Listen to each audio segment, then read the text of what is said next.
It's Sunday, it's the final day. We are inside the Zion Bank Training Center here in Salt Lake City, Utah for Summit Games 2024. And the elite women are on the floor getting set to take on Matterhorn. They've had 2 full days of competition to get to this point, and there are still 300 points up for grabs. 200 of them are about to take place right now. They got 2 minutes for max ring muscle ups, and then at the 2-minute mark, we'll start directly into a down and back chipper. Each discipline will have 150 feet to traverse. It's a sprint, burpee broad jump, back rack lunge with the sandbags, burpee broad jump, and sprint. With 300 points left to fight for on the final day, it's wide open. And right now, Rachel Noel holds the lead by 20 points over Maddie Fouts, who has a 4-point lead over Rochelle Hudson, who's holding on to a podium spot by 22 points over Alexis Kendrick. Taya Flores is in 5th, only 4 points back of that. And in lane number 12, Brooke Austin. Let's take a look at the lane assignments this morning. As has been the case all weekend long, on the right side of the floor is Cassie Christensen in lane number 1, lane 2, Stephanie Brennison, lane 3, Victoria Robertson, lane 4, Natalia Flores, lane 5, Rochelle Hudson, lane 6, Rachel Noel, lane 7, Maddie Fouts, lane 8, Alexis Kendricks, lane 9, Caitlin Given, lane 10, Jackie Soto, lane 11, Kay Gray, and lane 12, Brooke Austin. 12 women in the field, and we should be within a few seconds of starting.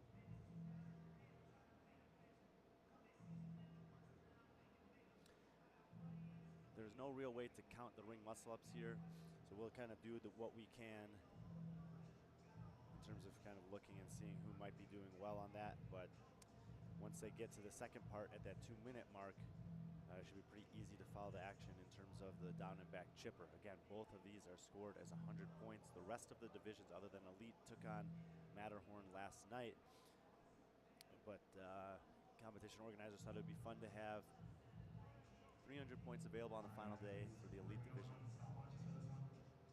And I agree. 10 seconds.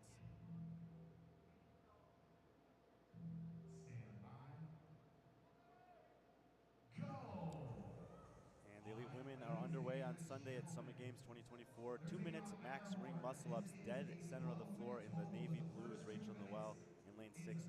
She is the leader. To her left in the light blue top is Maddie Fouts in lane 7. She's currently in 2nd overall. On her right in the white top is Rochelle Hudson. Those are the current podium positions. Blue pants in lane number 8 is Alexis Kendrick. And then in the all gray on lane 4 is Natalia Flores. Those are the 5 women that are most likely to be in that podium hunt today. Of those women, Kendrick's coming off the rings first. Gymnastics, something she's been working on. We saw in a few other divisions last night that there were athletes who would completely mail in the muscle ups but then smash the second half of this. There were also some athletes that had top 5 finishes in the RX men's division on the first part of the muscle up and then bottom couple on the sandbag. In fact, in that division, RX men, there was an athlete who was last on the muscle ups, 3rd on the sandbag, and another athlete who was 4th on the muscle ups, last on the sandbag. That can do okay, but if you want to win this thing, if you want to be on the podium, you're probably going to need to do fairly well on both.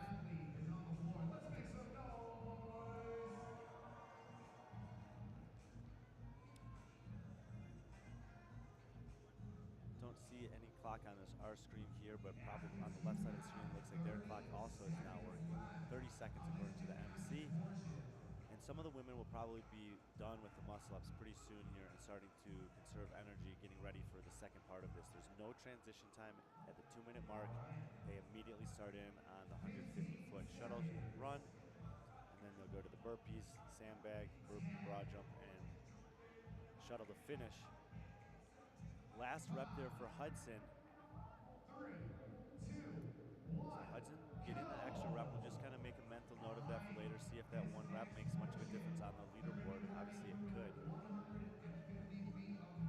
And down, back down is going to be 150 feet. We see in lane number 3, almost a sprint from Victoria Robertson. Now, I learned last night watching this over and over and over again that, sure, it's great to run fast and do the burpee broad jumps fast on the buy-in, but it really doesn't matter. You need to win on the sandbag. Now, the women's sandbag is only 70 pounds and the men's 150, so it's a big difference. Whereas that weight mattered more for the men, and we saw them taking breaks. The women can probably lunge a 70-pound significantly more efficient than we'll see some of the men do. But Robertson is coming out extremely aggressive. In a couple cases, this has paid off. In other cases, it has really cost late in this part of it. And so she's got 50 feet to go. Alexis Kendrick in the blue pants on the left side is only about a burpee or two behind her. And then outside of Kendrick, Caitlin Given, who's currently 6th overall. She's 17 points, behind Flores. So she could potentially surge up today if things went perfectly for her. In the middle of the floor, Noelle seems to be about 6th, and Fouts towards the back of the pack. Sandbag up for Robertson. Given's got her hands on it. Kendrick's got her hands on it. And Rochelle Hudson amongst the podium athletes in the white sports bra in lane 5. Actually, faster transition there, passes both Given and Kendricks, which is kind of what I was talking about. Noelle's already caught those two women also, so going fast on the burpee broad jumps in the first part of this only matters if you do what Victoria Robertson has done, which is not just get the lead, but maintain the lead, picking up the sandbag, and now her job is to not put that down. Quick on the turnaround for Robertson there. Victoria Robertson sitting in 7th. She did have a couple second place finishes on the salt flat repeats and also on switchbacks.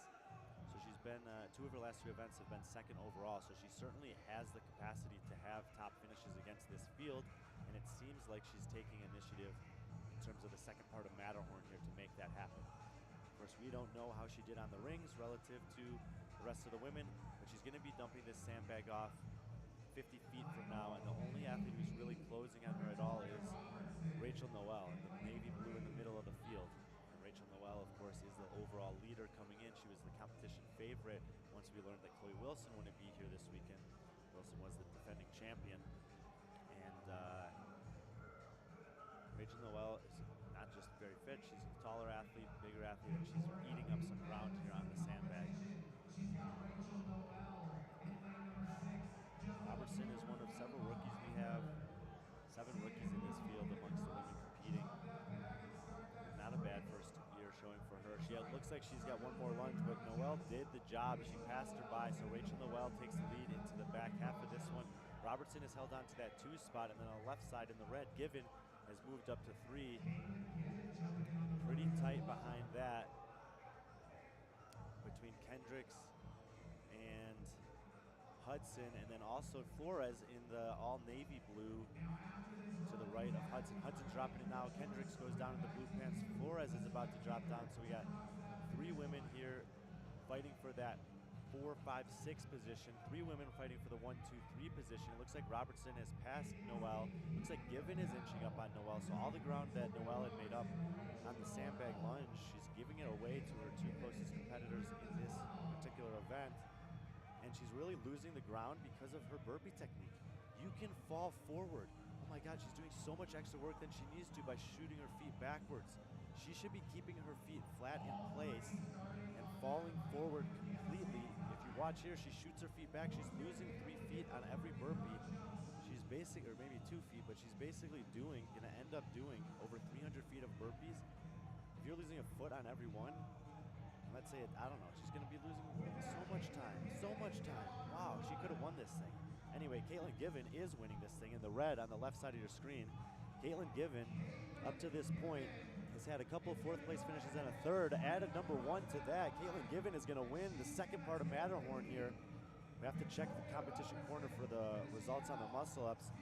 Robertson's going to take another 2nd. Noelle's going to get in 3rd, but she should have won that. That was just not knowing the rules about the burpee broad jump standard, quite frankly. Foot race here. Hudson slightly ahead of Flores. Flores tries to close her, but Rochelle's going to get her by about a 2nd, so they'll go 4-5. I think Kendricks has 1 more jump to go in the blue pants. 2 to her left in lane number 10. Soto is closing hard, but I don't think it's going to be enough. Or maybe Soto has 100 more feet to go, actually. Yeah. So Kendricks kind of solidly in the 6th spot here. It's not going to really help her too much. It didn't appear to be amazing on the rings. So a couple of kind of mediocre finishes for her this morning. Now, the only thing that's really positive for Kendricks is that Fouts is still out there. See her in lane 7, and it looks like actually lane number 1, Cassie Christensen's going to finish ahead of Fouts as well. So perhaps Fouts did what we talked about in the RX men's division, and she had an incredible performance on the rings and then not as good on the running and lunging and burpee broad jump. But if you are Kendricks, if you are Hudson, if you are Flores, and you're looking up the leaderboard and you see Maddie Fouts there finishing towards the, behind you on that one by several spots in some cases, it can be great. Ring muscle up score will be unknown until we check competition corner. Unfortunately, we'll update that when we get to the finale later. The final for the elite women is going to be at 11:40 a.m. Mountain Time.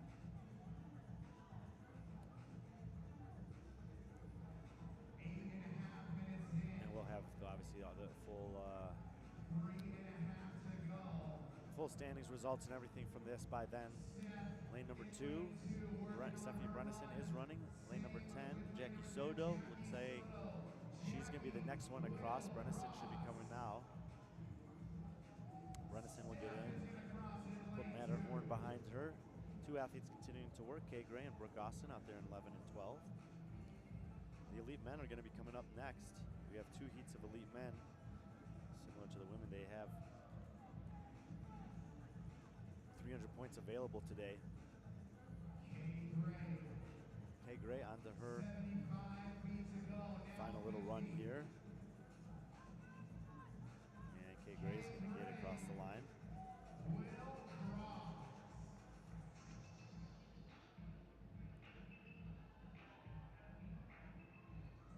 A shout out to Steadfast Energy Drinks and Sports Supplements this morning. More than an energy drink, it's a movement rooted in Utah's love for fitness and the outdoors. Jittery-free, sugar-free, local brand. Check them out if you're on site, or head to @SteadfastEnergy on Instagram or drinksteadfast.com. Code FAST20 for 20% off your first order.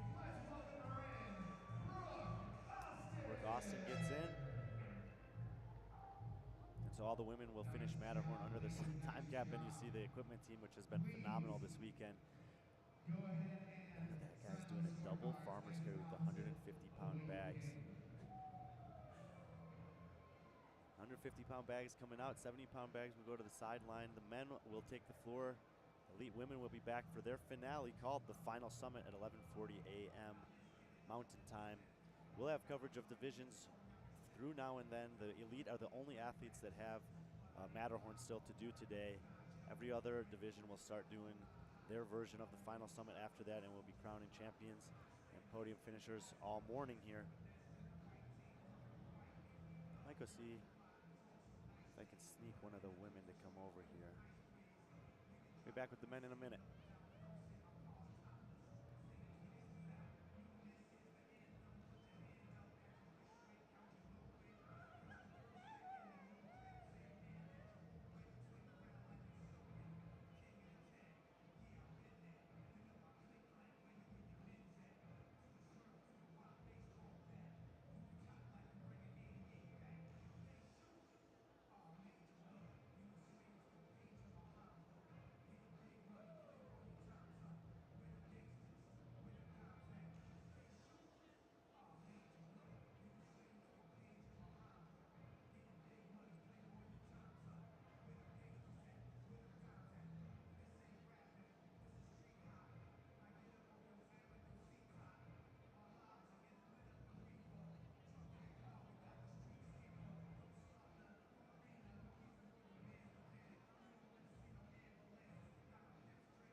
not able to track down any of the women, but no problem. We got the men on the floor, heat 1, getting set to take on Matterhorn. It's exactly the same as what we saw with the women this morning. 2 minutes, max ring muscle ups.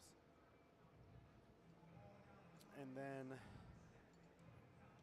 sprint, burpee broad jump, lunge, burpee broad jump, sprint as a second part. 5 athletes in heat 1.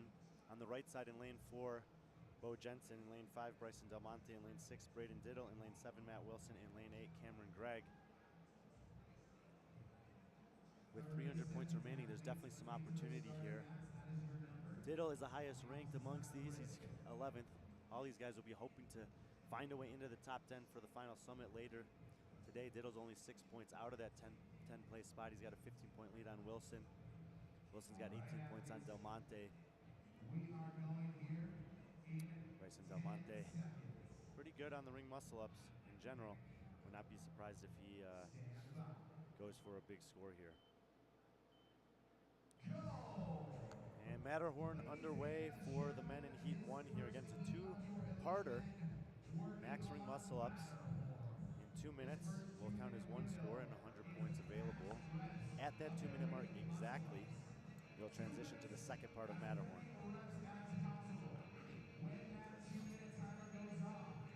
All men on the rings through the first 25 seconds here. And these guys, I think that these 5 guys here, they got to take a risk. Like, you got to know whether you're great at muscle ups or you're great with the sandbag lunge burpee broad jump combination, and just got to go for it. We got 3 guys still on the rings at the 45-second mark. Now only Del Monte is on the rings. And high skill gymnastics, ring muscles in particular, strength of Del Monte's. He's swinging a little bit side to side, but he's still able to maintain a pretty good rhythm there. He's going to go a full minute unbroken. Still hasn't come off the rings. And now he will drop. Let's see how much time he takes here. The guys who came off first, which was Wilson in the shirt in 7, and then lane number 4, far right, Bo Jensen, are back up there. Got 40 seconds to go. Everyone other than Del Monte has gone for a second set. And everyone other than Cameron Gregg in 8 has now broken for a second time. 30 seconds to go. Looks like Bryson's going to get back up. All the other guys have taken a break. Actually, it's going to be lane 4, Jensen, who gets up. Now Del Monte. And all the way to the left side, Gregg is going to get a few more reps in. We got 10 seconds. That means that the next part of this is starting. Late reps there in lane 6 and 8. And in lane 7, Matt Wilson was on the line ready to go. Whoops, wrong direction.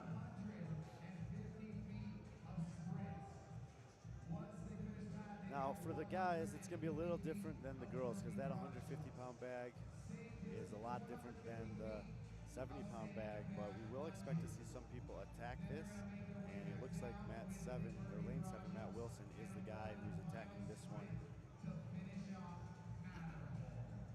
You see the guys all understanding that they can fall forward, keep their feet exactly in place.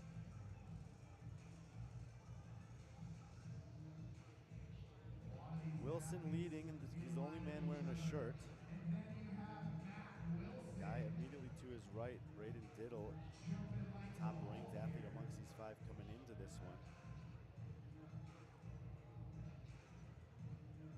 And 3rd place currently, lane 4, Bo Jensen. Now for Gregg and Del Monte, who are drifting towards the back of the burpee broad jumps here, not necessarily a problem. If they can handle the sandbag well and do those lunges unbroken, they can absolutely catch these guys. And then maybe push a little bit harder on the last half. They both decided to stay on the rings pretty long though, so starting with a little bit more of an elevated heart rate.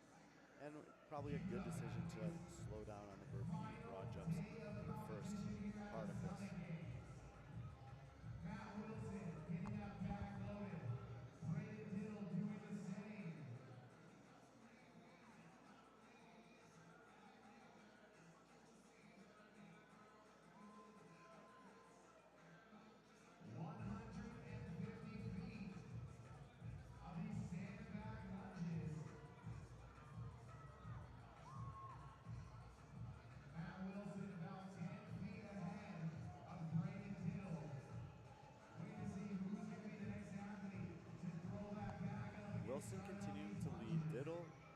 in close contact with him.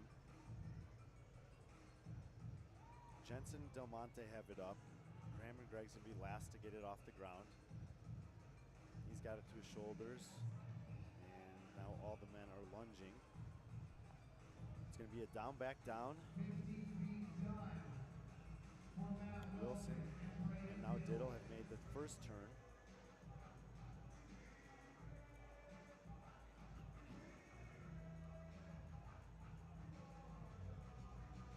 No one has set the sandbag down yet.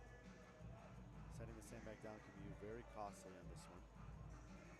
Del Monte's gonna drop it. Greg's gonna drop it.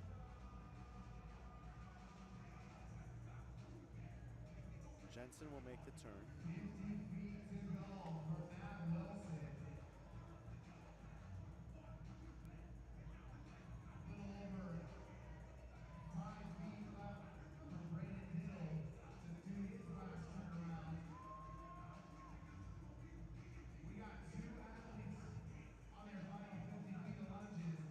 Matt Wilson has 25 feet to go. We are approaching that 6-minute mark, which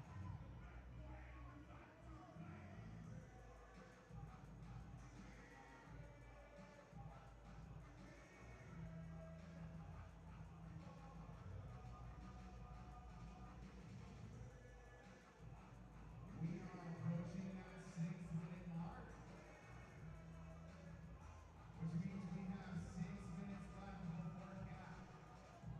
Wilson finishes up with the sandbag first, just like he started it. He's taking control of this heat from the get-go in the second part of Matterhorn here. Diddle tried to stay close to him. He's gonna end up being almost a full length of burpee broad jumps behind. Greg and Del Monte take a break again on the sandbag. Jensen holding the 3 spot in the heat. Again, a reminder, there's 200 points available here, so Del Monte and Greg may well have had the most muscle ups, we're not sure. And if you go first and last, you can absolutely kind of middle the pack here and still end up with a respectable number of points overall. Del Monte gets the bag up well ahead of Jensen, and he's actually closing ahead of Greg, and he's closing in on Jensen, excuse me. Wilson, a little bit of inefficiency in that burpee there as he shoots the feet backwards. I think he's got 50 more feet to go. Bryson gonna be just ahead of Bo and get started on those burpees before him.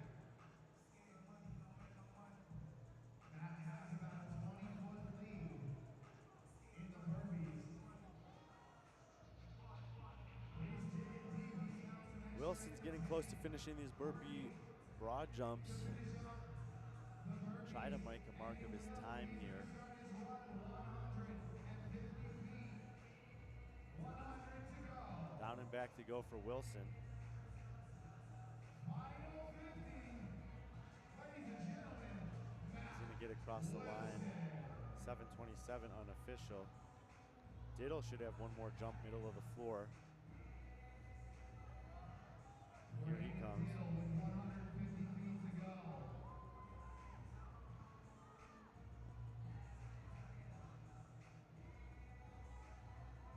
Bring them on, ladies and gentlemen.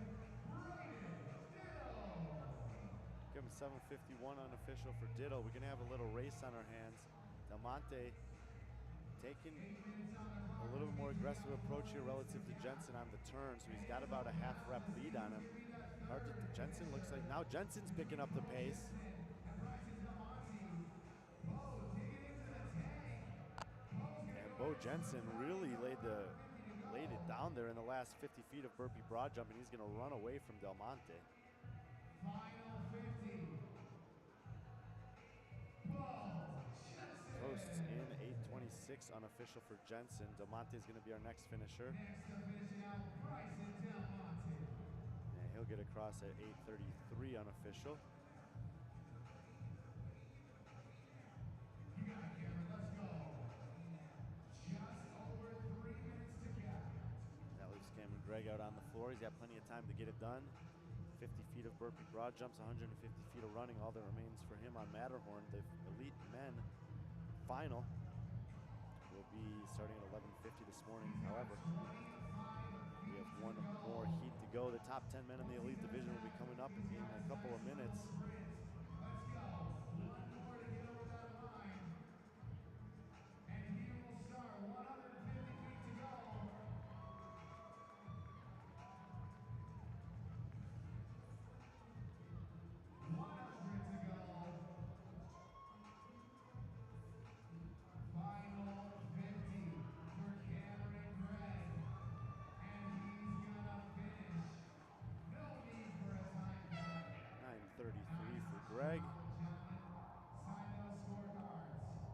1 of Elite Men Matterhorn done. Heat 2 coming up from Salt Lake City here at Summer Games 2024 in a minute.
Athletes, 2 minutes.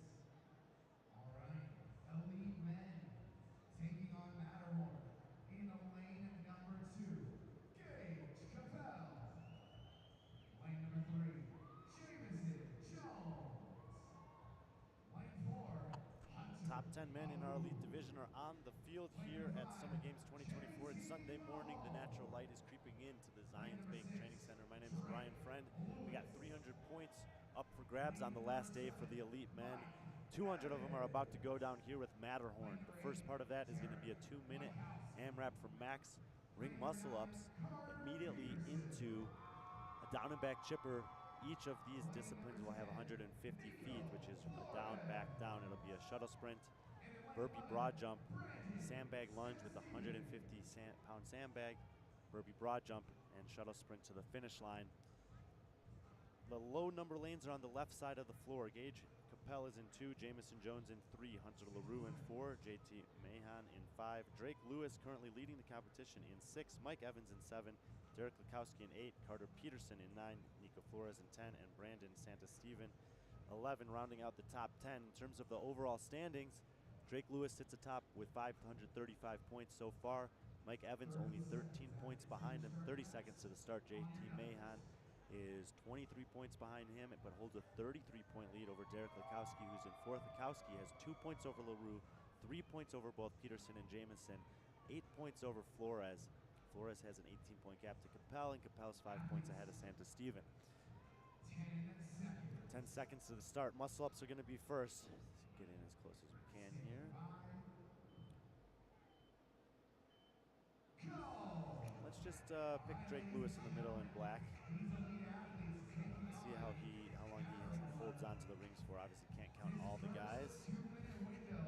They're going to be working through as many reps as possible of ring muscle. 5 reps in for Lewis. So we're going to be seeing some big Break already in lane 5 for Mahan. As they have 2 minutes.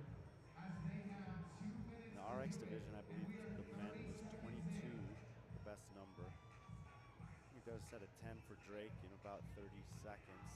Bryson Del Monte held onto the rings for over a minute, rested for a while, and then hit a few 3 or 4 reps at the end, probably over the 20 rep mark. Now going into this final day, your 3 leaders, Drake Lewis, Mike Evans, JT Mahone. Maddie Fouts won this on the women's side with 23 reps. Natalia Flores was second with 20. There's only 2 women over 20 reps. They've got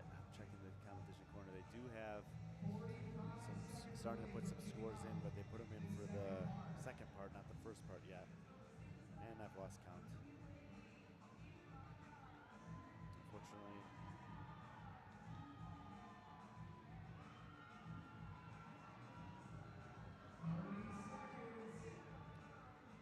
no way to keep track of all of the reps here.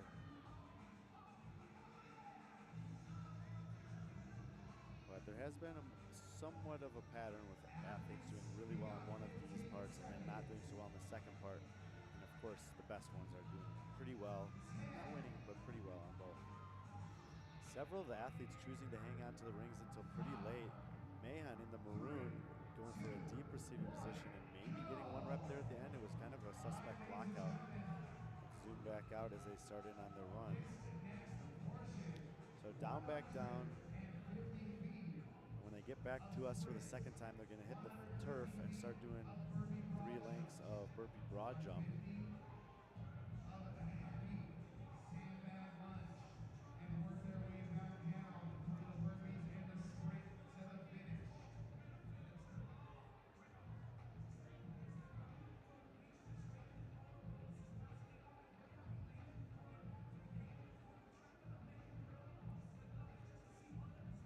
Pretty even across the board. The leader is in 7 currently. That's Mike Evans, who's trying to track down Drake Lewis for the top spot on the leaderboard. Evans and Lewis, the only 2 semifinalists from this past season in the field. Evans a rookie here at the Summit Games. Drake Lewis has competed in every version of this competition. This is his 6th time competing here. Last year he finally won it after a few close calls. He had 7 event wins over his career. Evans the first one to get to the bag. He won survival pack yesterday. Lewis took 4th to narrow the gap to 13 points, and he's got that sandbag up and lunging with it against 150 pounds before anyone else even has it off the ground. Looks like left of your screen in the green. Oh, little misstep there for Peterson, and Peterson's gonna be the second one to get it up. Lewis attempting to, unable to. Santa Steven in the blue on the left gets it up. Mahan, the maroon, but Mike Evans with a commanding lead over the field right now. Peterson, interesting athlete. 2nd place on survival pack yesterday. Also won the salt flat repeats, which is the pacer or beep test. And those, it's an unusual combination of things to excel at. Del Monte did have 23 muscle ups. Diddle had 22. Greg had 20. So, as we expected, the guys who did better on the muscle ups in the first heat did worse on this. We'll have to see how those scores end up stacking up relative to the men in heat 2. Top 10 men coming into the day. Mike Evans continuing to crush this sandbag lunge. He's going to be dropping it off in a matter of steps. Peterson is still holding strong in the 2 spot in the green on the left. Peterson came into the day.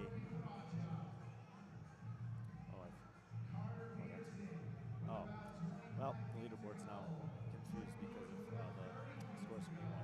Peterson came into the day, I think, in 8th place. Probably not in threat of a podium, but absolutely still at 300 points could make a push towards it. 2nd place here would go a long way. We'll have to check on the muscle-ups later. Mike Evans, at the 5-minute mark, is moving as fast as ever on these burpee broad jumps. Talk about, I mean, this looks like a wheelhouse workout for Evans. Now, Drake Lewis has closed the gap here on Peterson. He's in the all-black middle of the floor. Peterson's 3 lanes to his left in the green. They're the only other 2 guys on the burpees. Evans in the gray shorts middle of the floor is over 100 feet ahead of these guys. My goodness. Lukowski and Flores are 4 and 5, and also in lane 3, I think Jamison Jones. Mahan drifting to the back of the pack. Mahan came in a podium spot. And Mike Evans, the time to beat was 7:27. Mike Evans, my goodness. This is his last 50 feet of jogging. He's going to get it done under 6 minutes. Event win for Evans. Add it to his total. He had survival pack earlier. That's the 2nd win for him. He's got a couple of seconds and a 3rd. And the race is going to be on here between Peterson and Lewis. Lewis about a half rep behind. Peterson has 1 more jump to go. Lewis has 1 more jump to go. Peterson, knows the situation, and he's off and running. Still with a minute to go until that time cap. So Carter Peterson's going to add another impressive finish here. He's got a first and 2 seconds. Big cheer from his family and friends. Coach there at the end of him. Drake Lewis will take third, but he will give away 10 points to Evans. We're going to have 3 points between those guys. You still have to factor in the muscle-ups. I think that lane number 10, Nico Flores got in. Lane number 3, Jamison Jones. Derek Lukowski in 8. We still have not hit anywhere near that 727 mark. Hunter LaRue, 100 feet to go. JT Mahan's on the run. Santa Stevens get in. So he'll take 7. Mahan looks like he's going to take 8. LaRue 9. Still haven't hit those times from Heat 1 yet. Only Gage Capel is out on the floor, so top 9 guys are going to take the top 9 spots here. Wilson may be able to sneak 1 spot from Capel. 7:27 was his time. So it looks like that's going to go to Wilson, and Capel will take 11th. Ditto 7:51 would be 12th. So pending the muscle-ups, Evans chipped away 10 points out of the 13-point deficit he had to Lewis there on the second half of that. We'll wait for the scores to settle on Competition Corner. And the elite men will be back at 11:50 for Heat 1, 12 noon Mountain Time for the final heat of action for the men and for the competition here from Summit Games 2024. As I mentioned, we're going to be transitioning into the final event called the Final Summit for all divisions. Doubles intermediate women will be up first, and they'll be up next. Looks like we got a little bit of break in the action. So 9:20 a.m. is the listed start time for Final Summit. We'll step away for a few minutes, and we'll see you guys 9:20 Mountain Time for the intermediate women doubles finals here at Summit Games 2024. Eggs, potatoes, they got the whole package. Go check them out, grab some grub. Athletes, 8:45. Athletes, 8:45 is going to be the brief for the Final Summit. Tell your friends, tell your mom, I don't know, tell whoever you want to tell, but 8:45 is going to be our brief for the Final Summit.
But if you want to see if you're a brave person, what they call the 4 o'clock in the morning courage, wait when things go completely to pieces, when things are the worst, when your very best deal falls apart and your rent is late and you're tired and you're sick and everybody's mad at you and your car doesn't work.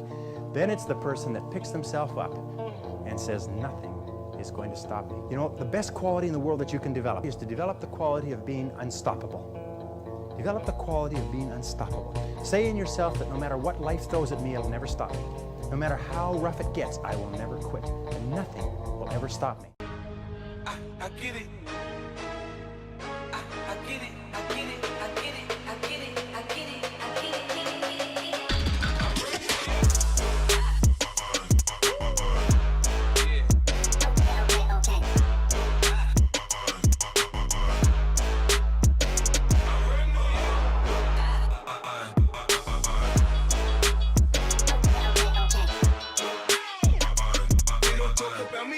Because I'm strapped. When I pull up out front, you see the Benz on dubs. When I roll 20 deep, it's always drama in the club. Now that I roll with Trey, everybody show me love. When you sell like Eminem, you get plenty of groupie love. Look, homie, ain't nothing changed. Rolls down, G's up. I see exhibit in the cutting, man. Roll them trees up, up. Roll them trees up, roll them trees up. I see exhibit in the cutting, man. Roll them trees up. All that time you spent screwing up, it probably takes equal amount of time to get it right.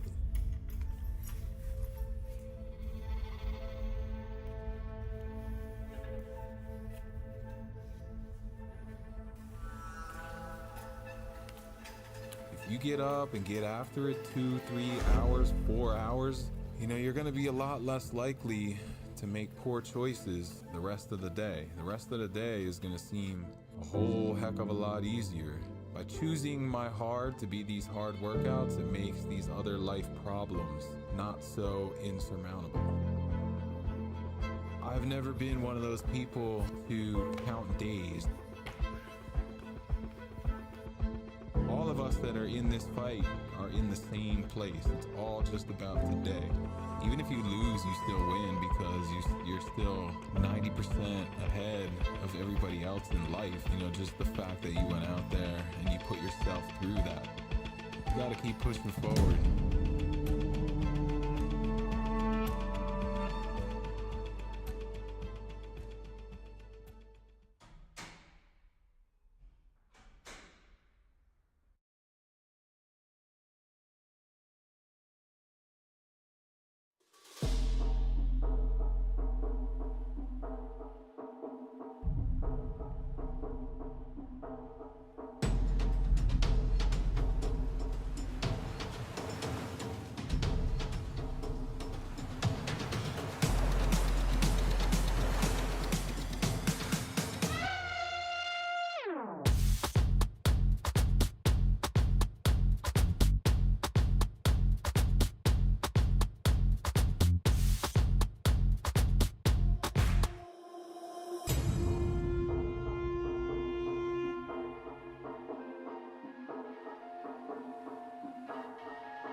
Chicken. I like rice. I like juice. I like spice. I like Asian flavor punch. Where's my pen? Hey. Science. I like that. I'm the district in the chat.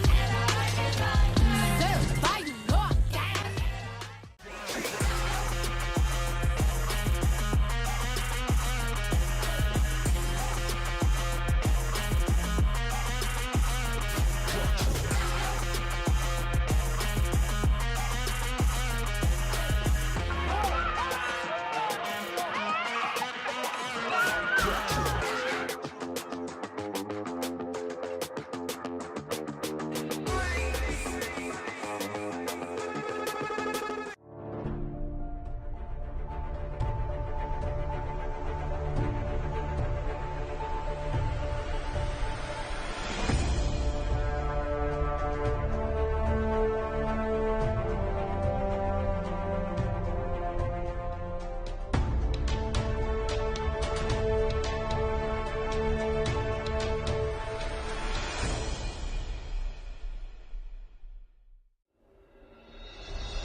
right now. I do this definitely after every squatting day. So like yesterday. But I do it midday too. This is, to be honest, Carl, this is the only thing I use it for, and it's amazing. I do this so much. You're gonna need that on the knee going on forward, Well, you're supposed to, every PT I've been to is like, you need to like constantly massage it to keep the scar tissue mobile. And this helps every time. You know that there's CBD receptors in your knee. Like your body has them in your knee. Like in your joints is where the most of the CBD receptors are.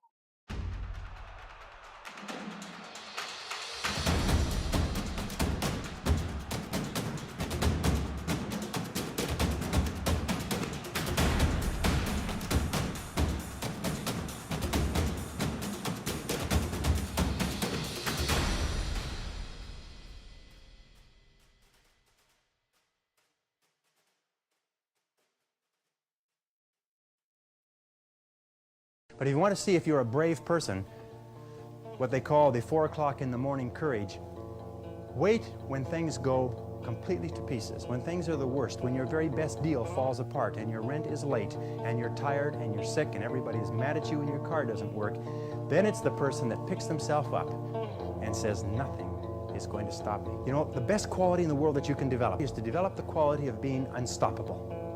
Develop the quality of being unstoppable. Say in yourself that no matter what life throws at me, it'll never stop me.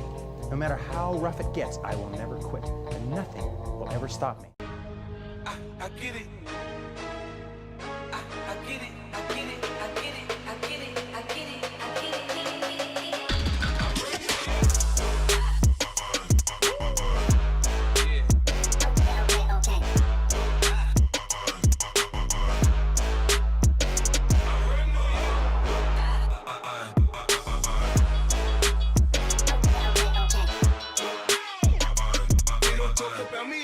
Because I'm strapped. When I pull up out front, you see the Benz on dub. When I roll 20 deep, so it's drama in the club. Now that I roll with Trey, everybody show me love. When you sell like Eminem, you get plenty of groupie love. Look, homie, ain't nothing changed. Rolls down, cheese up. I see exhibit in the cutting, man. Roll them trees up, up. Roll them trees up, roll them trees up. I see exhibit in the cutting, man. Roll them trees up. All that time you spent screwing up, it probably takes equal amount of time to get it right.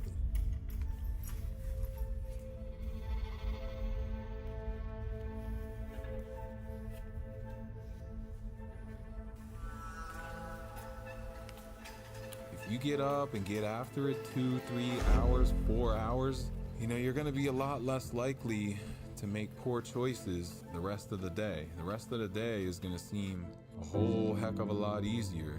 By choosing my hard to be these hard workouts, it makes these other life problems not so insurmountable. I've never been one of those people to count days. All of us that are in this fight are in the same place. It's all just about today. Even if you lose, you still win because you're still 90% ahead of everybody else in life. You know, just the fact that you went out there and you put yourself through that. You gotta keep pushing forward.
chicken. I like fries. I like juice. I I like spicy. I like Asian flavor punch. Where's my pen? Hey. Started. I like that. I'm the district in the chain.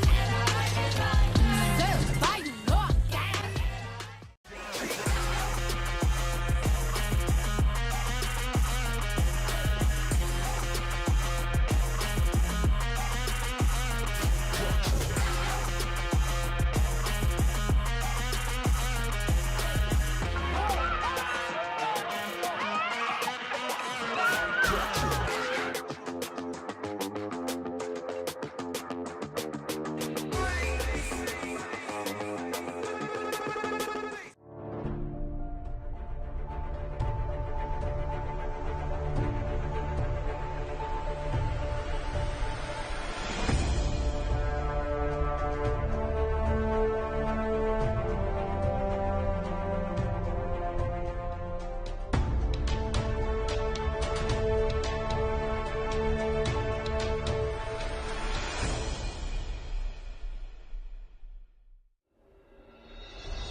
Expecting that when I open it up right now.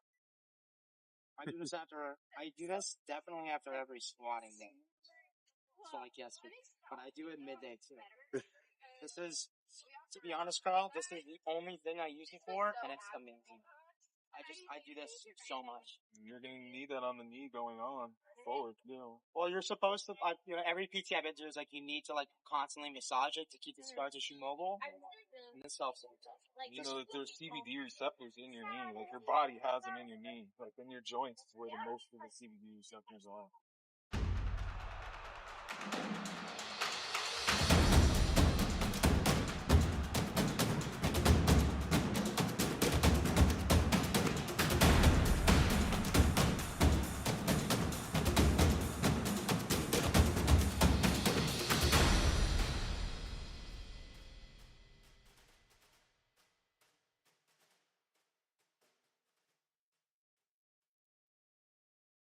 But if you want to see if you're a brave person, what they call the 4 o'clock in the morning courage, wait when things go completely to pieces, when things are the worst, when your very best deal falls apart and your rent is late and you're tired and you're sick and everybody is mad at you and your car doesn't work, then it's the person that picks themselves up and says, nothing is going to stop me. You know, the best quality in the world that you can develop is to develop the quality of being unstoppable.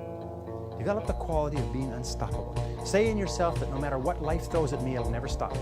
No matter how rough it gets, I will never quit. And nothing will ever stop me. I get it. I get it. I get it, I get it, I get it, I get it, I get it.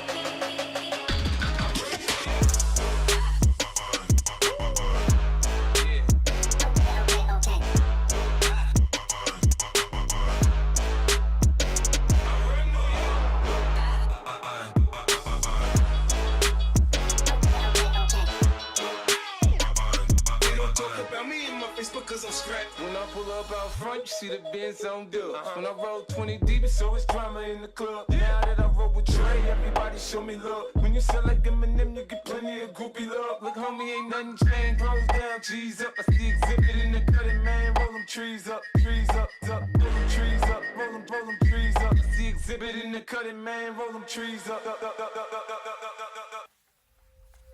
All that time you spent screwing up, it probably takes equal amount of time to get it right.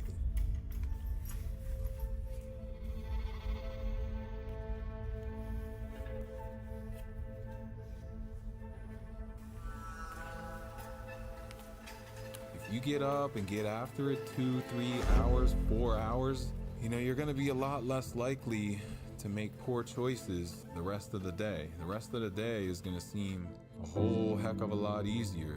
By choosing my hard to be these hard workouts, it makes these other life problems not so insurmountable. I've never been one of those people to count days. All of us us that are in this fight are in the same place. It's all just about today. Even if you lose, you still win because you're still 90% ahead of everybody else in life. You know, just the fact that you went out there and you put yourself through that. You gotta keep pushing forward.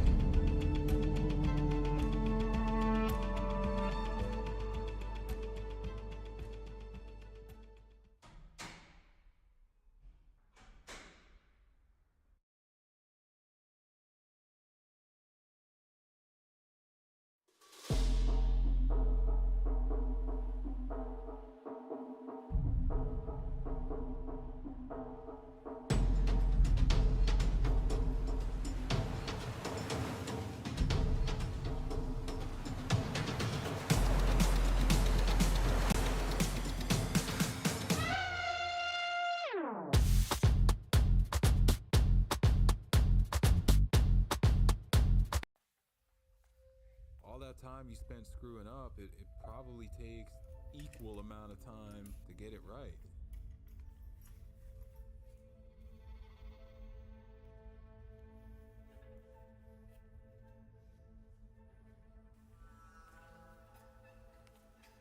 If you get up and get after it 2, 3 hours, 4 hours, you know, you're gonna be a lot less likely to make poor choices the rest of the day. The rest of the day is gonna seem a whole heck of a lot easier. By choosing my hard to be these hard workouts, it makes these other life problems not so insurmountable. I've never been one of those people to count days. All of us that are in this fight are in the same place. It's all just about today. Even if you lose, you still win because you're still 90% ahead of everybody else in life. You know, just the fact that you went out there and you put yourself through that. You gotta keep pushing forward.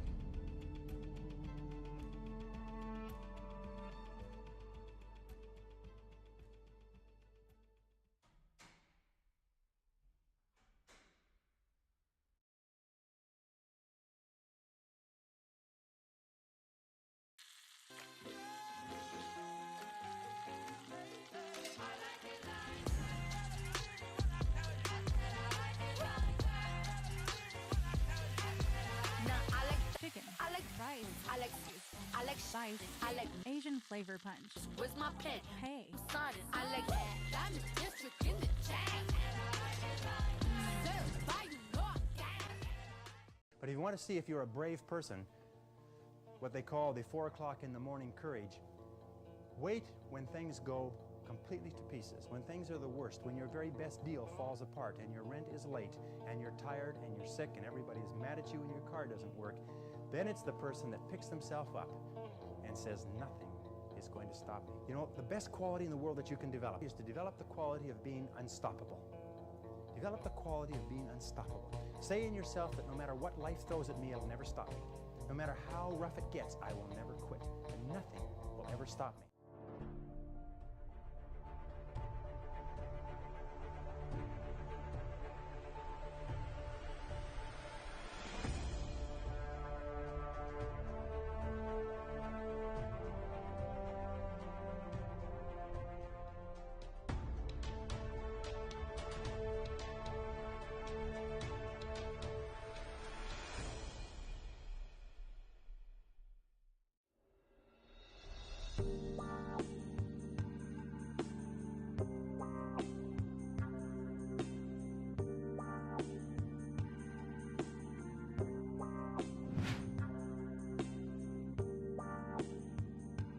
Expecting that when I open it up right now. I do this definitely after every squatting day. So like yesterday. But I do it midday too. This is, to be honest, Carl, this is the only thing I use it for, and it's amazing. I do this so much. You're gonna need that on the knee going on forward, you know. Well, you're supposed to, every PT I've been to is like, you need to like constantly massage it to keep the scar tissue mobile. And this helps every time. You know that there's CBD receptors in your knee. Like your body has them in your knee. Like in your joints is where the most of the CBD receptors are.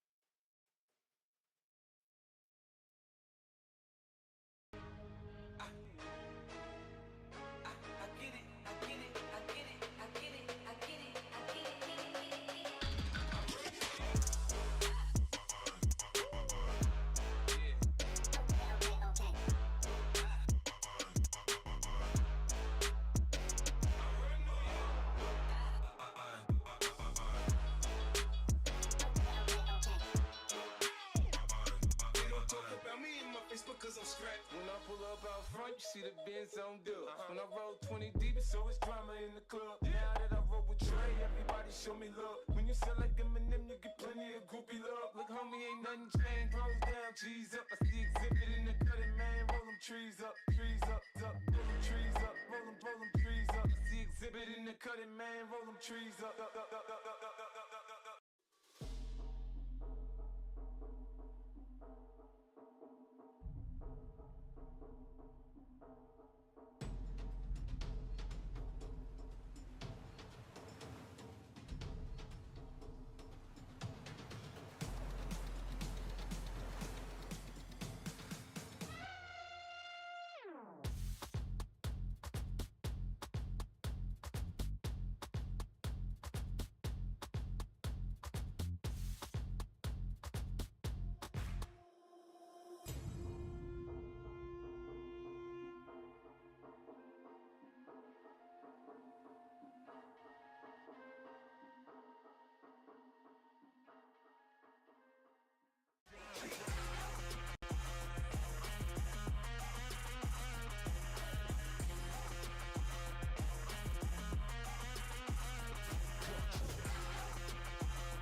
All that time you spent screwing up, it probably takes equal amount of time to get it right.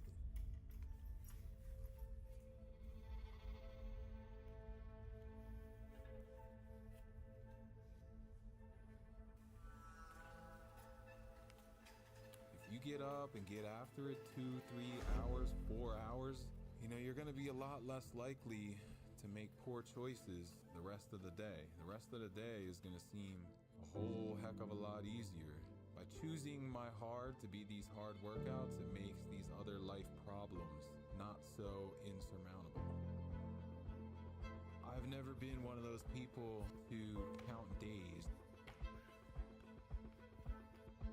All of us that are in this fight are in the same place. It's all just about today.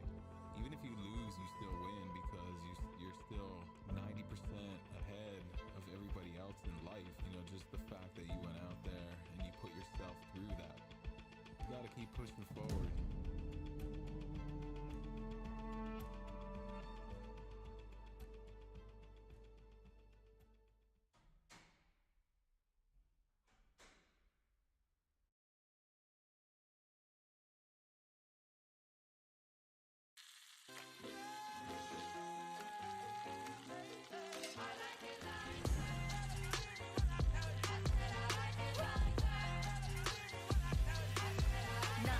Chicken. I like Rice. I like I like Spicy. I like Asian flavor punch. where's my pen? Hey. Sonic. I like Diamond District in the chain.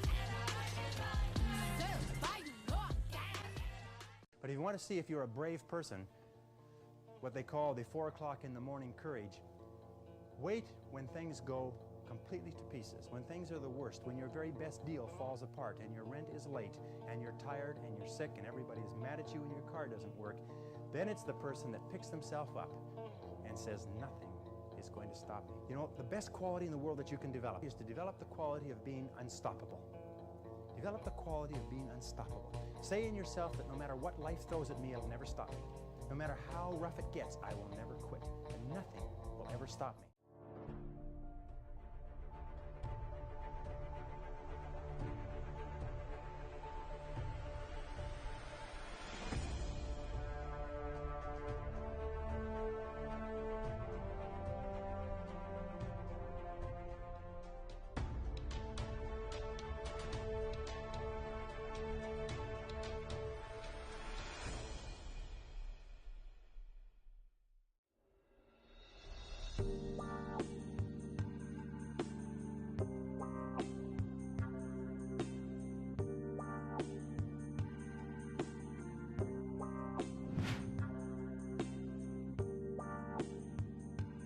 Expecting that when I open it up right now.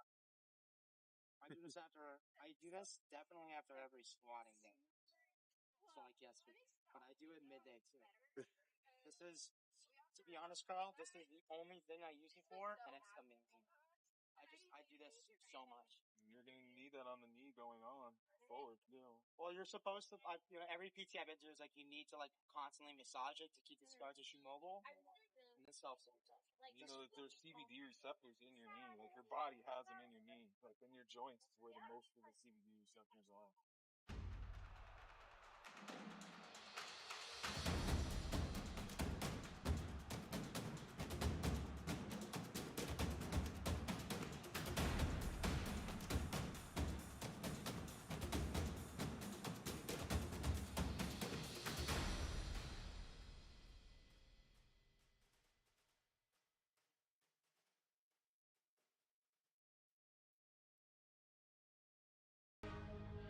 I get it. I get it. I get it. I get it. I get it. I get it. I get it.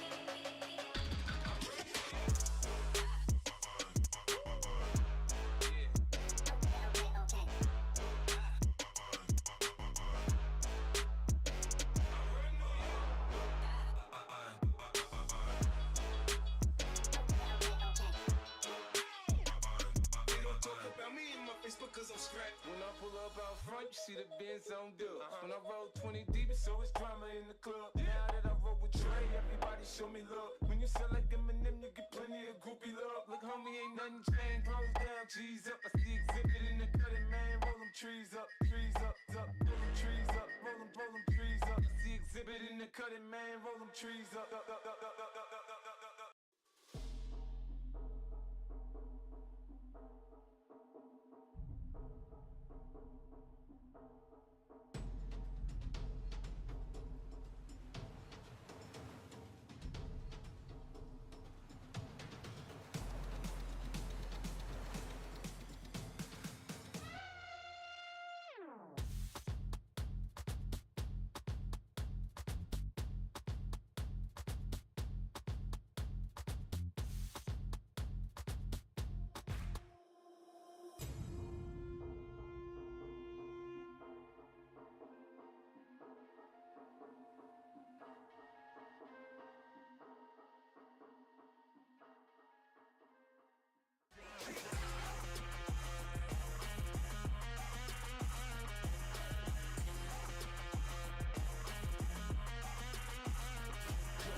All that time you spent screwing up, it probably takes equal amount of time to get it right.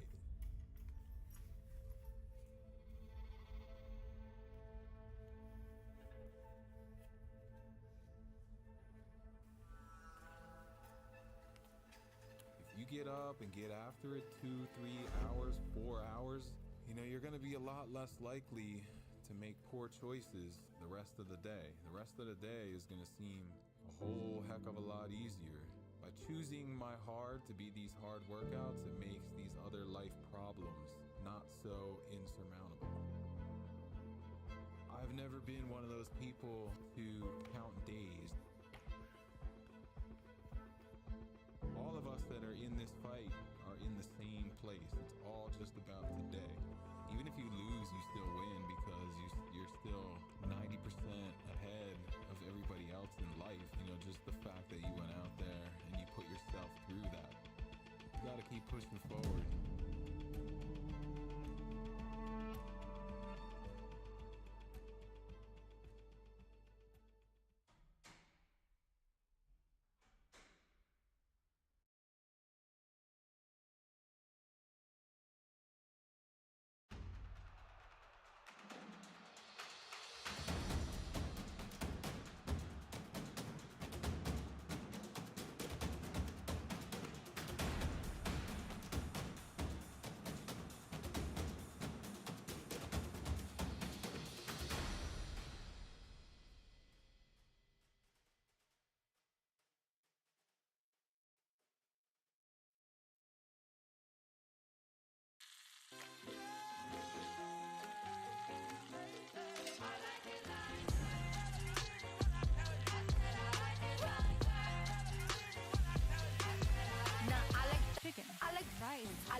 spicy. I like Asian flavor punch.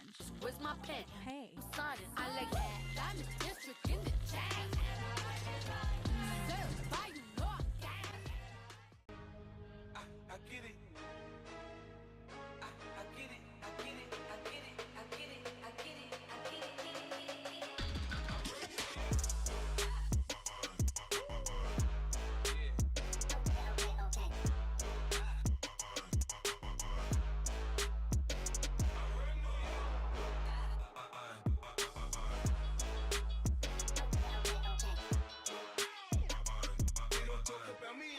Cause I'm strapped. When I pull up out front, you see the Benz on dub. When I roll 20 deep, it's always drama in the club. Now that I roll with Trey, everybody show me love. When you sell like Eminem, you get plenty of groupie love. Look, homie, ain't nothing changed. Rolls down, G's up. I see exhibit in the cutting, man. Roll them trees up, up. Roll them trees up, roll them trees up. I see exhibit in the cutting, man. Roll them trees up.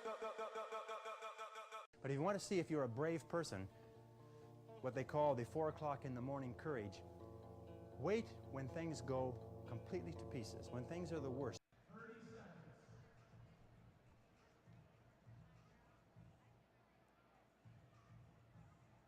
Within 30 seconds of the start here for the final workout of the weekend, the intermediate doubles women's division is kicking things off. The workout is called the Final Summit. Stand by. Go. 3 rounds, 2 rope climbs, 15 toes to rings, and then 120 foot of synchro shuttle run. Spotlight on the rig there.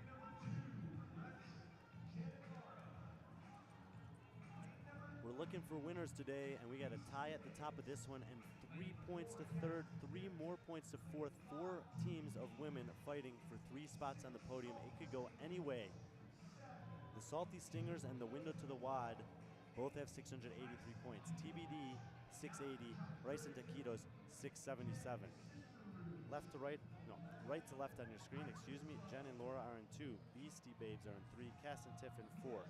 Lanes 5 through 8 is where we want to focus. TBD is in 5. Salty Stingers in 6. 7. Window to the Wad, 8. Rice and Taquitos.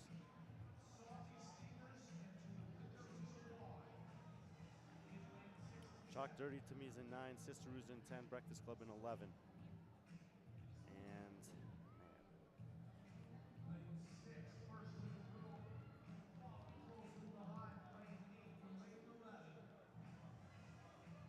we do have placards with the numbers on top of the rig there, but the glare, I cannot read them. We'll try to figure this out.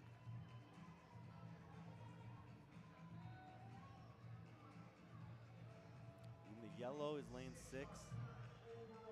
Those are Salty Stingers.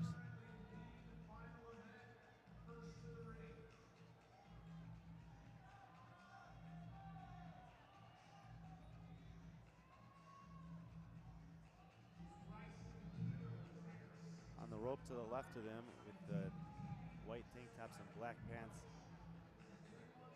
lane 7 to the Window and the Wad. Those are the 2 teams on 683 points.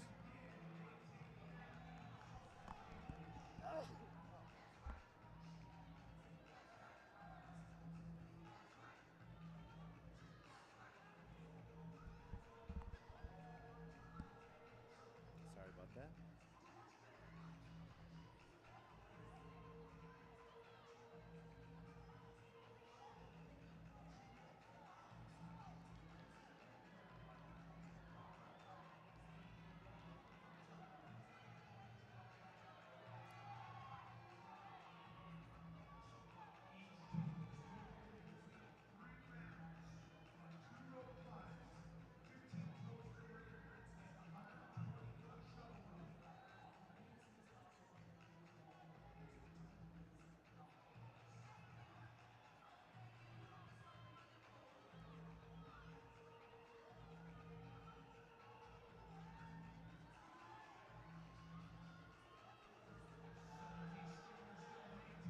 Salty Stingers off on a run there, middle of the floor. 2 lanes to their left and 8 is Rice and Taquitos. Salty Stingers racing to the finish line, racing to their fans, and racing to an event win that should put them on top of the overall leaderboard. Racing Taquitos get in second. They were in fourth coming in here. Will it be enough to get them onto the podium here? 3-point deficit and 6-point deficit respectively to the teams that were ahead of them. Well, anyone middle, and those are the two teams right there racing in the middle of the floor. But on the outside lane, lane number 10, Sister Ruse is gonna mess things up for somebody. Looks like lane 5, TBD gets in ahead of Window to the Wad. Wow. Let's see if we can. So at the top of the leaderboard, it is 5 points per place in this division, which means Salty Stingers are gonna take the win. Rice and Taquito should get 95. Sister Ruse will get 90, which means that TBD will get 85. Winner to the Wad should get 80. So if my math is right, it should be Salty Stingers, Rice and Taquitos, and TBD, and Winner to the Wad will barely miss out. All results that I'm announcing here, unofficial. Check Competition Corner for the final standings. But that's what I think on paper. And if that's the case, then Salty Stingers will be the winners of the doubles intermediate women's division here.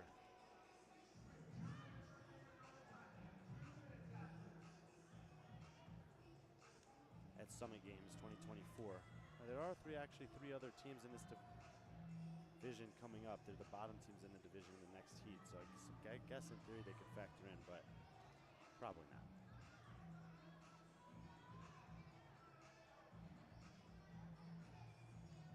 Doubles Elite Women up next.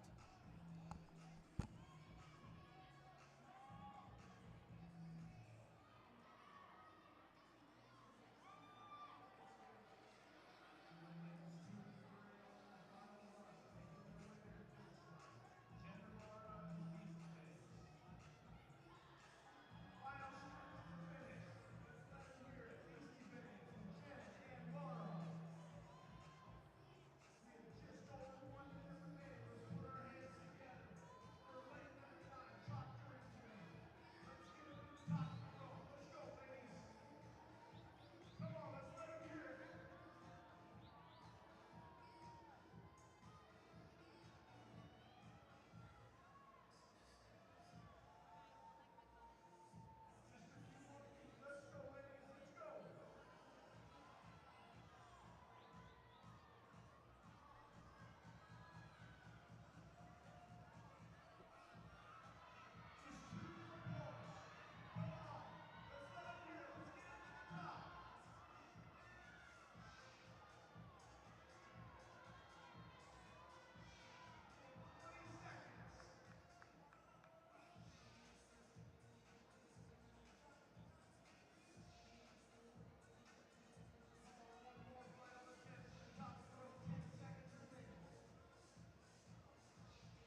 divisions on the floor here. On the far right side is going to be the bottom 3 teams in the intermediate women's division. We're going to focus in on lanes 5 through 12.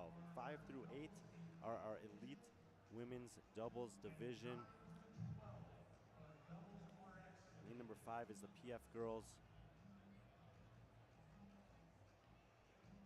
Lane 6, Mandy in the fast lane. Lane 7, Hustle and Muscle. And lane 8, the butterfly pull-up effect.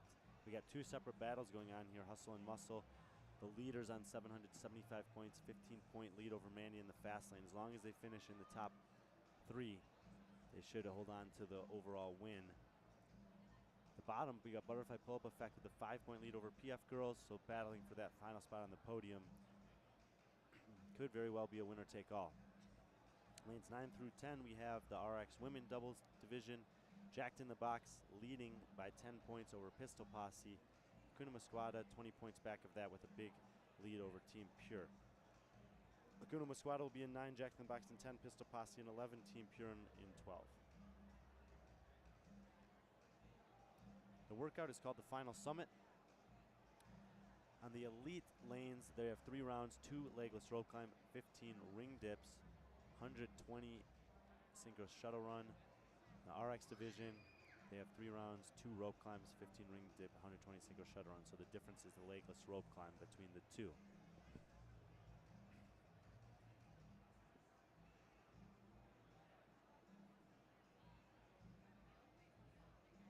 athletes, as soon as this final set of rings is set, we are going to get started. So get to your starting 5 through 8, elite. 9 through 12, RX.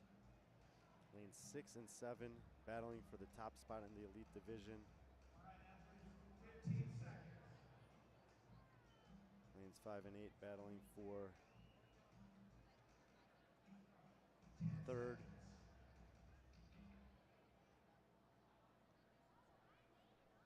Stand by. Go. Heat number 2. Double Legless rope climbs in lanes 5 through 8. Regular rope climbs lanes 1 through 3. Elite. in the RX division. RX. Lanes 9 through 12. In lane number 1, we have Iron Butterflies. And lane number 6, Mandy in the fast lane, splitting the rope climbs 1 and 1 on the legless, getting the ring dips early. And in lane 7, it's Kelsey Peterson last up the rope on her second rope climb. So this perfect storm scenario for Mandy in the fast lane is playing out early here. Let's see how the ring dips go. Lane number 10, Jacked in the Box leaders in the RX division, they're out to the lead.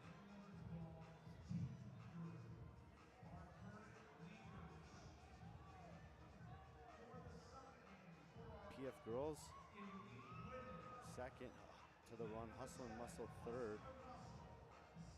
Butterfly Pull-Up Effect struggling on the ring dips. It's going to be interesting to see how these legless rope climbs go. Peterson did both of them in the first round. She's got 4 more to go if her teammate can't do one. Mandy in the fast lane running away with this, crushing both the legless rope climbs and the dips so far. They're off again on their second shuttle. Of course, legless rope climb is something where you can have things kind of not go your way at the very end and make a big difference, but it looks like, let's check them out. Look at these legless rope climbs in lane number 6. Our elite women must complete legless rope climbs. Our RX women must complete regular Both athletes knocking out 1 in each of 3 rounds. Just a couple of ring dips and a little shuttle run away from an event win here.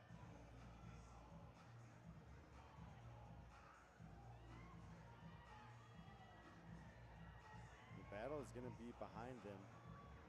In lane 7, I mean, that's a no rep. She's clamping her legs. The judge is shaking her head.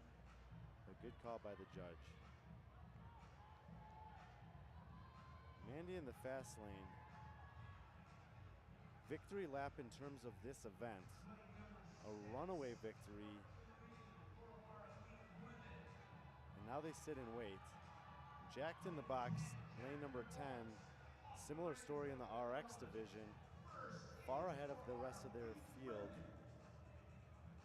And that'll make them the champions here. RX women win is going to go to Jacked in the Box. And now things are getting interesting over here in the elite division. Lane number 5, PF girls are going to finish second.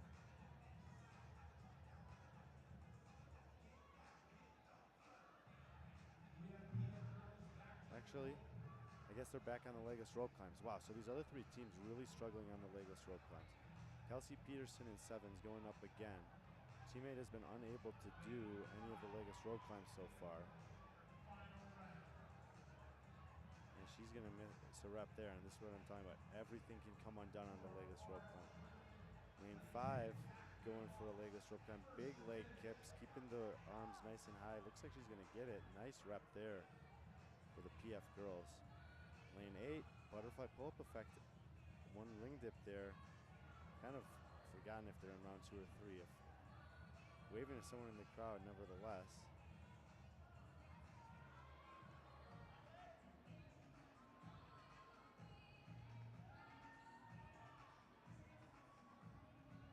Got some finishers in our intermediate division over there. Chafing the Dream, first to finish amongst the intermediate women. Iron Butterfly is going to get in. So Mandy in the fast lane finished a long time ago. And this is going to be tight. I'm not sure we're going to get any other finishers. All these teams are hitting the wall in the legless rope climbing.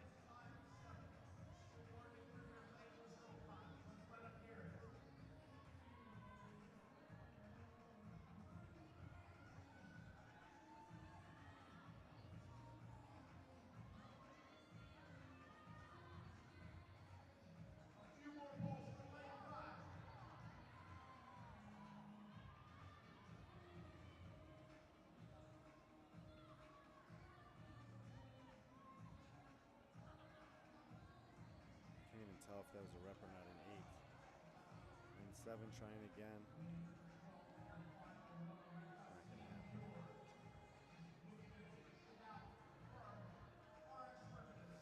Lane 5, this athlete did get one already in this round.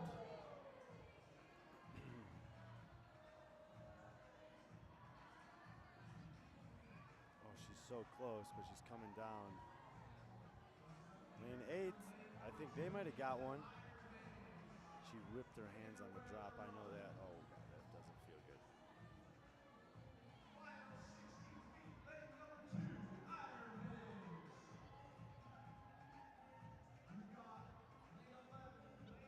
Lane 11, Pistol Posse. Lane 9, Kuma Squada.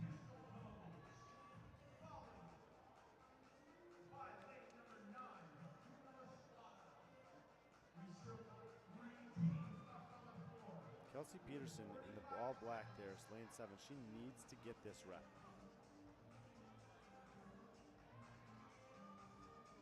No rep. Love to know what the no rep is for. That was really close. 30 seconds to the cap. I think Butterfly Pull-Up Effects pulled into second. If lane 5 gets this rope climb, then Mandy and the fast lane are going to win the competition.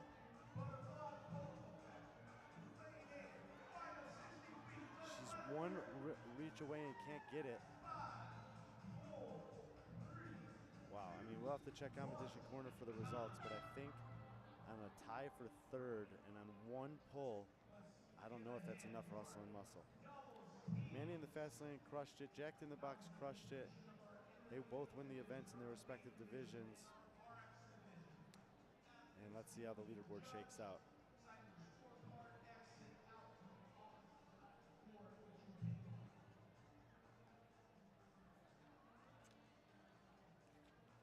Shift over to the individual side of things.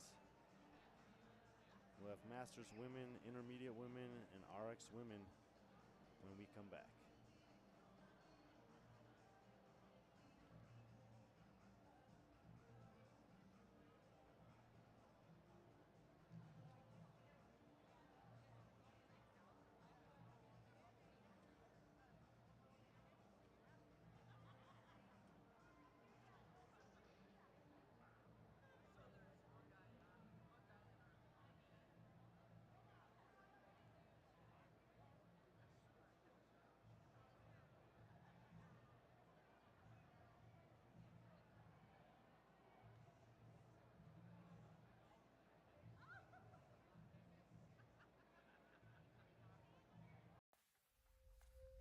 all that time you spent screwing up, it probably takes equal amount of time to get it right.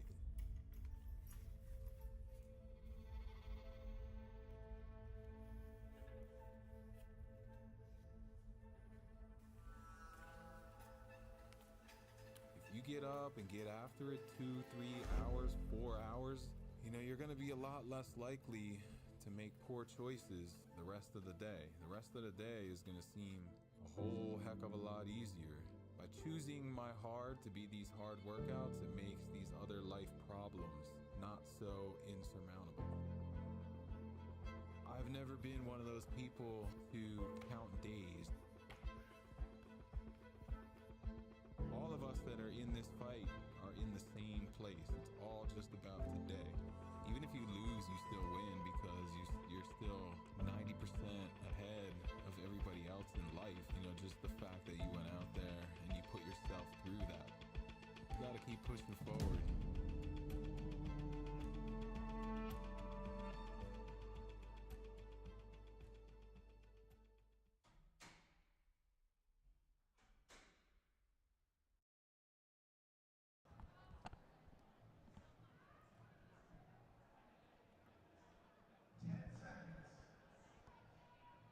10 seconds to the start as our Masters women, ranging from 35 to 55 plus, get set to take on the final summit.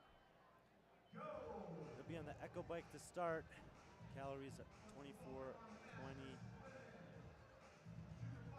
24 or 20 depending on division. A little shuttle run after that, then the dips. 30 dips, the majority of them, 30 toes to rings for some of them. Another shuttle run, and then rope climbs.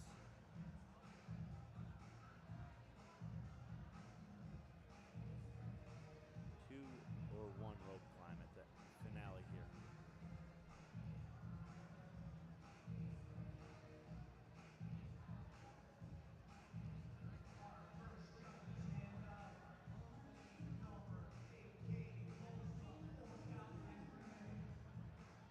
Far right side in lane 2, Tessa Jennings. Lane 4, Nicole Lovelace. Lane 6, Rachel Carrillo. In lane 8, off and running, Kate Tolsma. And lane 10, Helene Taylor.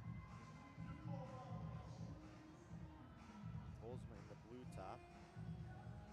Lovelace orange shoes.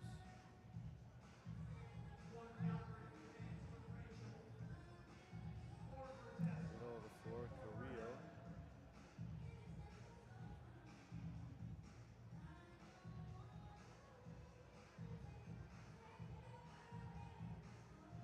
Far right, Jennings.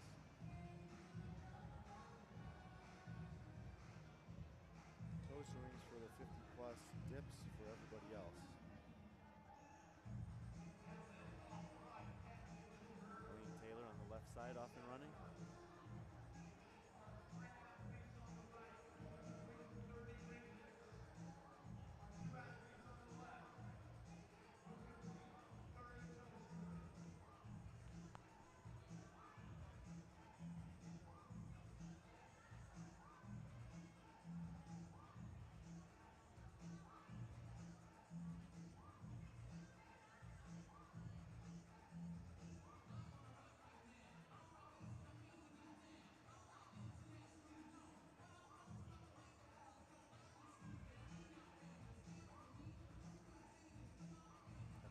In the middle part of, looks like a chipper broken up with some shuttle runs.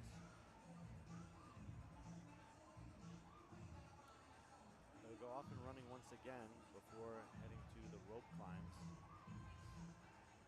Kate Tolsma is going to be the first athlete we get to see do that.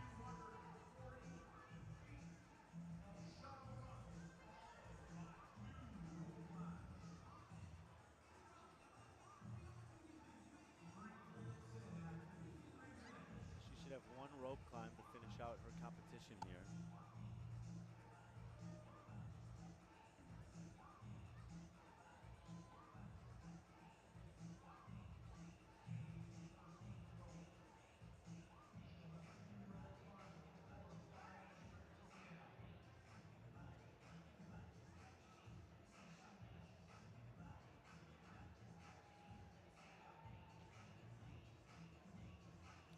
Kate Tolsma get across the finish line and finish up her Summer Games 2024. Kate Tolsma. 3 dips remaining for contestants. 3 dips remaining for Nicole. 5 dips remaining for Rachel.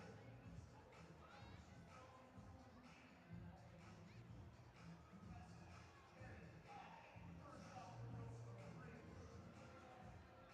Followed by Nicole. 3 remaining for Rachel.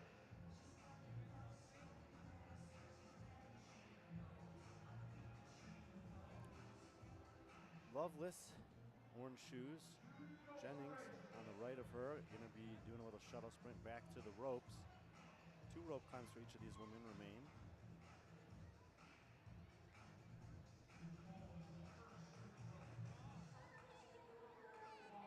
Right behind Tessa. Rachel is off the ring, squaring away for final rope. Rachel Carrillo, all black, middle of the floor.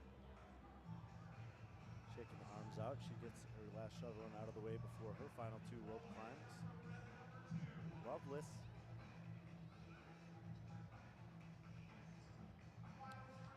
She's going to run to the finish line, and Nicole Loveless will finish up Summer Games 2024 in style. Tessa Jennings, the pink gloves will do the same. 2 minutes till the time cap here for our Masters women.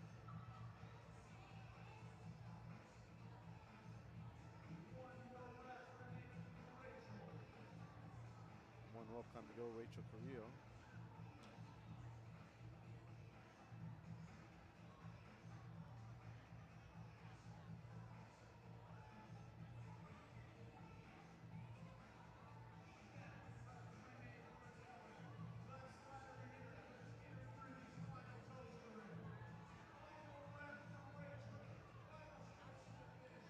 And Rachel Carrillo will finish up. Helene Taylor working on her toes rings over there. Nice set here, Helene.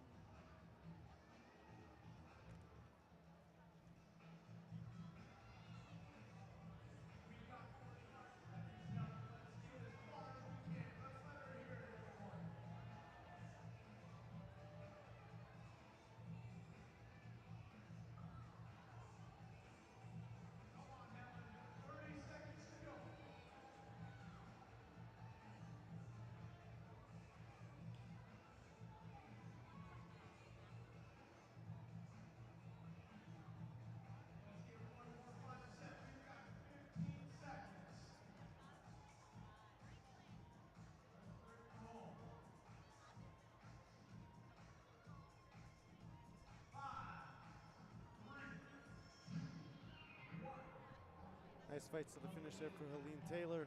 Masters women in the books. Intermediate women taking on Final Summit when we come back. Put it together for our Masters women.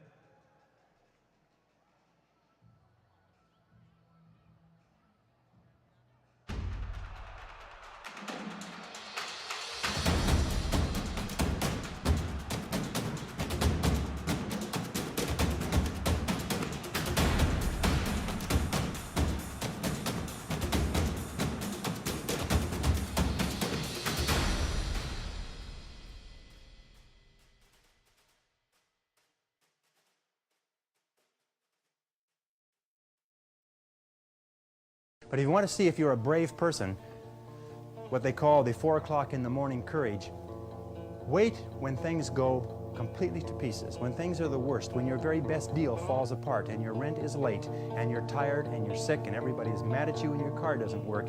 Then it's the person that picks themselves up and says, nothing is going to stop me. You know, the best quality in the world that you can develop is to develop the quality of being unstoppable. Develop the quality of being unstoppable. Say in yourself that no matter what life throws at me, it'll never stop me. No matter how rough it gets, I will never quit. And nothing will ever stop me. I get it. I get it. I get it, I get it, I get it, I get it, I get it.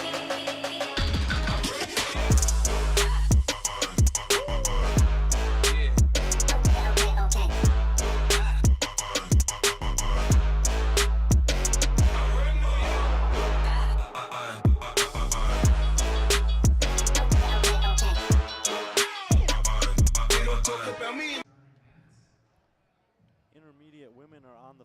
for the final time of Summit Games 2024, taking on Final Summit.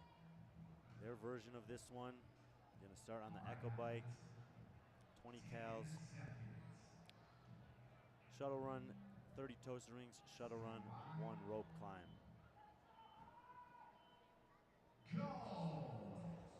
This is the final event for the intermediate women. In lane number 4, Bronwyn Glenn. Lane number 5, Sierra Rich. Lane 4, we got Bronwyn Glenn. Lane 5, Sierra Rich. Lane 6, Heidi Palu. Lane 7, Angie Shoa. Lane 8, Tierra Bowman. Lane 9, Dakota LaFranc. Palu, 10-point lead over Shoel. Shoel tied on points with Sierra Rich. Bowman, 20 points back of that. Glenn, 10 points behind Bowman. These athletes working their way through this bike. They're going to jump off and they're going to start their sprint around this pole marker. Hands up for several of the athletes. Oh, wrong way. Lane 8, Bauman off first. Lane 5, Rich next.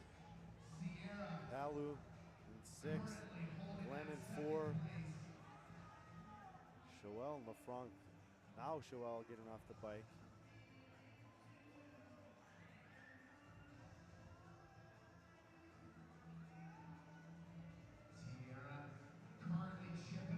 Bauman on the rings, 30 toaster rings here, middle part of this chipper, a little shuttle run in between.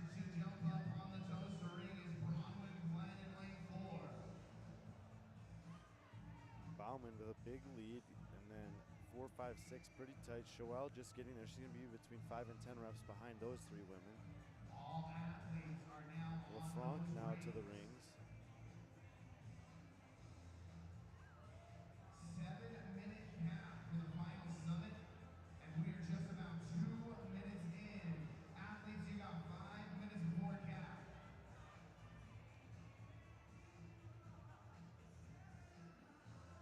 Don't think Bauman has broken it all yet.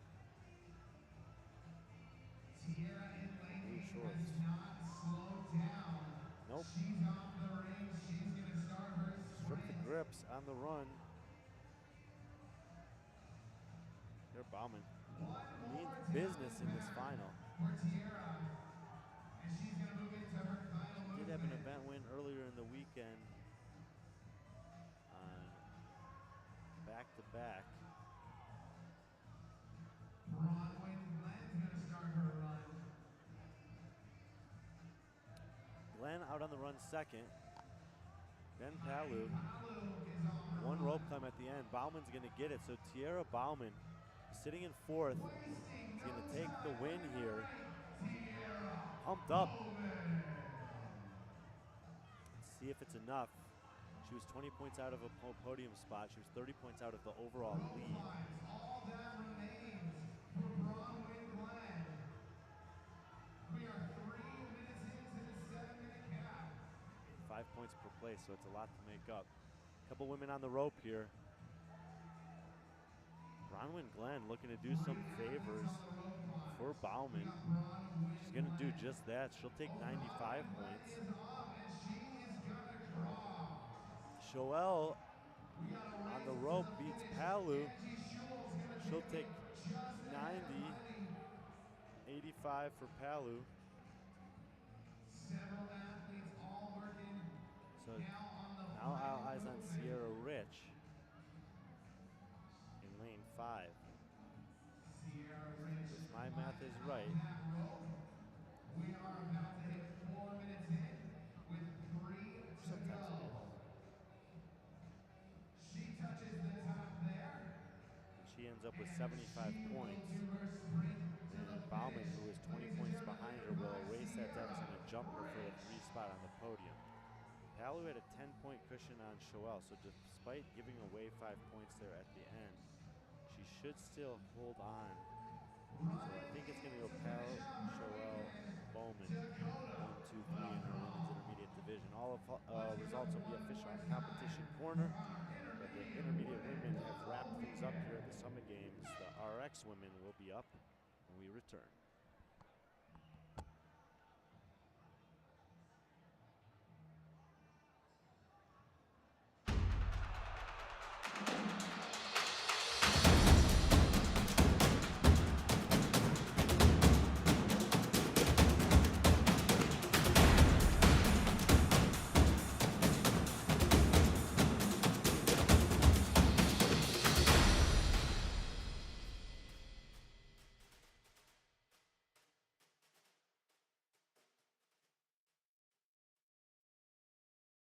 But if you want to see if you're a brave person, what they call the 4 o'clock in the morning courage, wait when things go completely to pieces, when things are the worst, when your very best deal falls apart and your rent is late and you're tired and you're sick and everybody is mad at you and your car doesn't work, then it's the person that picks themselves up and says, nothing is going to stop me. You know, the best quality in the world that you can develop is to develop the quality of being unstoppable.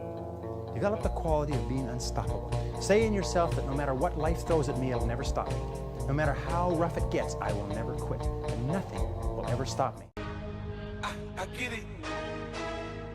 I get it, I get it, I get it, I get it, I get it, I get it.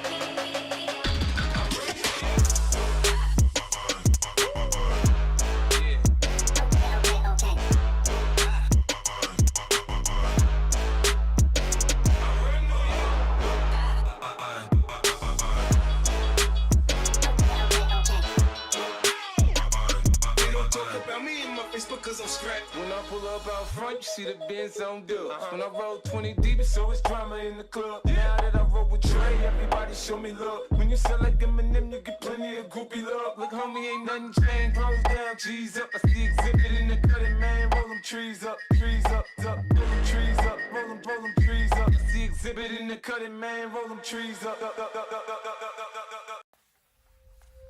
All that time you spent screwing up, it probably takes equal amount of time to get it right.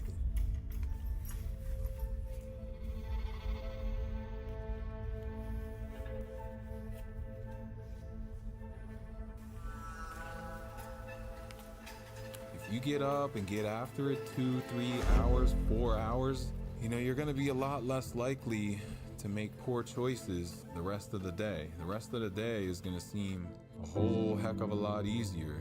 By choosing my hard to be these hard workouts, it makes these other life problems not so insurmountable. I've never been one of those people to count days. All of us that are in this fight are in the same place. It's all just about today. Even if you lose, you still win because you're still 90% ahead of everybody else in life. You know, just the fact that you went out there and you put yourself through that. You gotta keep pushing forward.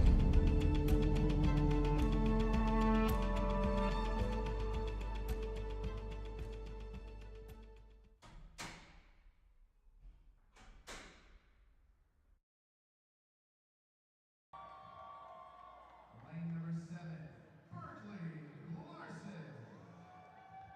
In lane number 8, Tari Dale. And in lane number 9, Natalia Villarreal. 60 seconds. We got the RX women on the floor getting ready to take on the final summit. We have elite athlete Kelsey Peterson in the booth. Hi, Kelsey. Hi. And you just got off the floor. Yes, I got chalk on my hands. And you're going to go back and watch because your husband's competing this weekend. Yeah, it's first competition ever. It's been so fun to cheer him along. And this is It's pretty a big weekend for you guys in general. I mean, you've been locked in a battle with one other team basically the whole weekend. It looks like it's going to come down to a tie break. So, Yeah. you know, for athletes that's stressful. For the fans, it's exciting. Yeah, it's been a battle, but that's what makes it fun. I would rather have a competition like that than the other way, either being way at the bottom or way at the top. So I like the battle. And then obviously your husband's competing, which is cool. Yeah. First time doing it. How's it been watching him? It's really fun. It's fun because we can kind of talk about how it is competing. Before he couldn't really relate to being in the corral and having your heart pump and kind of the emotions you go through competing. So it's been fun talking about it. And hopefully there's more weekends to come like this of us competing. This is the first of 2 heats for the RX women. Their version of Final Summit has 24 cals on the bike, shuttle run, 30 ring dips, shuttle run, and 2 rope climbs. And besides competing this weekend, you also have your business here. Yeah. Tell us, Kelsey's Kitchen. Yeah, so we make a refrigerated chocolate. We're in about a little over 1,000 stores throughout America, and we make it with just almonds, coconut oil, honey, cacao powder, and salt. So it's a very unprocessed, natural sweet, or natural sort of treat to have, you know, because we're all out here doing what we love and moving, and in order to do that, we need to have the right fuel. And if you're trying to eat unprocessed food, you need something that's a little more satisfying than an apple sometimes. So that's where our treats come to play. I was perusing the samples throughout the days. I think I've tried all of them. Maybe I have one left to go. But they do taste great, and it's actually it's kind of surprising sometimes when you taste something like that and then hear that there's only those five ingredients. I've been reading some of the scripts that they gave for the different people who are supporting the competition here, but it sounds like you have a decade plus experience that's kind of gotten to this point. Yeah. So crazy enough, I just grew up on a raw food diet. If anyone knows what that is, it's pretty extreme. You grew up on that? Yeah, I grew up on that, just eating fruits, vegetables, nuts, and seeds, and we didn't cook any of it.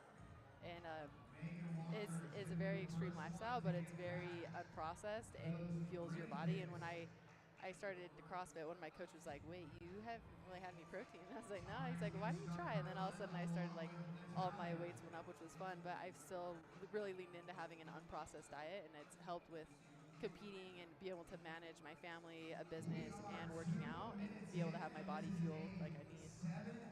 Yeah.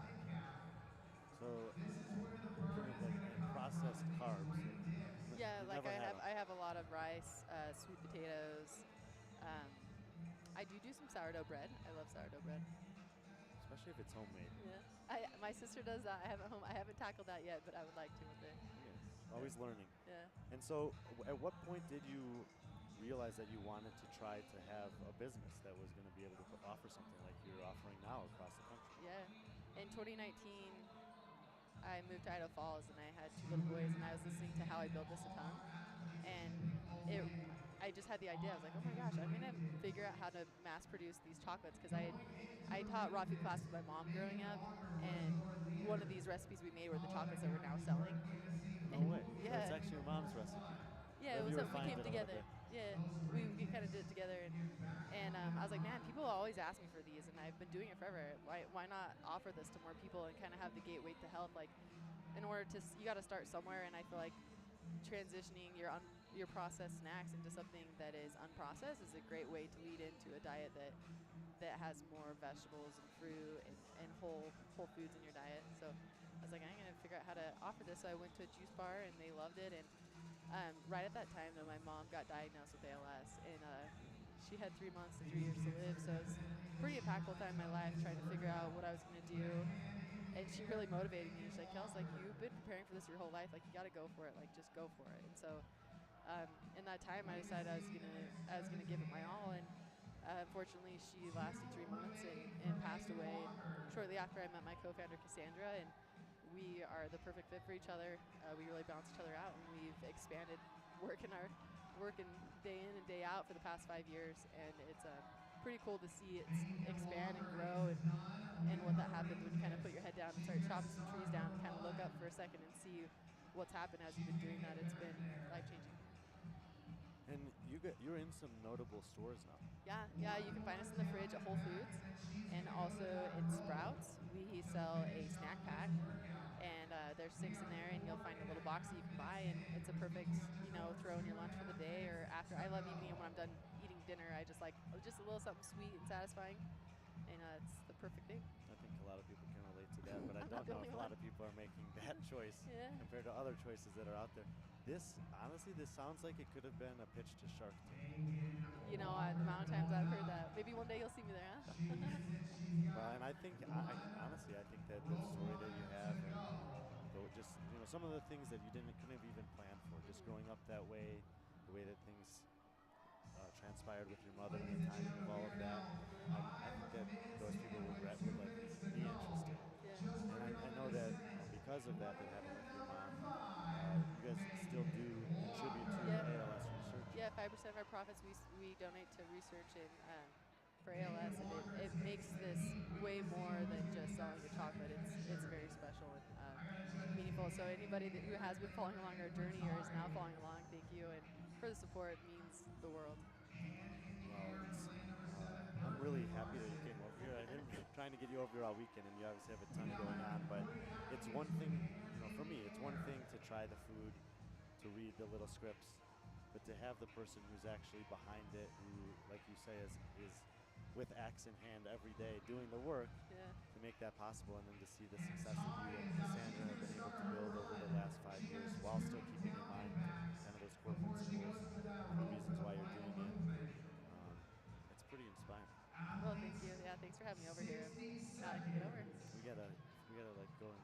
some of this audio and get some more promotion going for Kelsey's Kitchen.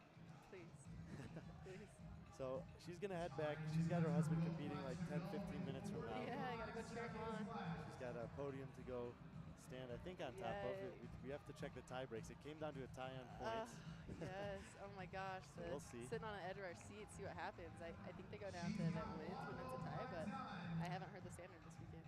It usually is. We were just looking at kind of, the athletic, the competitor's always in you. Checking the scoreboard. It looks like they're going to get the win, but either way, congrats on a great weekend for you, your husband, and your business, and thanks for taking a few minutes to come talk to us. Gosh, thank you. Yeah, please follow along the journey. We'd love all the support. If there are people listening, easiest way to follow you, Instagram. Yeah, Kelsey's Kitchen Snacks, and then you can also find a store locator and our website, just kelseykitchen.com. Couldn't be simpler than that. Yeah.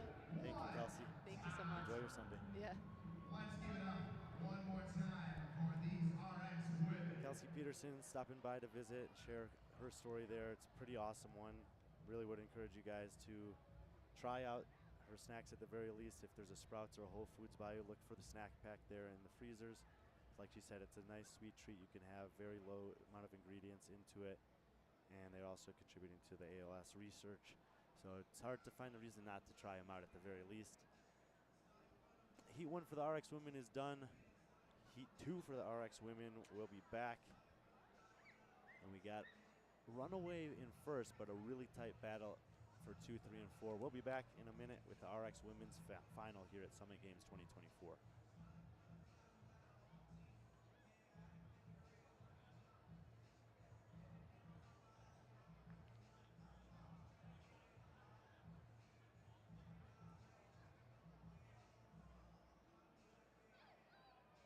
We are 2 minutes away from kicking off the final RX women heat. They're walking out onto the floor, so let's go ahead and introduce them. In lane number 2, Kylie Turco. In lane number 3, Melissa Maver. Lane number 4, Lexi Jensen. In lane number 5, Brittany Crum. Lane number 6, Olivia Allen. In lane number 7, Chantel Bouchard. In lane number 8, Michelle Weir. In lane number 9, Hannah Maxfield. 60 seconds, athletes. In lane number 10, Ava Anderson. And in lane 11, Kennedy Mott.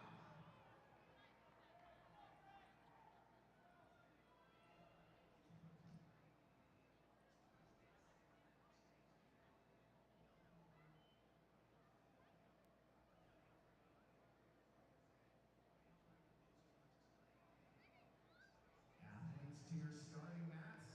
That's your number. You got 30 seconds.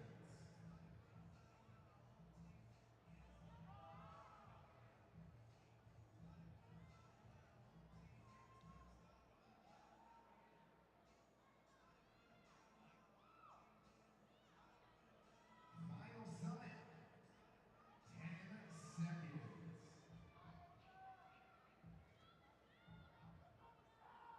Stand by. Go! Ladies and gentlemen, this is the final heat for the RX women. Battling it out here. RX women We've got are a off in their final summit. working here for you. Just Apologies for being a little late there. I was just talking to Kelsey real quick. to second place. There's only Lane 2, Kylie Turco. Lane 3, Melissa Mayberry. Lane 4, Lexi Jensen. Lane 5, Brittany Crump. Lane 6, Olivia Allen. Lane 7, Chantel Bouchard. Lane 8, Michelle Weir. Lane 9, Hannah Maxfield. Lane 10, Ava Anderson. Lane 11, Kennedy Mott. They're on the bike for 24 cows. Shuttle run, 30 dips. Shuttle run, 2 rope climbs. Olivia Allen in lane 6 in the black with the yellow writing, running away with this. She's got 756 points. Second place right now is Chantel Bushai, 684. She has a 12-point lead over Brittany Crump, who has a 2-point lead over Michelle Weir. Those three women are battling for the podium here.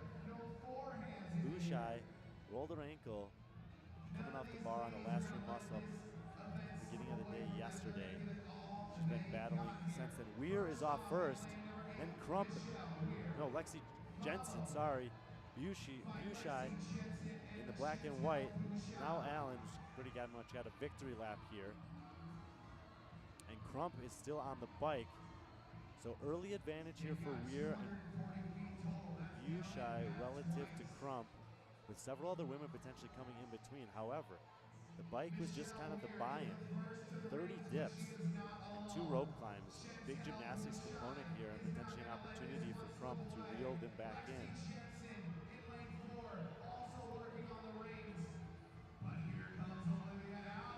Crump had the win on the ring portion of Matterhorn last night.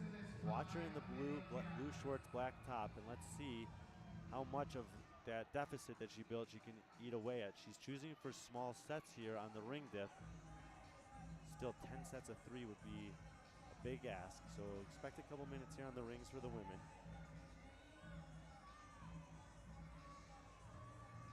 I would say for the women's RX division, this is basically a ring dip workout.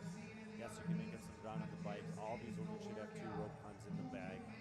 30 ring dips in 1 set is a lot.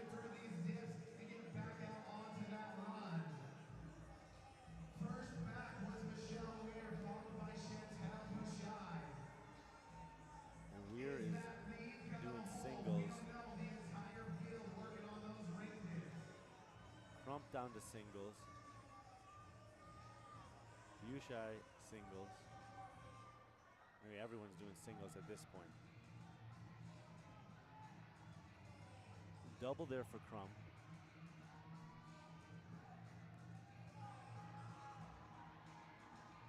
Many of these athletes dropping to singles. Here comes Olivia Allen. Green. Final rep. Olivia Allen, she's going to take off. So, ooh, we got another athlete moving on the outside lanes. Battle for the podium is in the middle. Kennedy Mott on the far left. Maybe the leader. 2 rope climbs to go for those 2 women. Turn around and run to that rope. But she's got Olivia Allen chasing her down.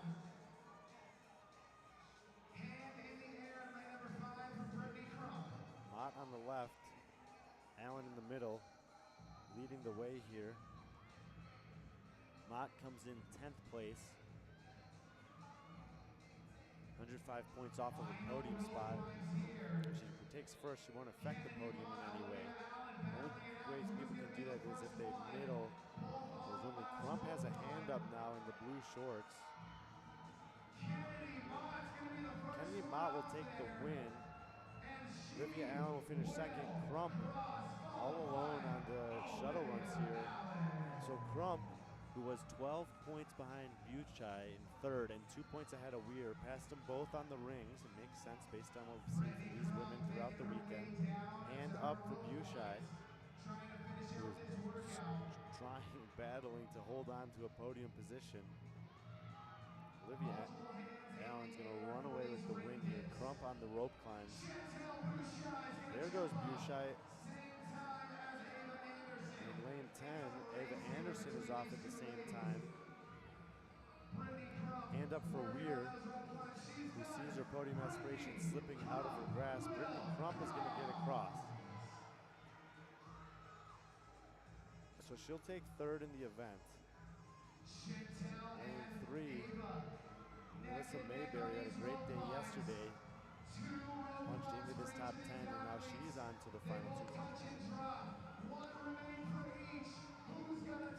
Anderson trying to do Crump a favor here.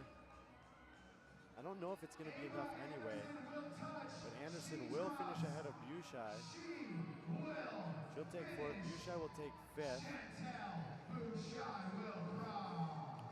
Fourth gets you 85 points, fifth gets you 80. So the 10-point gap between Crump and Bushai will not be enough for Crump. So it should still go Allen, Bushai, Crump. Crump should chip away 10 of the 12 points, but still will wind up third. And Weir Tried to give as much of a lead as possible, knowing these ring dips would probably be tough for her, but she's gonna fade. Seconds left. We got Hannah Maxfield on her run. Melissa will cross. 45 seconds. Let's go, Hannah. Two rope climbs. Let's go. 35 seconds remain.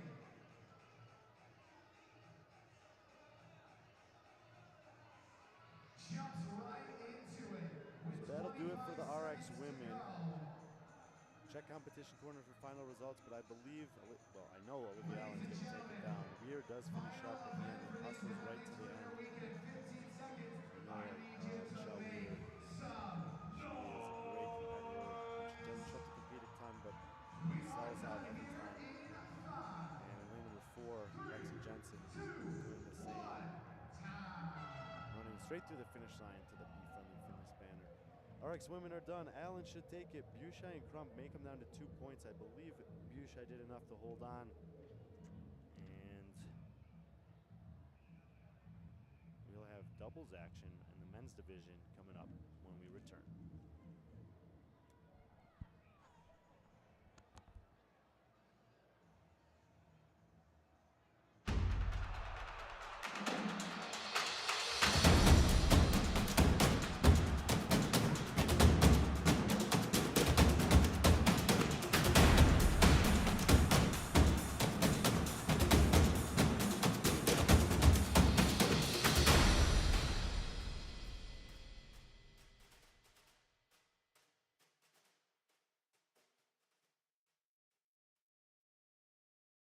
But if you want to see if you're a brave person, what they call the 4 o'clock in the morning courage, wait when things go completely to pieces, when things are the worst, when your very best deal falls apart and your rent is late and you're tired and you're sick and everybody is mad at you and your car doesn't work, then it's the person that picks themselves up and says, nothing is going to stop me. You know, the best quality in the world that you can develop is to develop the quality of being unstoppable.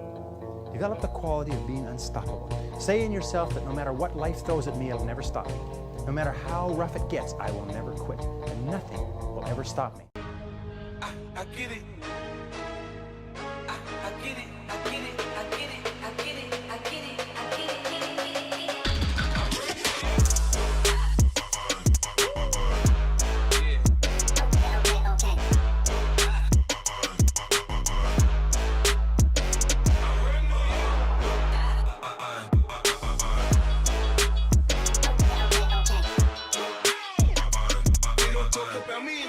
Cause I'm strapped. When I pull up out front, you see the Benz on dub. When I roll 20 deep, so it's drama in the club. Now that I roll with Trey, everybody show me love. When you sell like Eminem, you get plenty of groupie love. Look, homie, ain't nothing changed. Rolls down, G's up. I see exhibit in the cutting, man. Roll them trees up, up. Roll them trees up, roll them trees up. I see exhibit in the cutting, man. Roll them trees up. All that time you spent screwing up, it probably takes equal amount of time to get it right.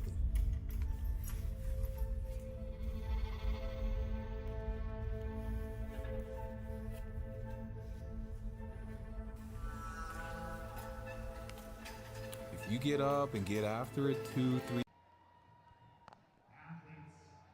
we are going here in 10 seconds. Intermediate doubles for the men on the competition floor. Go. All right, Taking on Final Summit.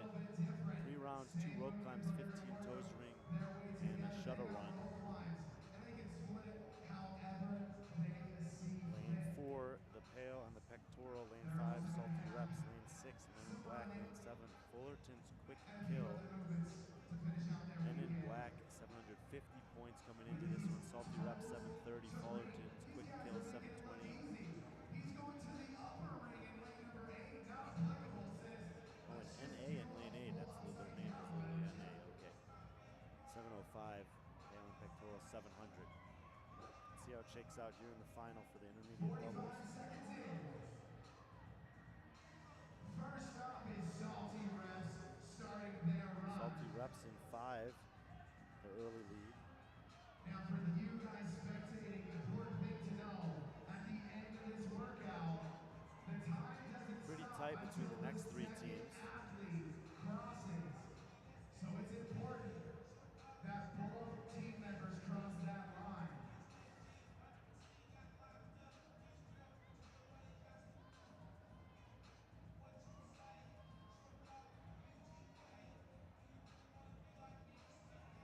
They've got 3 total rounds of this, working through the rope climbs, the toes to ring, and the sprint.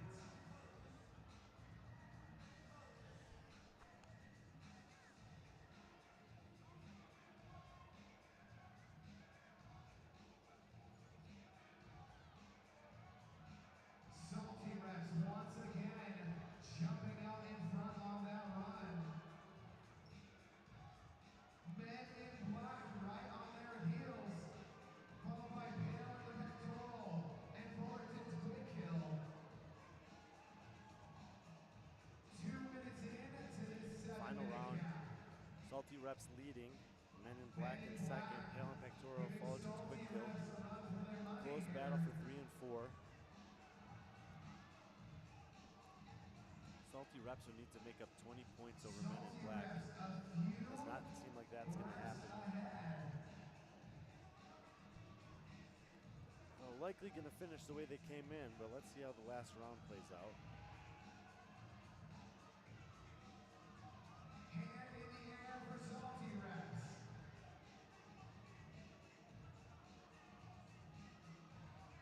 They just got a down and back to go.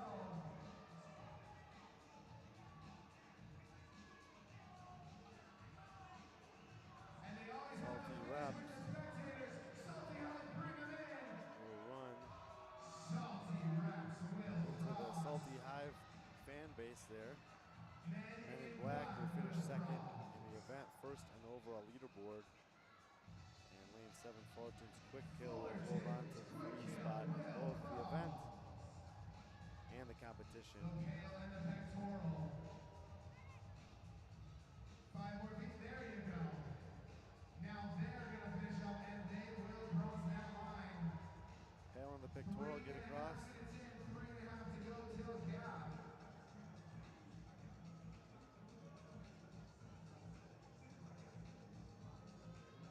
Intermediate doubles action is We're not applicable on these come toes to an to end. ring. We've got teams of 3 in 2 more. our next heat here as we continue the Crown Champions at Summit Games 2024. Shuttle sprint here.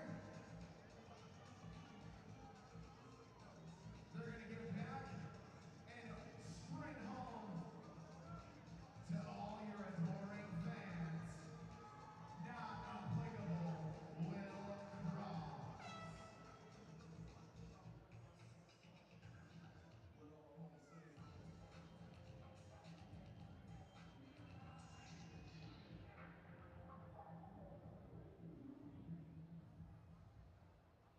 Nice job, gents. Get those scorecards signed.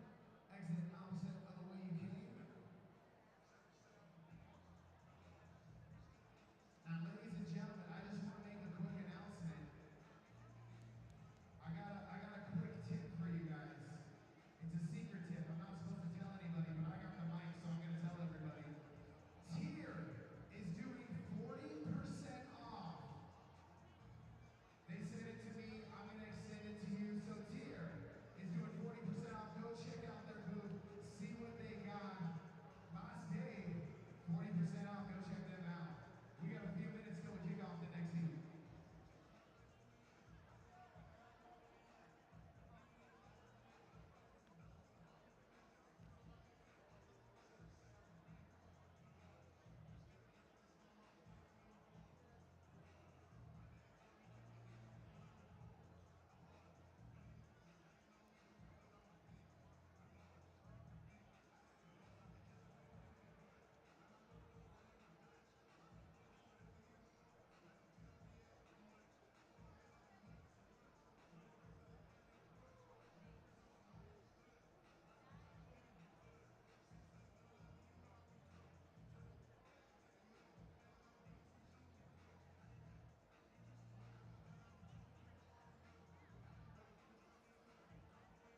3 in our intermediate and RX men getting set to start.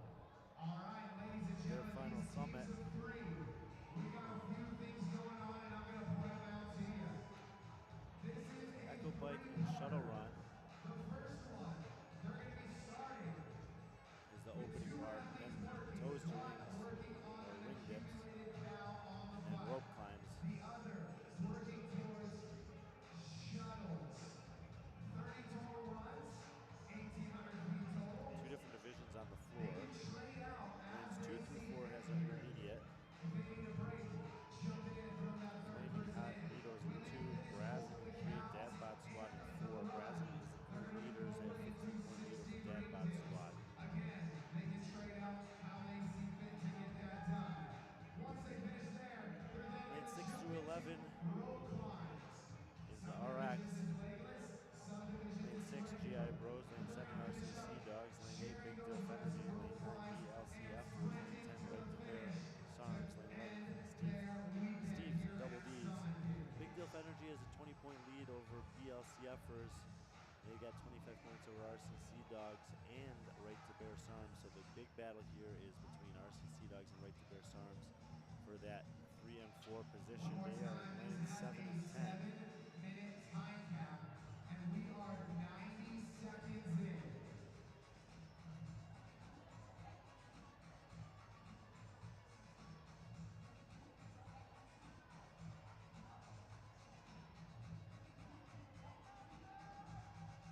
Hard to tell who's leading in these groups so far, but all I know is they are all moving and none of them are stopping.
Teams are done. We'll shift our attention to the individual competition to wrap up.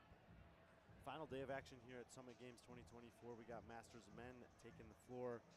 On the far right side of the floor, we're going to have the 35 to 39-year-old division. Ron Butler will be in 1, Garrett Barber in 2, Anthony Matucci in 3, Jason Pruban in 4. Empty lane in 5, we got the 40 to 44 in lane 6, 7, 8. Chad Call in 6, Quinn Hess in 7, Chad Jones in 8.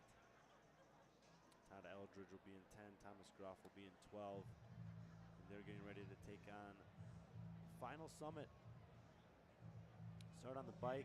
It'll be either 30 or 24 cals, some shuttle running, either 30 toes to rings or 30 ring dips, and then either three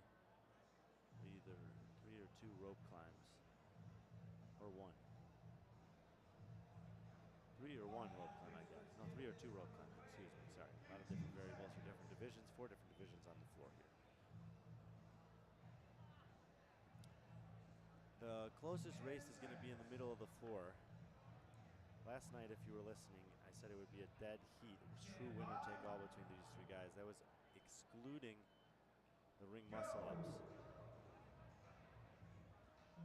which Quinn Hess had won by 1 rep over Chad Call. There's really no way for me to know that in real time. And then Chad Jones took 3rd. So right now, Quinn Hess has 765. Chad Call has 760. Chad Jones has 755. So it's 10 points between those 3 guys. But they've more or less been exchanging blows every single event. In fact, almost a different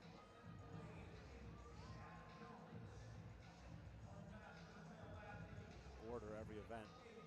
In 7, Quinn Hess, who is the leader, gets off the bike first, but the ring dips will be the telltale sign here. In 6, Chad Call and Chad Jones still on the bike. In 8, we do have in lane number 2, Garrett Barber in the 35 to 39 in the red shorts.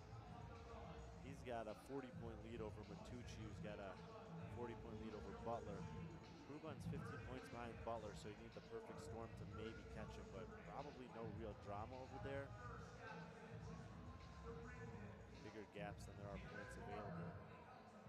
Quinn Hess in lane 7, a big and strong set of ring dips there. Wow. So not good news for Jones and Call. We're maybe hoping to make up some ground on him. And once you get off the rings, pretty difficult to make up any ground with only rope climbs remaining. If they were legless rope climbs, that could be a different story. But only the elite have legless rope climbs.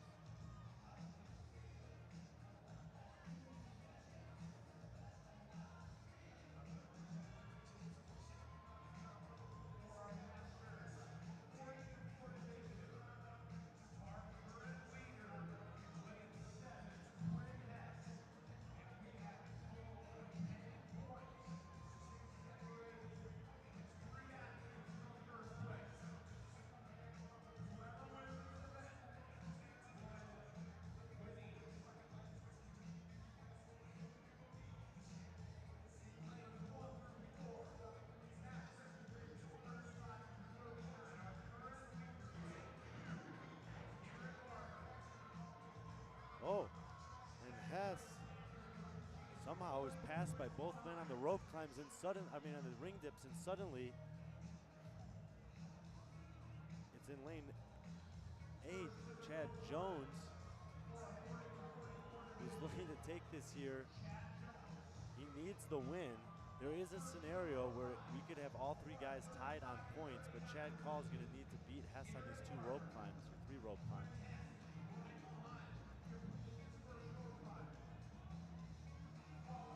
One more rope climb for Chad Jones, 2 more for Hess, 2 more for Call. Barber in lane 2, cruising again to an event win over there. It looks like he's got 1 rep to go. Everyone else in his division is still on the rings. So Chad Jones is going to do what he needed to do. He'll take 100 points. And now he waits and watches. Quinn Hess will get in. And that'll be 95 for him.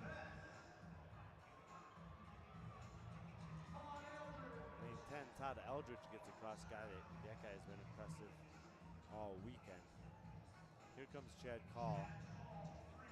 So Call, I think, will drift to third. Jones will bump to second. Quinn Hess should hang on to the overall lead. Those three guys all exchanging fist bumps there. It was quite a battle between those three guys all weekend long.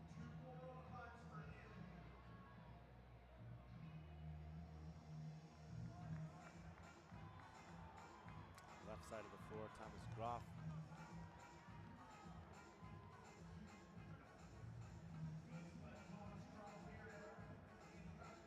He's a 55-plus athlete.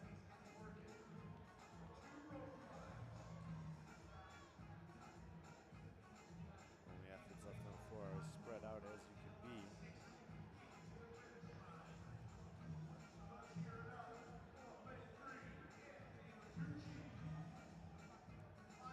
Anthony Matucci's going to finish up.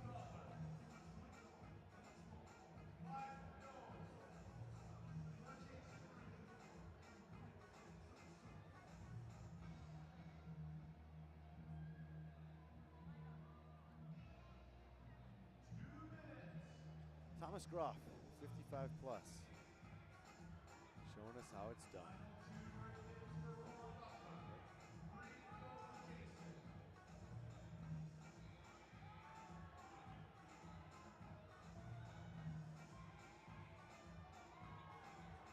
Years old, still climbing the rope.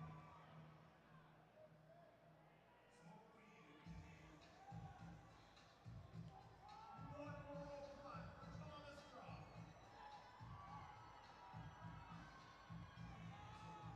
Let's let him hear it. He's got 90 seconds.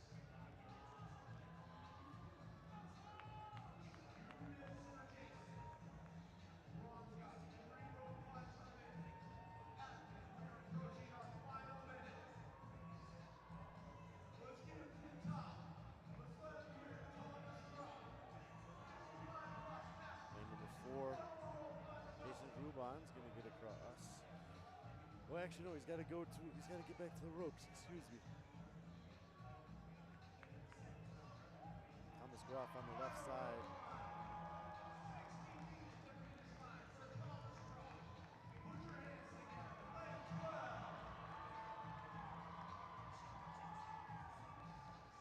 Thomas Groff, great weekend, my friend.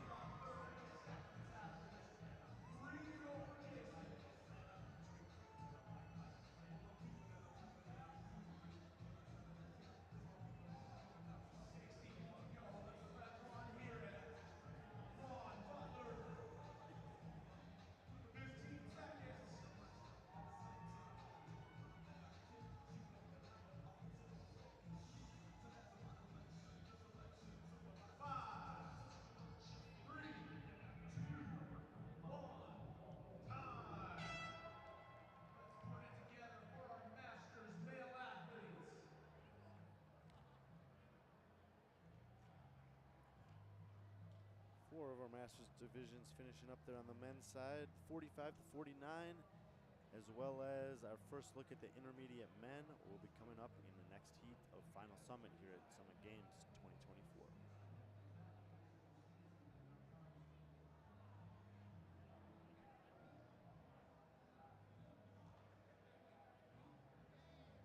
Just a reminder, Asian flavor punch.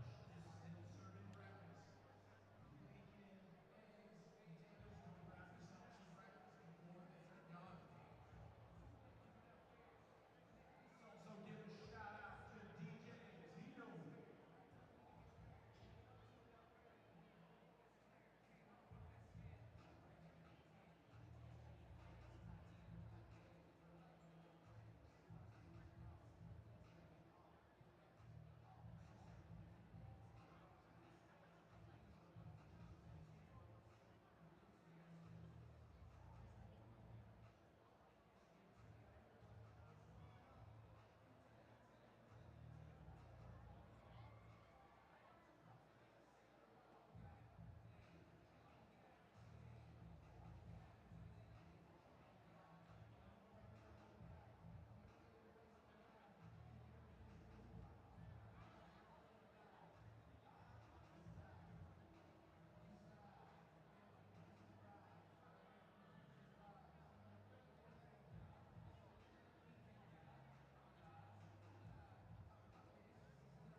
Approaching the start here of our next heat of the final summit. We got 2 divisions on the floor, and we got 2 people in the booth.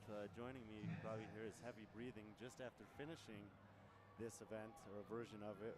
We have Garrett Barber with us. All right. And we're going to watch the fake Jay, a.k.a. Zach Barber. That's right, fake Jay. Okay, I told him, say get on there, go full send. Let's see that bike go. He's in lane 4? Yeah, I told him. Hey, that's the Be Friendly Fitness lane. There you go. I said close your eyes, get it into hundreds for at least 15 seconds. It should be about 20 cows. It'll coast it to the end. And then at that point, you don't have any. That was 20 seconds. There you go, dude. So he's older brother taking younger brother's advice. That's right. Well, when you got a 60-point lead on your division, you can have a little fun in the final, I guess. We did this. We practiced this one together, but we didn't know it was ring dips at the time. So we thought it was just like we did some dips on a box or something, and that was very different. This has completely destroyed my pecs on the rings. I think the whole event is the ring dips. Yeah, well, it might be. Now, Zach's pecs are bigger than my quads, so he should be okay. There have been some changes to the programming this weekend. I think they've mostly been good changes from my perspective. I don't know how the athletes feel about it. Dude, I think all the changes have been good. I don't know if it was adaptation to the venue or adaptation to different equipment, or they just looked at us and said, hey, these guys aren't good enough for these workouts. But either way, I think they made the right calls. Let's take a full rundown here. We got lane number 1, Carl Kaplan, lane 2, Maddie Strong, lane 3, Daniel Stevenson, Zach Barber in 4, Clint Gwyman in 5, and Chris Livington in 6. That's our Masters 45 to 49. As we say, Zach Barber way ahead. Daniel Stevenson commanding in 2nd. There's only 5 points between Gwyman and Strong for that final podium spot, so we'll kind of have our eyes on 5 and 2 there. But Garrett, you know, you and Zach train together. You guys do these competitions every once in a while. I think he's 7 years older than you? Yeah, 7 years older than me. Somehow he's aging 7 years slower than me, though. So we're really, right on par. We balded about the same time, which was totally unfair, and now our legs our bodies are breaking down at about the same time. So, we need to do a DNA test too, because he's got about 15 pounds more muscle than me. Was it one of you or the other that kind of got into this first, or did it happen at the same time? Yeah, so we're also business partners, and we have a third partner, and he got into CrossFit a little before us. There you go. Those are good rope climbs. I was a little bit worried about his rope climbs at the end. He's been working a lot at them. I think he's going to do fine here to finish up with this last 2. But yeah, our partner kind of got us into him. We had a gymnastics background, so we kind of walked in the gym, and we're one of the best in the gym on day 1 on a few of these movements, which was kind of makes it more fun to come back the next day. But and then he actually did it for about a year before I got into it more. Here he goes. That's a good finish. What's his time? Did he beat me? Shoot, he's gonna beat me. There's his Trump victory right there. About 310 there. The 100 plus whatever calories or RPMs on the bike didn't seem to slow him down very much. Dude, and I think he got off that bike about 10 seconds faster than I did too. So he didn't slow down. I saw him. He was breaking up his ring dips into 3s. I was trying to go like 6s. And I think I had to take a bigger rest. Yeah, I mean it's 30 ring dips. That's significant. I'd say I don't think I've done a ring dip since my gymnastics days, which are a long time ago now. So that was new. They don't pop up that often. I used to train with a guy who follows functional bodybuilding with Marcus Philly. Okay. He would have them in there. It's a great movement. Yep, definitely. And dude, if you really want to work those chests, it gets you every time. That's gonna help me get bigger pecs. It should. It should. If you look at mine, clearly I haven't been doing enough. Well, most of the guys getting in here, Wyman finished ahead of Strong, so he should hold on to the 3 spot. He was behind him early on, passed him up. Strong kind of reeled him back in as the competition went on. And my buddy out there in lane number 1, Carl Kaplan with HDR CBD, chipping away on ring dips. And singles on ring dips is something I've seen from a lot of people today. Yeah, I think when you burn out on those, it's almost like handstand push-ups. The only thing you can do is just wait. I remember that I was mentioning the functional bodybuilding. I remember doing a workout with my buddy, and it was like some kind of intervals, and it was 12, 9, 6, 3 on the ring dip. Okay. And I did 12 unbroken. Yeah, and I you're felt like, great. This is awesome. I came back for 9, Yeah. and I got about 4th rep in, and I was like, whoa. And you're done. I don't even know I can do You another gotta, one. You got to go take a lunch break and then come back and finish. And I was like, okay, I need to, anytime there's ring dips, I need to look at the total number and then think about, like you said, what's reasonable sets. And if there's 30 in one set, I mean, personally, I might just do one the whole time. Break early. Break early. Try to minimize your rest, because ultimately it's not how fast you can do the dips, it's not how fast you can do the handstand push-ups. It's how little you can rest in totality. Yep.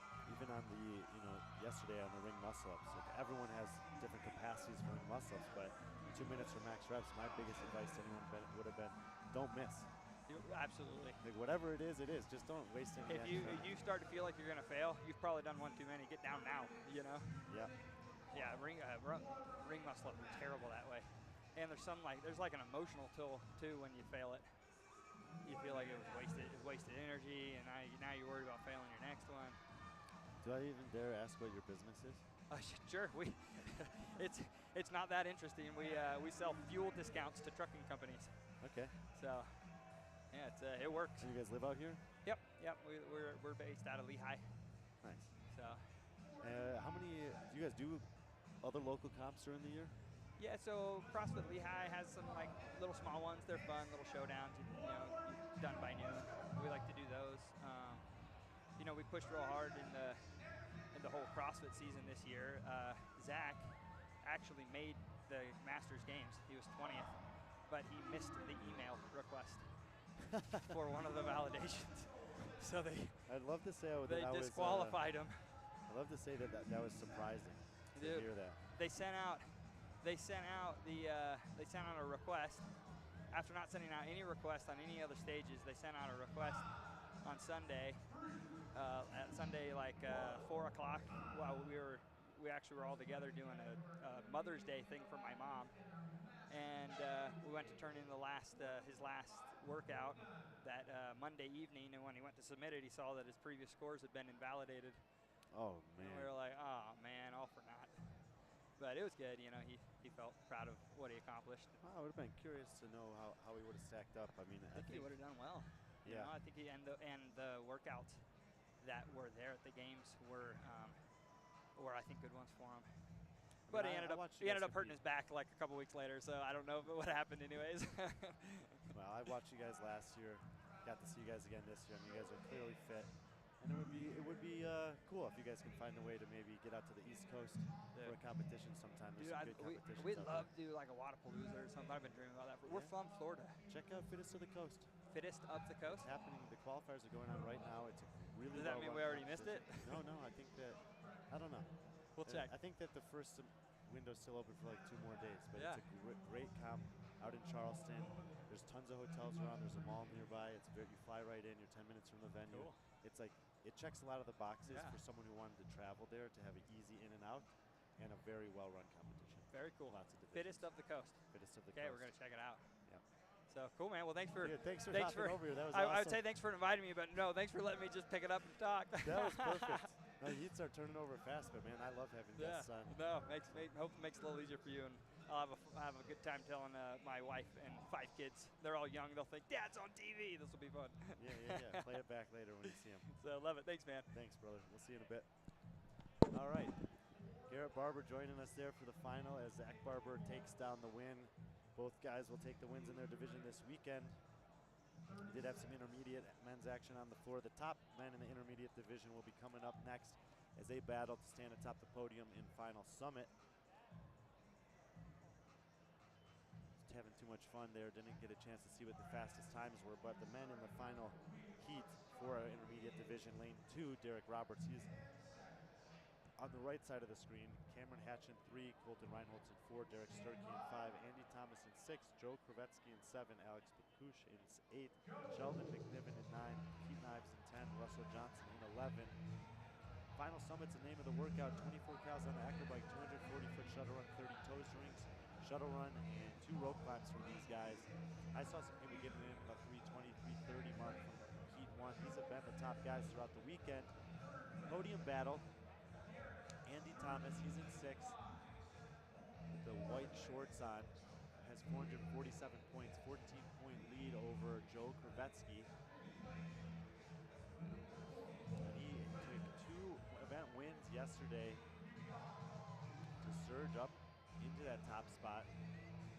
Kravetsky's got a 15-point advantage over Sturkey, and Sturkey's got 23 points over Bakush. Bakush with only a 1-point lead over Reinhold. Those are the top 5 guys.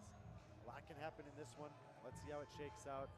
Toes to ring's a lot easier than ring dips, so getting there early as lane number 7, Joe Kravetsky, does, probably a big advantage. We saw some of the intermediate women hold on for an unbroken set of 30 here, so I would expect that most, if not all, of the men will do the same. Once they finish that, they'll hit the shuttle run one more time and then head to the rope. I'm thinking we're going to see a lot of times, about 2.5 minutes here.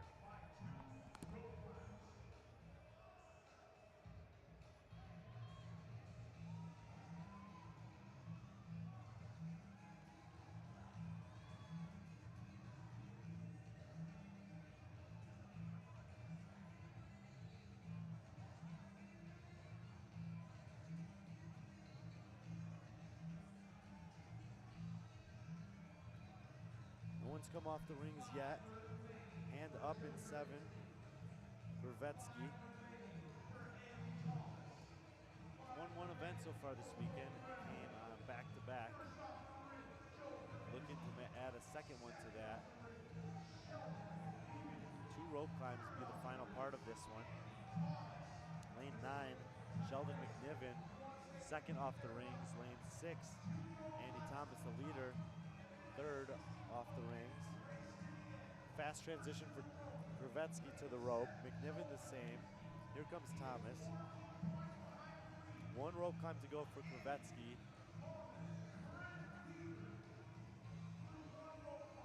Derek Sturkey was in 3rd, is still on the toes to rings, and this is huge for Alex Bakush potentially. Kravetsky will take it. He'll hold down a podium spot. Thomas is going to finish 2nd in the event. He'll win the division. McNiven's going to have one of his better finishes of the weekend. Lane number 4, Reinhold. He'll get across. That's big for him. He was 1 point behind Bakush. Bakush in 8th's going to finish. So he'll give away that spot to Reinhold. And maybe it's Reinhold who can actually make up the difference and end up on the podium here, depending on where Derek Sturkey comes in, who's still on the rope climb in 5. And times from other heats are going to factor in. And I think as we get a finisher in 11 from Russell Johnson, I think that Colton Reinholz may have just jumped 2 guys in one event to finish 3rd in this one. Competition Corner will have all the official results. He was 2nd on Survival Pack.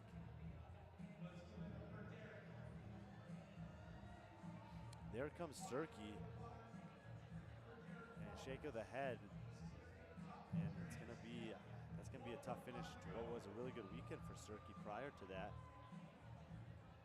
He had an event win, a couple of 3rds.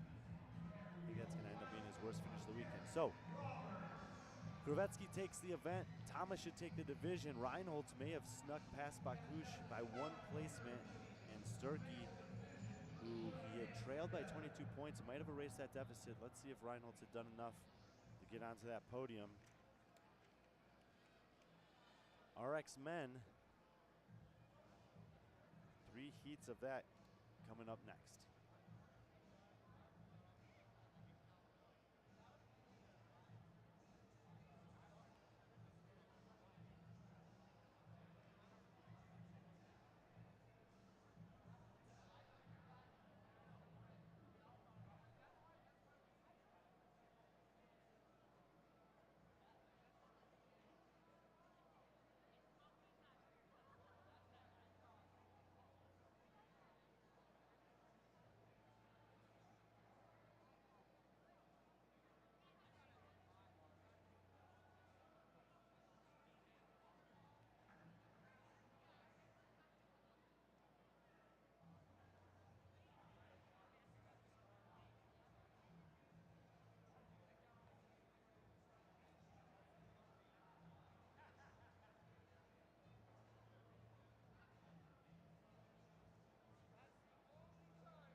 But if you want to see if you're a brave person, what they call the 4 o'clock in the morning courage, wait when things go completely to pieces, when things are the worst, when your very best deal falls apart and your rent is late and you're tired and you're sick and everybody is mad at you and your car doesn't work.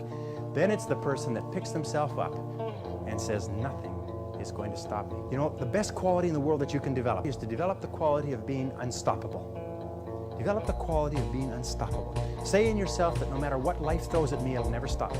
No matter how rough it gets, I will never quit. And nothing will ever stop me. I get it.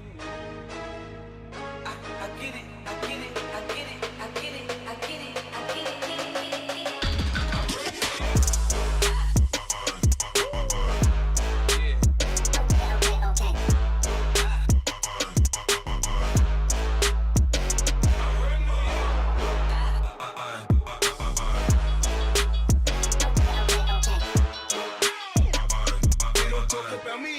Because I'm strapped. When I pull up out front, you see the Benz on dub. When I roll 20 deep, it's always drama in the club. Now that I roll with Trey, everybody show me love. When you sell like Eminem, you get plenty of groupie love. Look, homie, ain't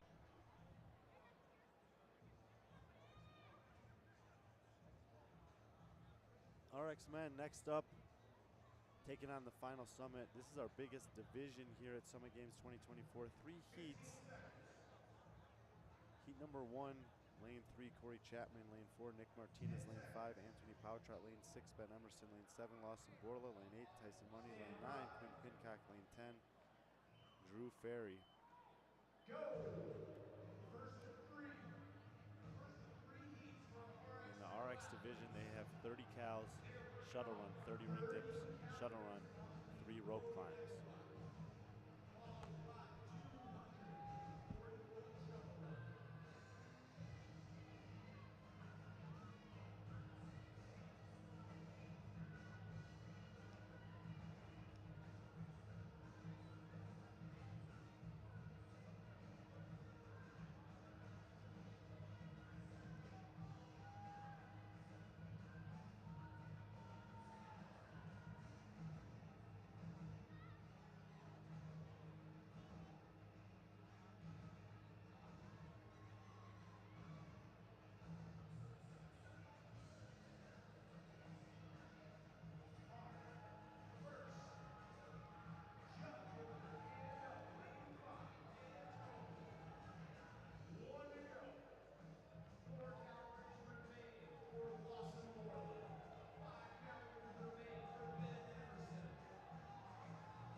As the guys continue to work through the ring dips here, we'll keep track of kind of the top scores. This is a division that's had a lot of actually good scores coming out of early heats kind of throughout the weekend. And I'm joined in the booth now by Adrian Conway. How's it going, Adrian? Pretty good. Getting ready for the you know, just rolling through the finals here, crowning some champions at Summit Games. People, you know, I think if most people probably know you, it's from some of the either accomplishments individually you've had, or maybe commentary, Rogue Invitational, semis, games type stuff. But you have a programming business, True Fitness, and you got a ton of athletes competing here.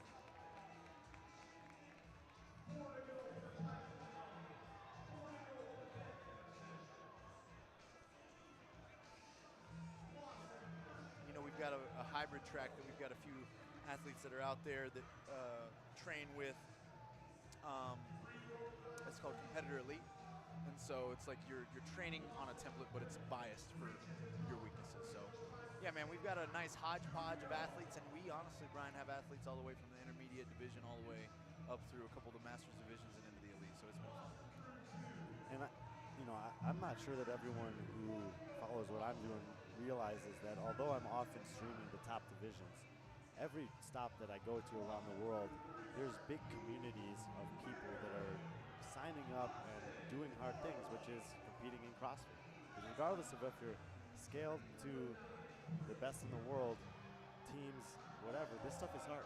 Oh my gosh, it's terribly hard. I mean, even what we're seeing right now, a bit of a different version of what we'll see take place in the elite division. It's even the competitions and the way that we program for them. Of course, I've had a hand in programming this event the last 3 years, and it's been a great learning experience for me.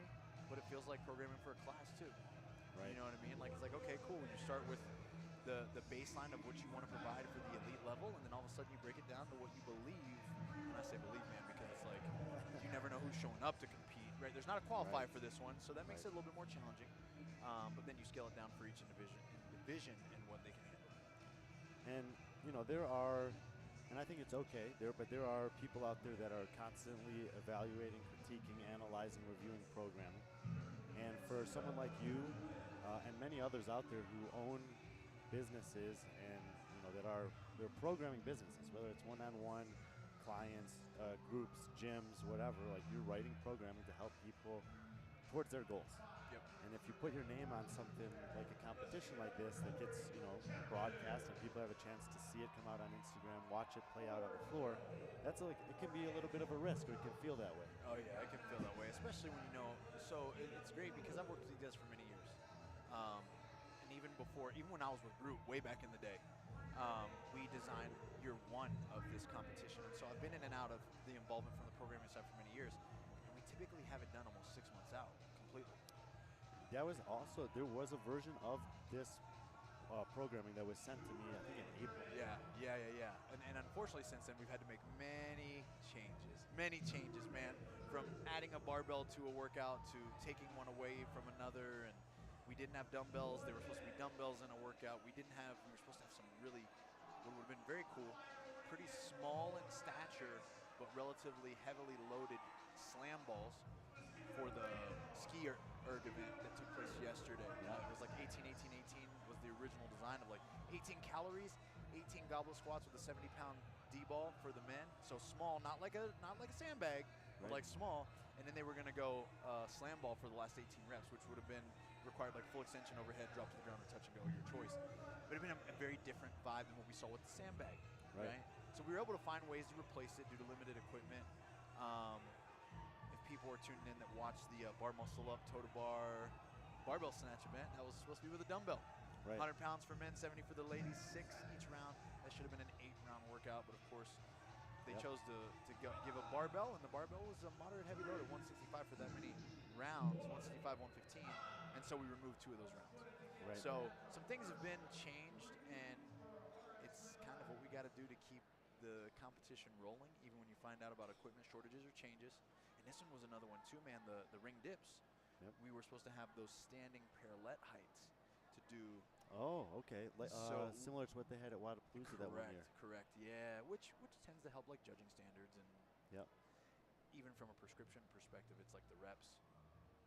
Initially, in my mind, when we accumulated this kind of volume, it was with those. And typically, you see standardized athletes and even elite athletes be able to bang out more in one set, be able to go a little faster through a rep scheme like 30. So.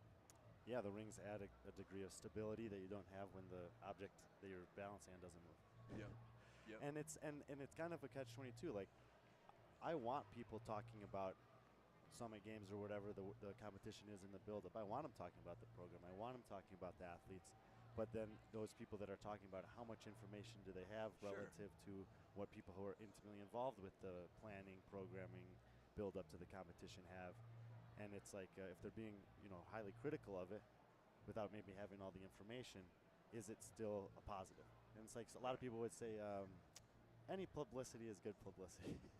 Many would. And some people might be like, well, I don't know about that in this case. Yeah. And so, hopefully the fallout would be that, if they're evaluating it running up to it, then they would watch it, would learn some stuff like the conversation we're having, and then potentially do a follow-up on the back end of it. That would be a good bookend. I agree. But a lot of times it doesn't happen. Nah, man, people just want to get information out as fast as they can. That's basically what media's turned into. You know that, unfortunately. It's like it's not just part of our space, it's part of the world. And that, it's fine. It's fine. And here's the thing for me is that what I hope is that if people see something and they're like, something seems to be off. This seems to be missing. That seems to be too heavy. Or this volume is like crazy or something. Hopefully, they would be able to understand my history within the space and follow along throughout my journey and know, they must have been pigeonholed into making this choice, or there must have been an influence here, something they had to do. If it leaves this flavor for an unbalanced approach, there would be some rhyme and reason. Right, and it's one thing to, if a competition pops up on your radar and you're like, for example, if I told you there's a competition in Cyprus going on this weekend called the Grand Sapphire Championship, you probably never heard of it. I'd be like, yo, tell me more. I don't know nothing about it. And I know there's some even globally known athletes competing there. But I don't know who's programming it. I don't know who's running it. And so if I just pulled this information and started talking about it, that would be one thing. Yep. But if I did that with Summit Games, when I know Brigham and I know you, yep. and I didn't bother to ask you guys any questions, I'm not really doing anyone as good of a service as I could do by asking those people who I know about it. But like you said, sometimes you just want to get something out, and so you just run with it. Absolutely. Let's intro these guys here. This is the second heat of 4 for the RX men as they're taking on the final Summit. Right side is the low numbers, so in lane number 3 in the blue, Maxwell Mangrum. Lane 4, Nate Woods. Lane 5, John Williams. Lane 6, Tanner Morse. Hayden Clifford in 7, Andreas Braulich in 8, Jacob Walker in 9, Kyle Kelly in 10. Jacob Walker did a one-ring muscle-up yesterday, and then you know him. I do. He took third on the second part of that. Yep. Your face. Bro, it was huge for him. It was huge for him. And I knew he literally, again, so the initial, context, the buy-in to that workout last night was supposed to be in Elson. The original program. Yep. That's right. And so they changed it, affected the scoring a little bit. Jake was heartbroken. He was like, oh no, ring muscle-ups, Adrian, what am I going to do? I'm like, it's a great opportunity to do your first ring muscle-up, bro. That was his first ring muscle-up. First ring muscle-up. It was amazing. I mean, that was the reason he reacted the way he did the little dance, right? So it's what's cool about this is that you see things happening here on the floor, all in the same day, all within 15 to 20 minutes of each other, like someone getting 25 ring muscle-ups in 2 minutes without even really struggling like Drake Lewis did. And then you get someone like Jake, who is getting his very first ring muscle-up ever and changing the complete outlook of his CrossFit experience. Right. Because of that kind of momentum and how it changes not just his training, but his life. You know what I mean? And so I love that. I love that about these type of competitions that have that wide array of tiered systems so that the intermediate or the baseline or the scaled, whatever category you call it, can be right out there with the elites. And as you mentioned, you've been involved with what was formerly called the Iron Games for several years. And so you've seen it kind of grow up, mature, evolve, change, and now they're here in Salt Lake City. I think they started in Salt Lake City. No, they were down. No? They were down in Cedar from the beginning. Yep. Okay, well, they're up here in Salt Lake City. I mean, this complex is massive. It seems like there's a ton of potential here, but it also seems like they've barely tapped that in year one. I agree. I think there's a lot of learning. I chatted with Brigham just a little bit this morning about, what his vision is for the future and kind of where we could go with programming and the things that are around here and all the options that, of course, make me excited to be able to continually be involved in this competition. But, yeah, man, I got here on day one on Friday. I hadn't been able to come do any of the walkthroughs before.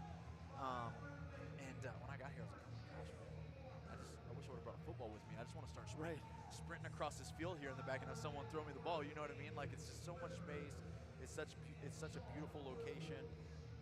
Down to the details of things when you run a competition. It's like, hey, plenty of bathrooms, easily walkable distance. There's plenty of things that people can get food close by if they don't want to eat the vendors that are available. Like, all that stuff checks out. So I'm excited about the future of this place. Yeah, I think that if they come back here next year, it's going to take a big step forward. Well, I was thinking about it. There was one workout that I don't think was ever changed, and it was the beep test. That's right, yeah. Why did you want to include the beep test in a CrossFit competition? I love the beep test. I grew up, people don't know this about me, but I came from the traditional strength conditioning community prior to falling in love with CrossFit, where I studied human performance and did the whole thing. So I got to oversee the collegiate development of like tennis teams, basketball teams, soccer teams.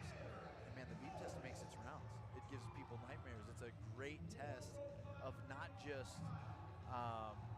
raw stamina and endurance, but also speed endurance, because of the way that you have to intensify your pace as you go.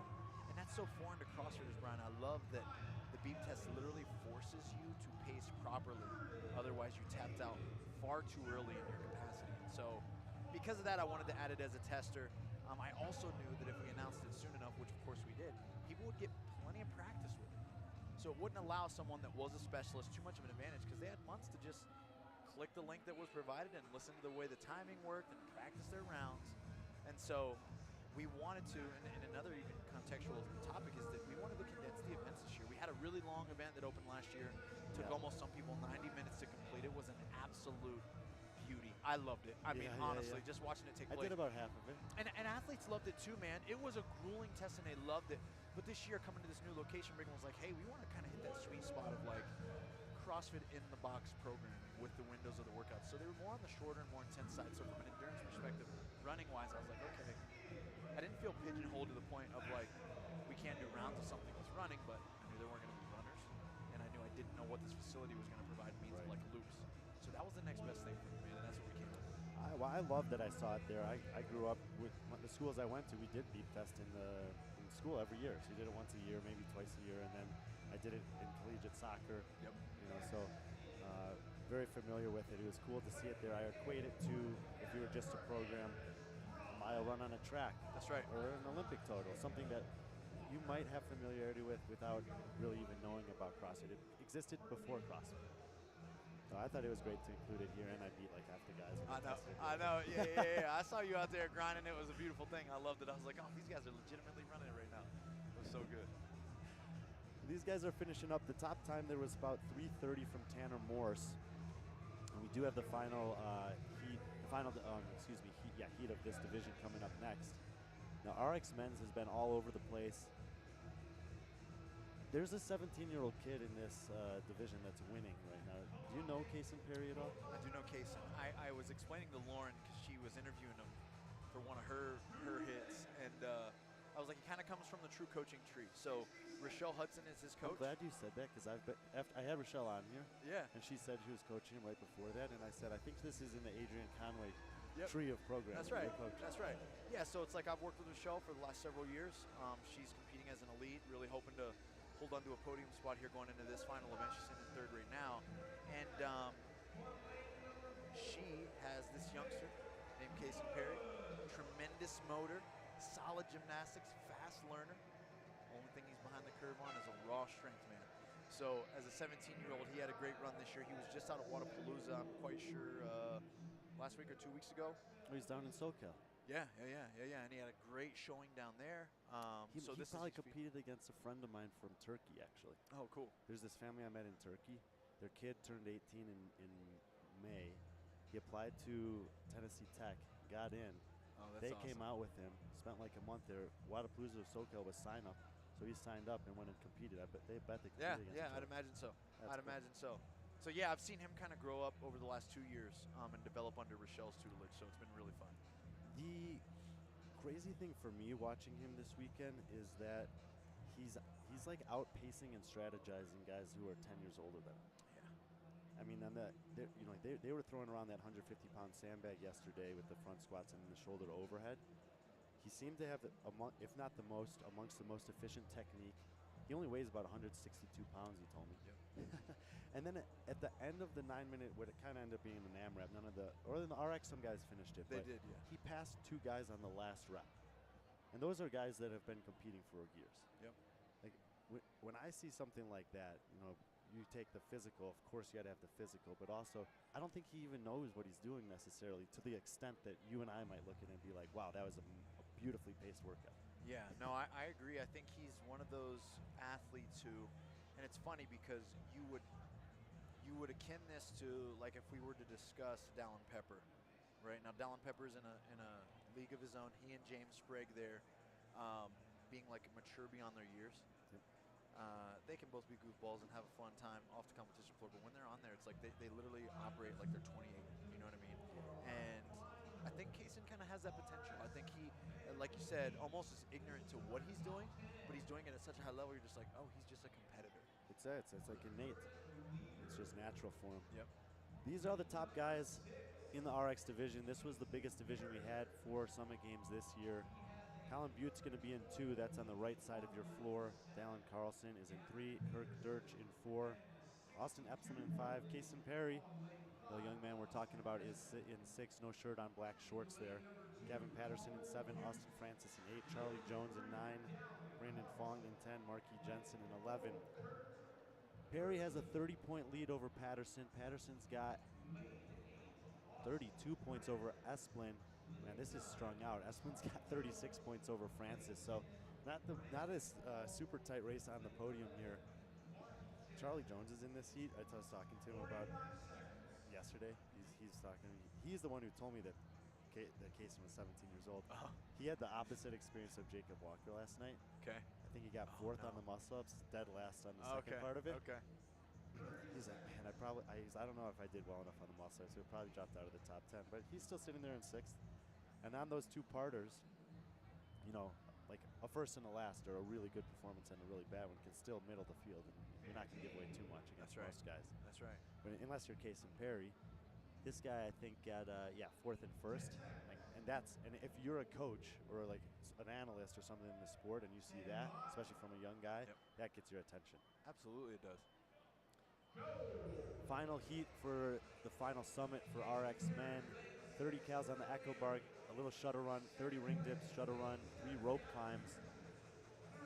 I don't know what the conversation was like here, but for the RX men, no legless rope climbs at all. Do you think that maybe they could have had 1 legless, 2 regular, or 2 legless, 1 regular, or something like that? Yeah, I'd say at least 1 legless. I would I mean, good night. I'd love if it was 2 and 1. Two legless, 1 regular. You know what I mean? Just to bring in that element of. It's hard to describe it, but it's an element of gamesmanship. But at the end of a long weekend like this, it is an element of gamesmanship that is also like, I've got no choice. I've got to send it. And I don't know if I'm making it up the rope, but if I don't go now, and Brian Friend touches the top of this thing before I do, my weekend's done, right? Like my podium chances are done. So I love that risk. If you're risk averse, you can really blow it. But if you're risk inherent, like you have that in your, someone like Kaysen, for example, if he knows how to pace it just right, he would be rewarded at a high level. Well, this is pretty interesting. Despite those huge disparities in terms of 30-point gaps on the leaderboard, Perry is still on the bike at 1:15. Charlie Jones came off in about 22 seconds, and he's ripping through ring dips in lane number 9. Gavin Patterson may have been the second to last one off the bike, and he came into this in 2nd place overall. There like a guy who struggles on the bike can make up a lot of ground on the rings against some of the competitors here, but there were some like 3 or 4 times between 3:30 and 4 minutes from earlier heats. So it's not impossible that you could see a 30-point swing here. Right. Yeah, no, definitely not impossible. We've seen it in Kaysen Perry. They're opening with only about a set of 3. Well, Perry's in lane 6. He's going for a bigger set. Patterson in 7 in the white T-shirt. He did a small set. But there goes Charlie Jones in 9. And in lane 5, Esplin. And Esplin's that guy who came in 3rd. 30-ish points behind Patterson, 60 points or so behind Perry. 3 rope climbs to go for those 2 guys. Those guys both have a lot of experience competing. I don't think 3 rope climbs is going to be much of an issue for them, and they need to beat Morris's time of 3:30.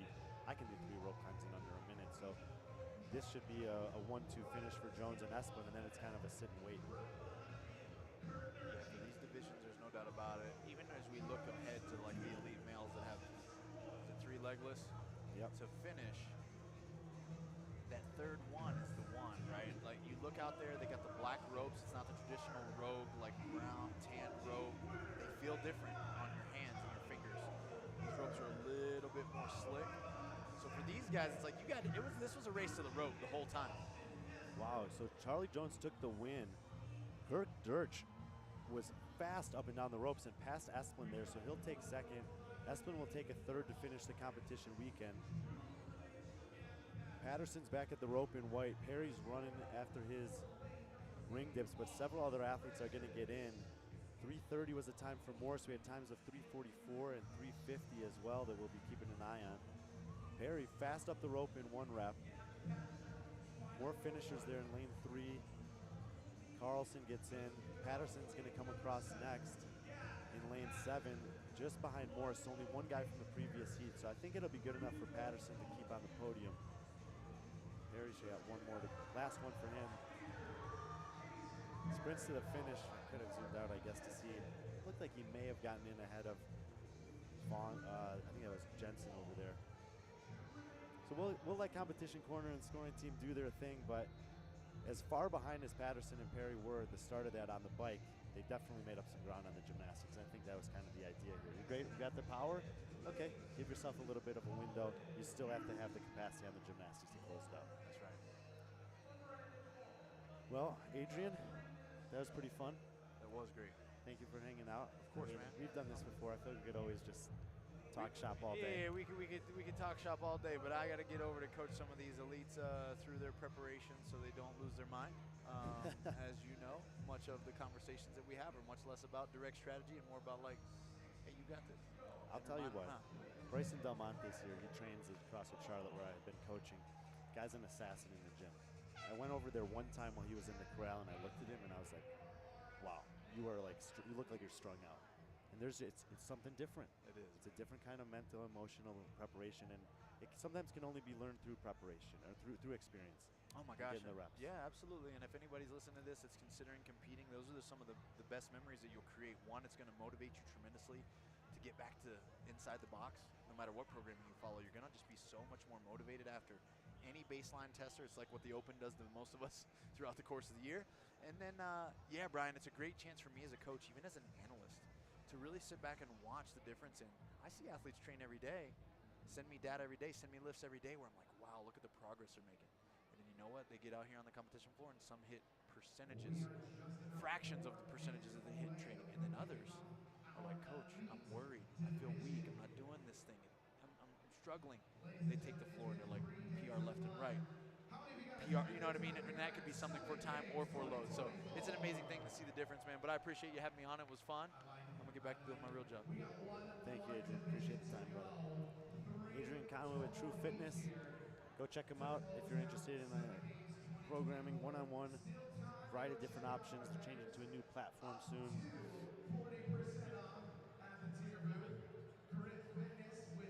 Competitor elite, one-on-one coaching, all access, nutrition coaching, PTRU, Train to Rise Up Fitness with Adrian Conway. Appreciate his insights as always. I'm sure you guys will be hearing from him throughout the season as he gets different opportunities to weigh in that analyst role he was talking about. And you're going to get to see some of his athletes take the floor and compete. We got the elite women coming up next. We'll take a quick break and we'll be back with the final summit for the elite divisions in a minute.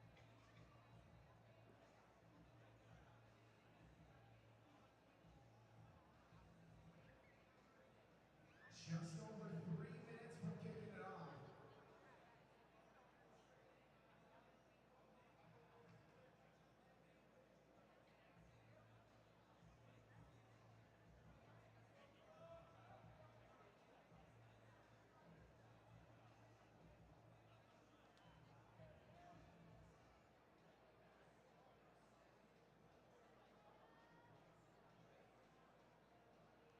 All right, we got 3 minutes from kickoff of our elite women. But let's go ahead and let's introduce you to our elite women here in lane number 1, Cassie Christensen. In lane number 2, Kay Gray. Lane number 3, Victoria Robertson. The elite women are on the floor for the final time at Summit Games 2024. The final summit is the name of the workout. In the women's division, they got 24 cals on the Echo Bike, shuttle run, 30 ring dips, shuttle run, 2 legless rope climbs. Full heat of 12 here. Lane 1 is on the right. That's Cassie Christensen. Lane 2, Kay Gray. Victoria Robertson in 3. Alexis Kendricks in 4. Rochelle Hudson 5. 5, Rachel Noel. 6, Maddie Fouts in 7, Natalia Flores in 8, Caitlin Given in 9, Jackie Soto 10, Stephanie Brennison 11, Brooke Austin in 12. If we look at the overall leaderboard right now, Rachel Noel, 720 points. She got a 24-point lead over Maddie Fouts. Fouts has a 15-point lead over Rochelle Hudson. Hudson has an 11-point lead over Natalia Flores. Flores 11 points ahead of Alexis Kendrick. Those are the top 5. Given in 6, Robertson 7, Soto 8, Kay Gray in 9, Brennison in 10th currently. This morning, Matterhorn, they had a two-parter. Maddie Fouts won the first part of that. Caitlin Given won the second. 4 and 3 for Noel. Nice consistency there. 2 and 5 for Flores. 6 and 4 for Hudson.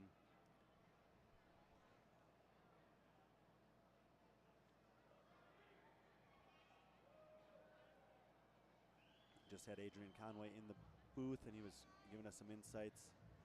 Worth a listen if you didn't get a chance to hear it live about his programming for this competition, the evolution of it, the athletes that he has competing here, a little bit about mental versus the physical. A lot of good topics anytime Adrian's around.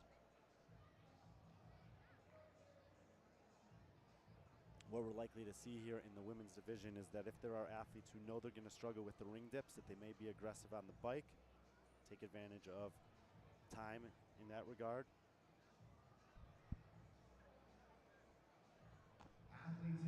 If gymnastics is where they kind of make their money,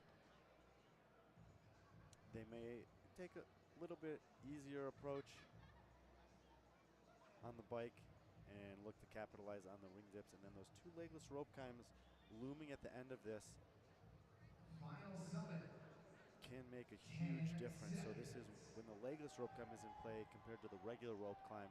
It's one of those things where it's never over till it's over, and you got to make sure that you have what it takes on both the first and second rep there. So podium battle, we're really looking at 4 through 8 as the women who still have a chance to make that podium. Rachel Noel in 6 is in the all blue. She is a leader. Fouts is in 7. She's on her left. Hudson, who joined us yesterday on the broadcast, is in 5. They're both wearing a white sports bra, as it looks like. Flores is in 8. Kendricks is in 4.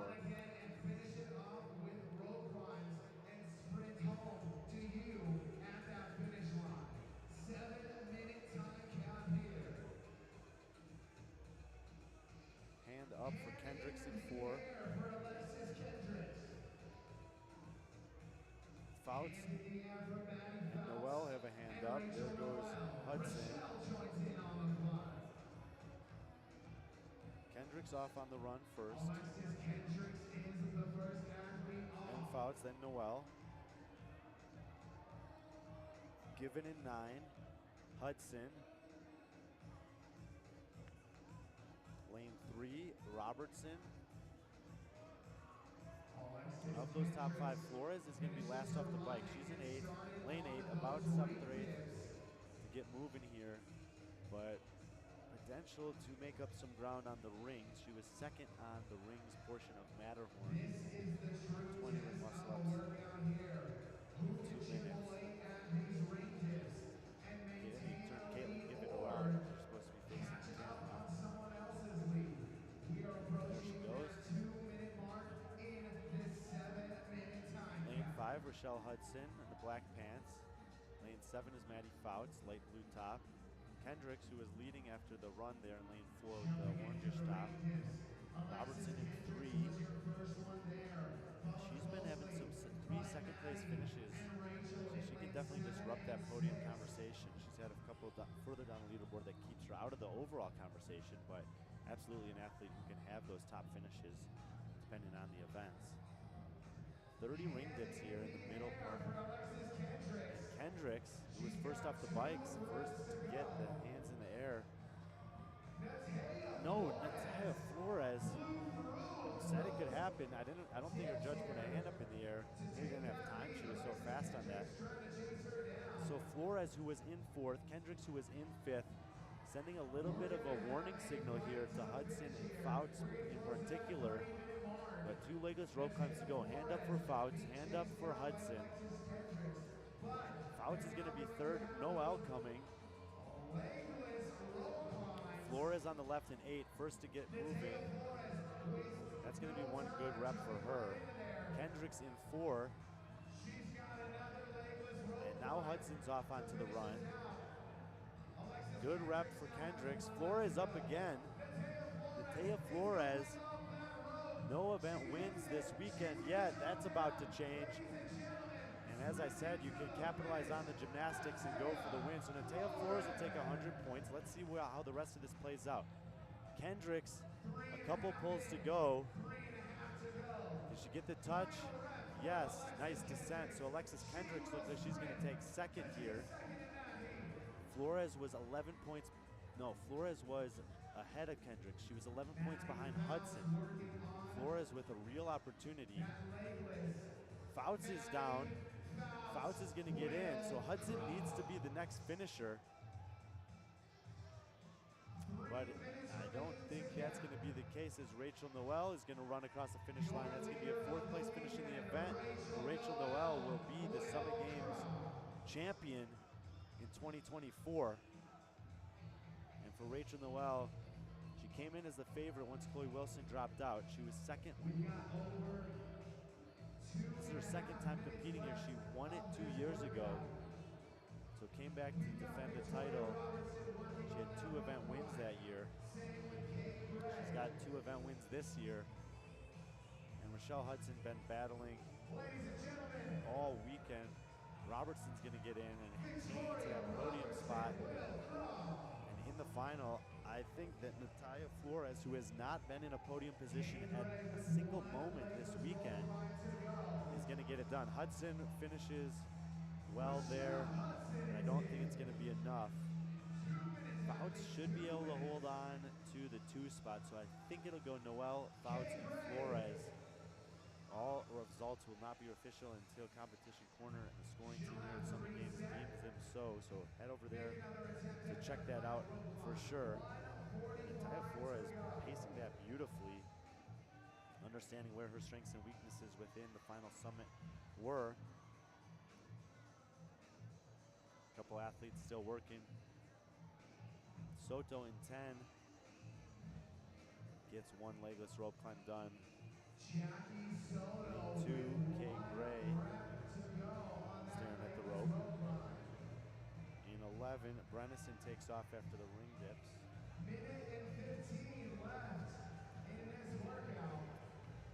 12, Austin working on the rope. Brooke now has 1 legless rope climb to go.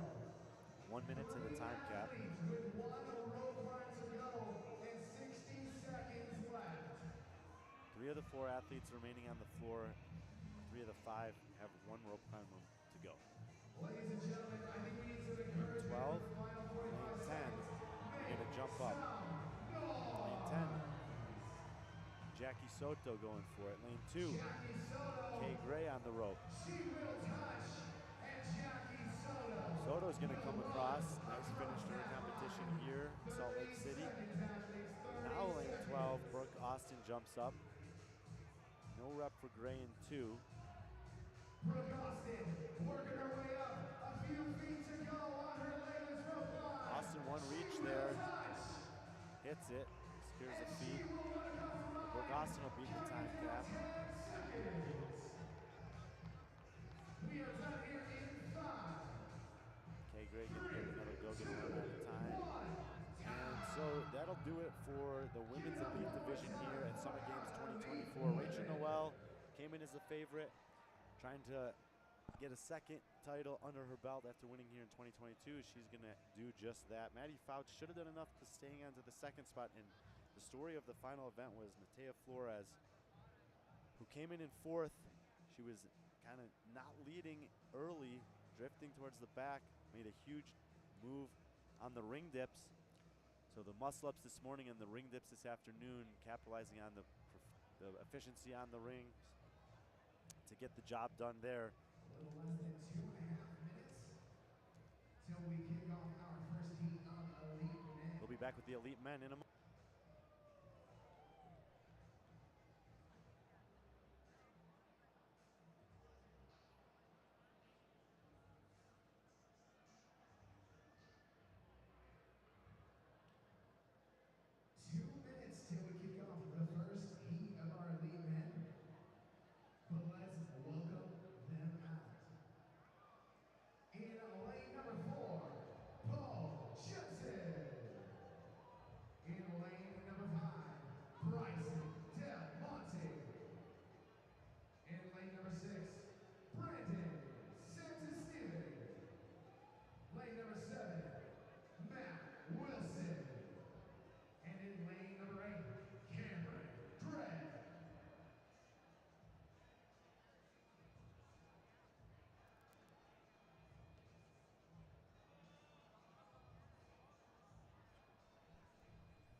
Heat 1 for the men's final are on the competition floor. I just took a little jog, so I'm, of course I'm out of breath. To grab Rachel Noel, just came off the floor, just did the women's version of this, and I think you did enough to win the title this weekend. Yeah, that should have been enough. And this was, if I understand, your second time competing here. This is my third. Last year I went on a team. The year before I went on an individual. And the last time you competed individually, you also won. Yeah. So is that kind of the goal coming here? The goal, yeah. The goal is to win. And in the run-up to the competition, Chloe Wilson was on the in the lineup. Yeah. She won last year while you were competing on the team. Did you know whether she was going to be here or not? I didn't know. No, I saw her name on the roster when the day before when it came out, and I was like, oh, that'd be fun. But she didn't come, so. And you and I have talked a couple times during the weekend. There's been, despite walking away with the win, there's been some ups and downs, which I think happens to everyone who competes. Yeah. How do you handle that, or if there are people who are competing and they struggle with not performing up to their expectations in a workout? What are some things that you might say to them about how to get past that and move on? It's funny because me and my coach actually had this conversation multiple times this weekend, but he was just like, it's over, like that workout's done, you got to focus on the next one, and just like finding confidence in the things that I've worked on, the things that I know I can do, focusing on myself. So like running my own race, don't worry about what other people are doing. I know where I need to be, I know what I can do. So yeah.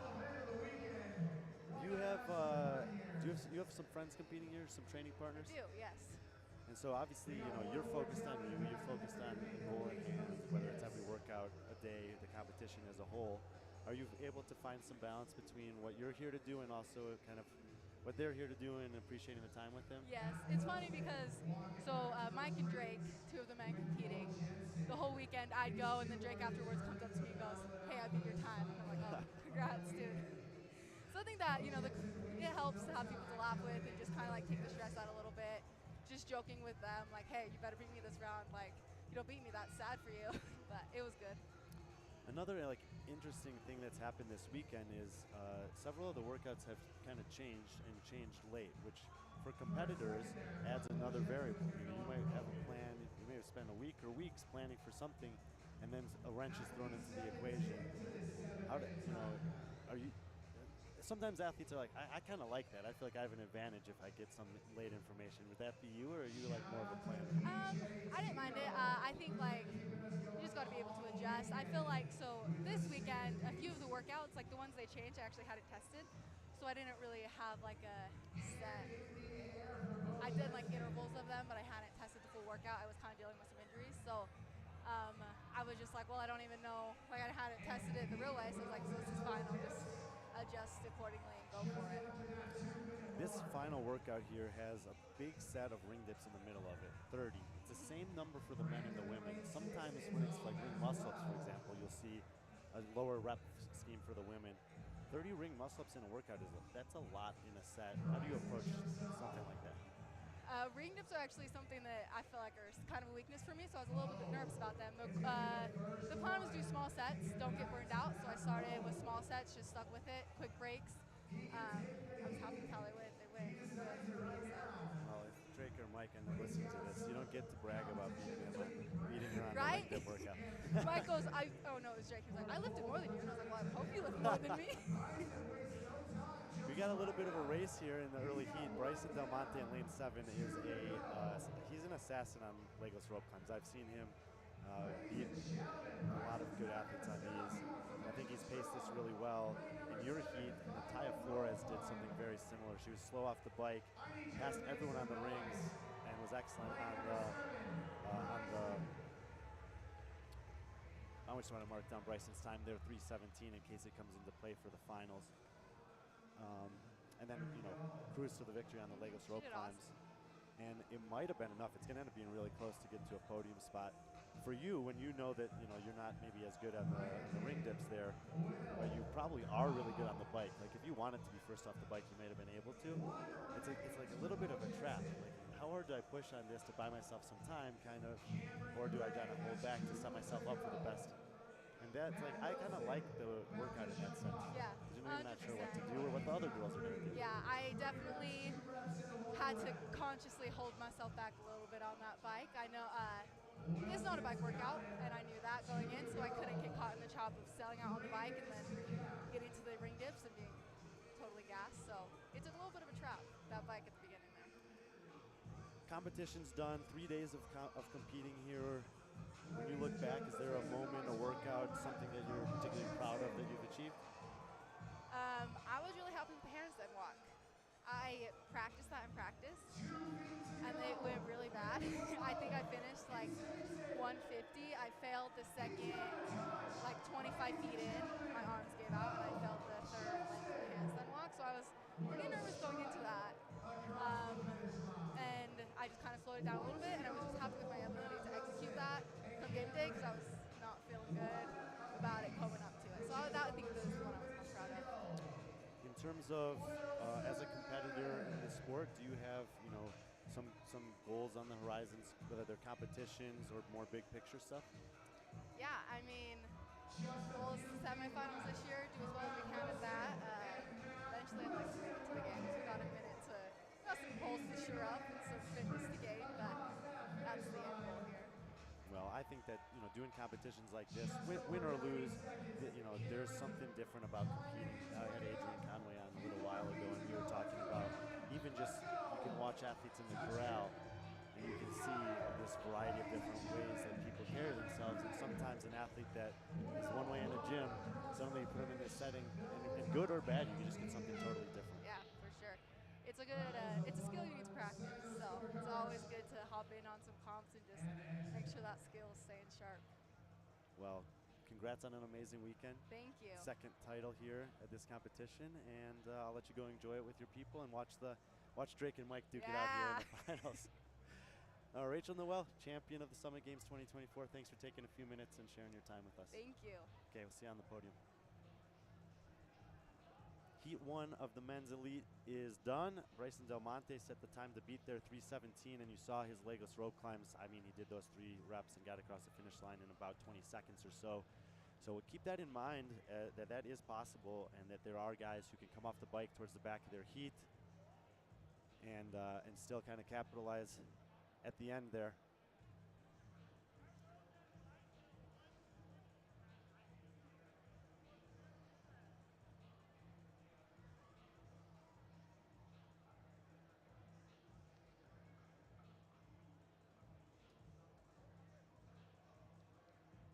I'm actually going to try to steal him over here for the final. See if we can get him.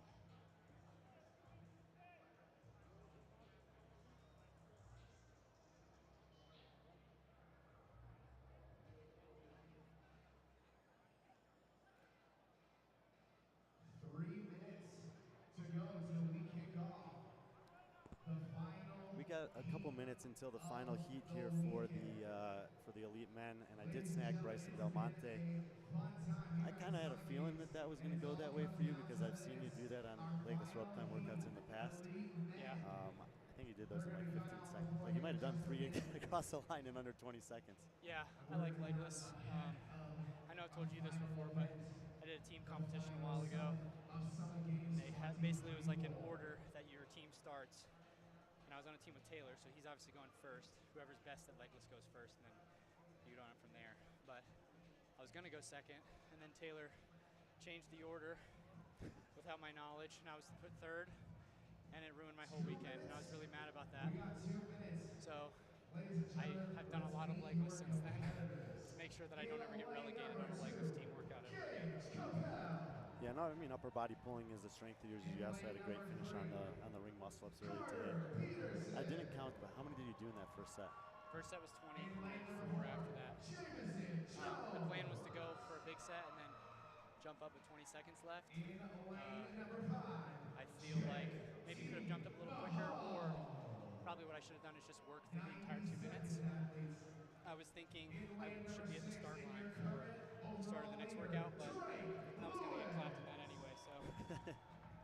And I think that one more rep might have like bumped you up 1 or 2 spots. One more rep would have tied for first right now, but Drake said he knew what I got. He knew to get to 25. So, Yeah. if I say, oh, I could have done one more, Drake could have also said, I can do one more. Yeah, Drake's pretty fit and also pretty smart competitor, and you obviously have the advantage of going to the second heat. You've had some highs, you've had some lows this weekend. I'd say I've had some mediums. Some mediums too? Some mediums and some lows. Oh, well.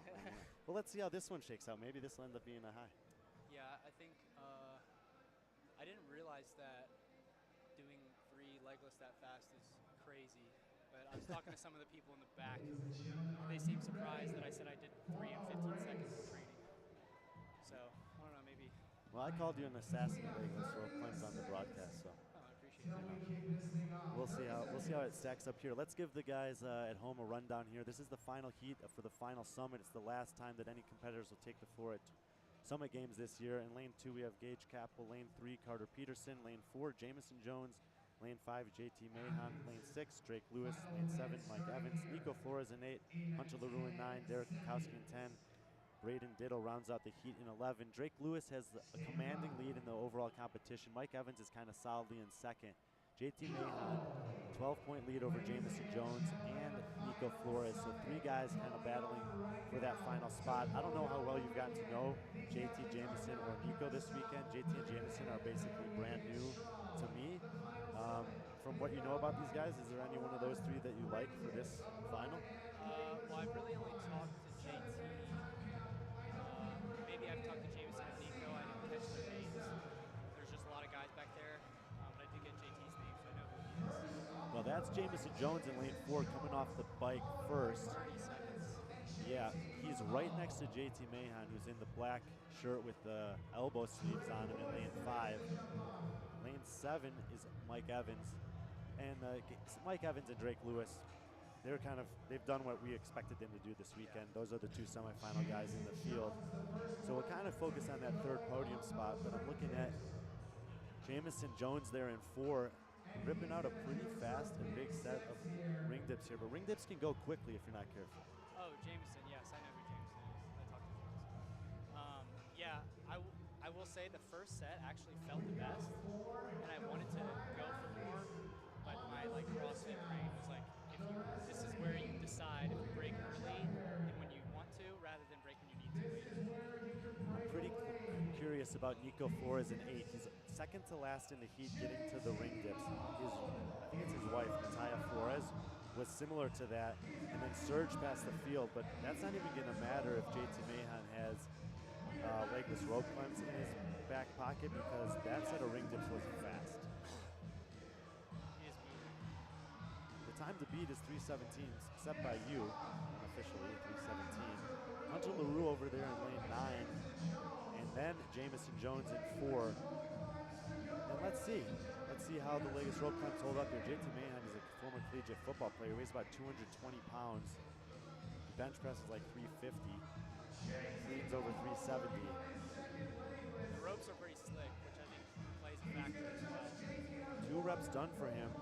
If he wants to stay on the podium, he's 1 rep away from it. And he has a little bit of time to play with here. He's not going to take too much. He jumps up. He's in the black in lane number 5. 1 pull to go. Looks like he got it. So JT Mahan. His celebration there, and he's going to find himself on the podium next to 2 guys that were at the West Coast semifinals here. Hunter LaRue gets in 2:42. That'll be a 2nd place finish in the event for him.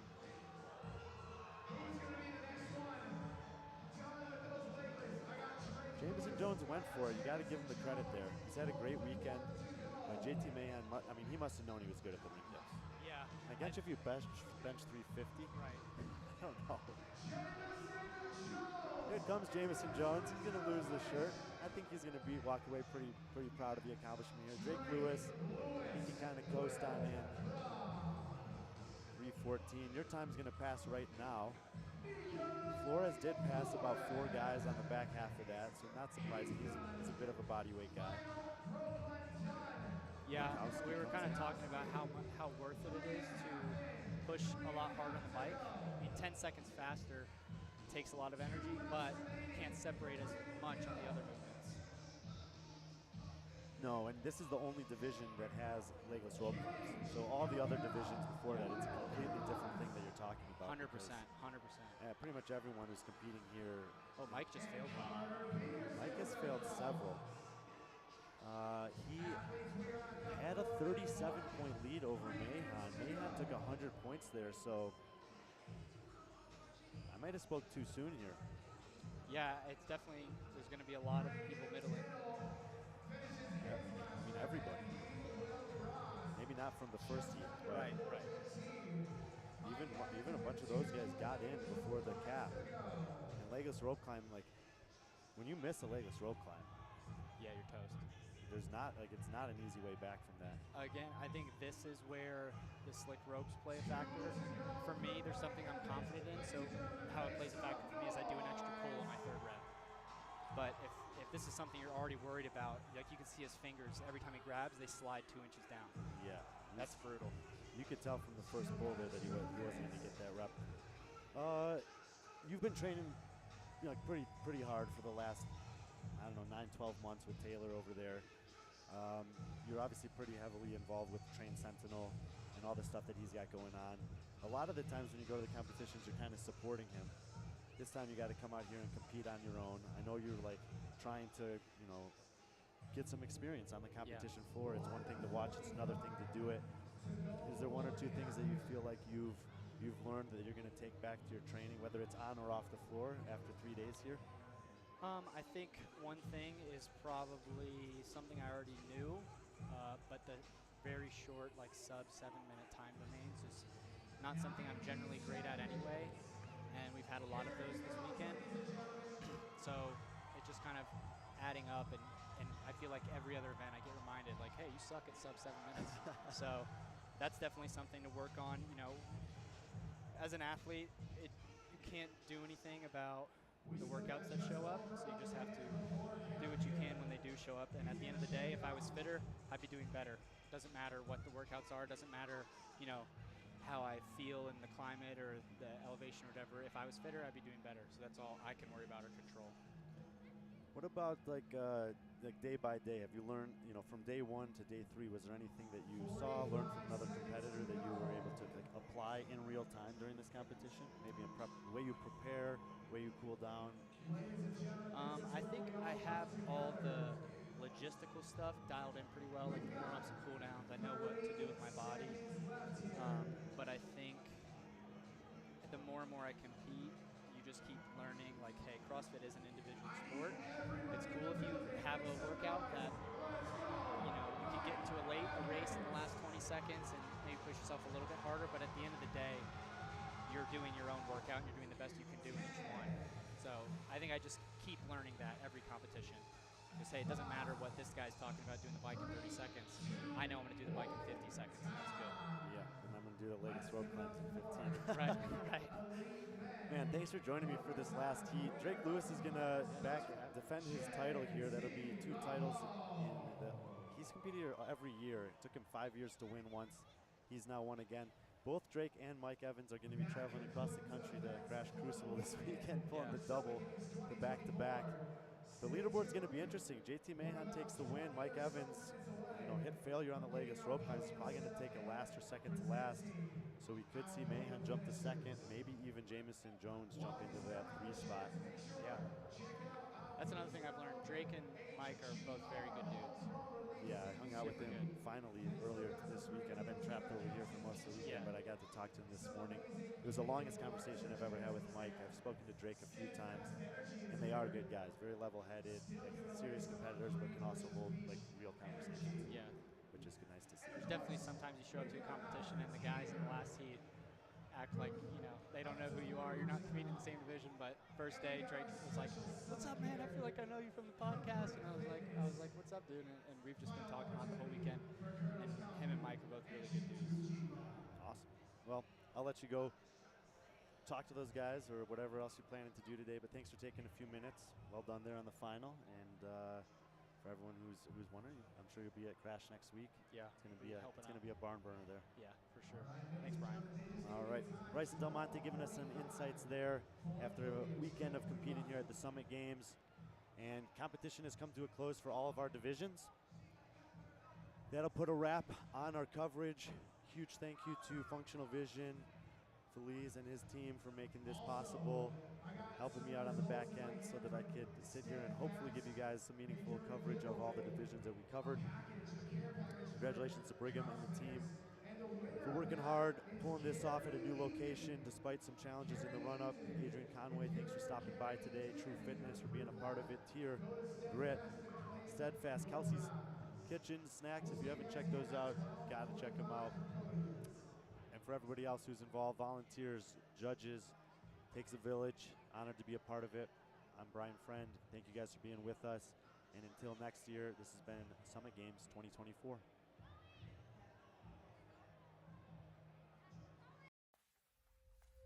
All that time you spent screwing up, it probably takes equal amount of time to get it right.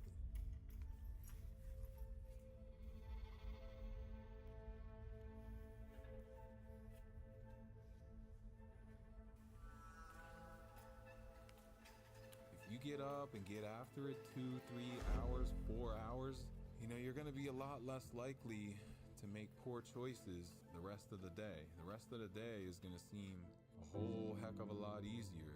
By choosing my hard to be these hard workouts, it makes these other life problems not so insurmountable. I've never been one of those people to count days. All of us that are in this fight are in the same place. It's all just about today. Even if you lose, you still win because you're still 90% ahead of everybody else in life. You know, just the fact that you went out there and you put yourself through that. You gotta keep pushing forward.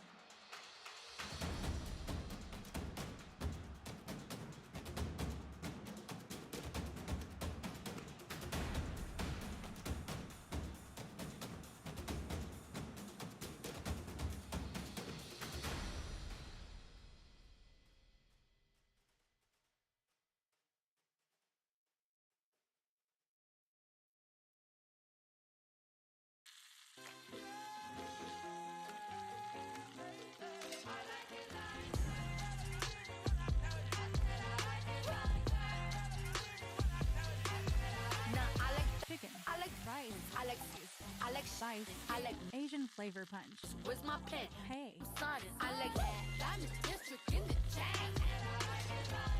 Served by you know I get it. I get it. I get it. I get it. I get it. I get it. I get it.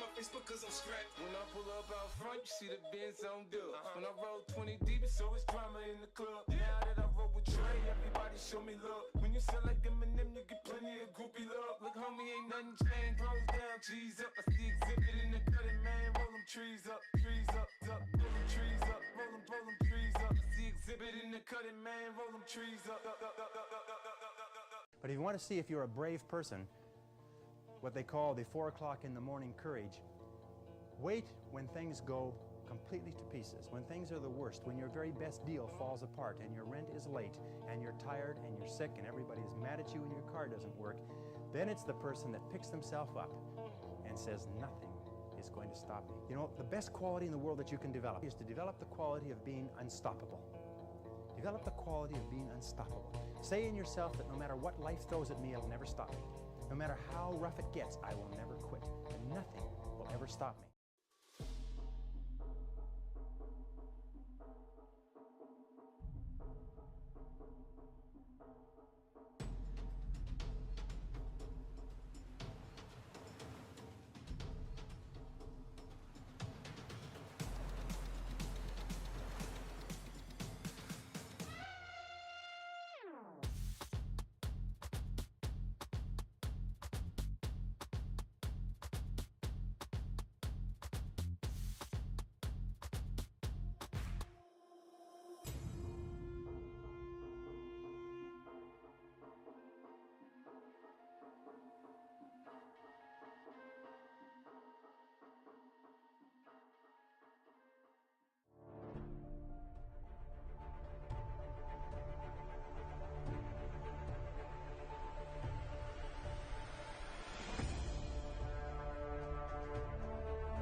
is after I do this definitely after every squatting day. So like yesterday, but I do it midday too. This is, to be honest, Carl, this is the only thing I use it for, and it's amazing. I do this so much. You're gonna need that on the knee going on forward, Well, you're supposed to, every PT I've been through is like you need to like constantly massage it to keep the scar tissue mobile, and this helps every time. You know that there's CBD receptors in your knee. Like your body has them in your knee, like in your joints, is where the most of the CBD receptors are.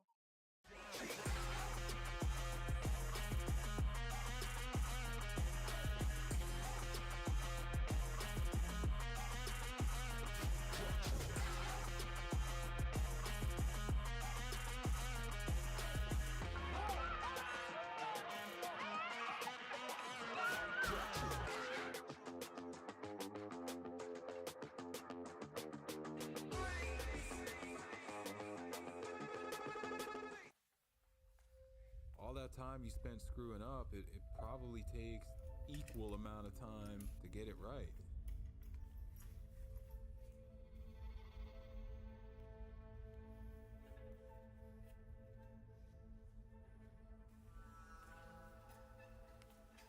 If you get up and get after it 2, 3 hours, 4 hours, you know, you're going to be a lot less likely to make poor choices the rest of the day. The rest of the day is going to seem a whole heck of a lot easier. By choosing my hard to be these hard workouts, it makes these other life problems not so insurmountable. I've never been one of those people to count days. All of us that are in this fight are in the same place. It's all just about today. Even if you lose, you still win because you're still 90% ahead of everybody else in life. You know, just the fact that you went out there and you put yourself through that. You gotta keep pushing forward.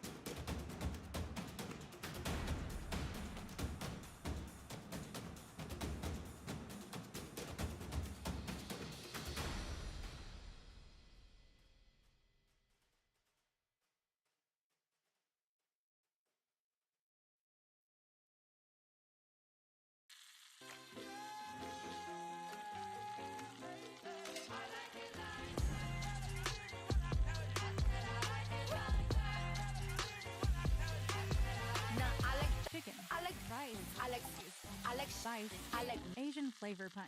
Where's my pen? Hey. Started. I like that. I'm the district in the chain. Served by New York gang. I get it. I get it, I get it, I get it, I get it, I get it, I get it.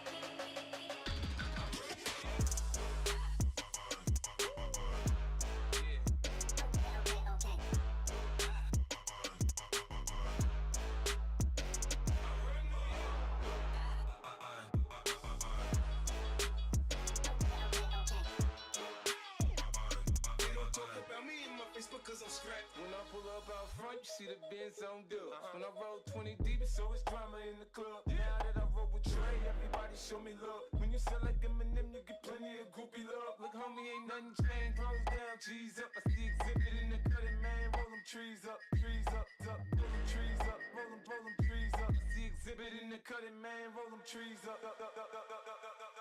But if you want to see if you're a brave person, what they call the 4 o'clock in the morning courage, wait when things go completely to pieces, when things are the worst, when your very best deal falls apart and your rent is late and you're tired and you're sick and everybody's mad at you and your car doesn't work, then it's the person that picks themselves up and says, nothing is going to stop me. You know, the best quality in the world that you can develop is to develop the quality of being unstoppable.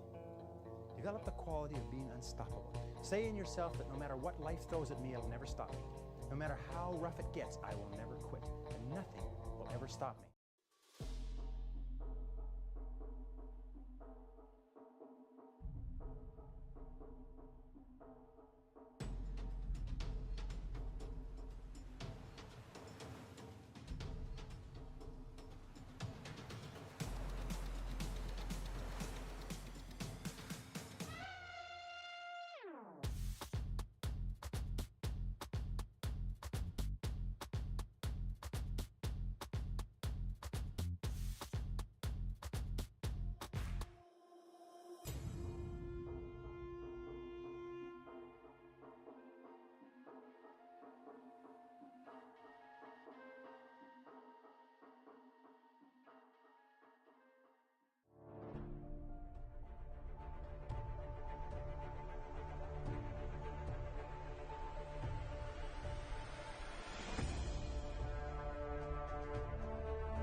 this after I do this definitely after every squatting day.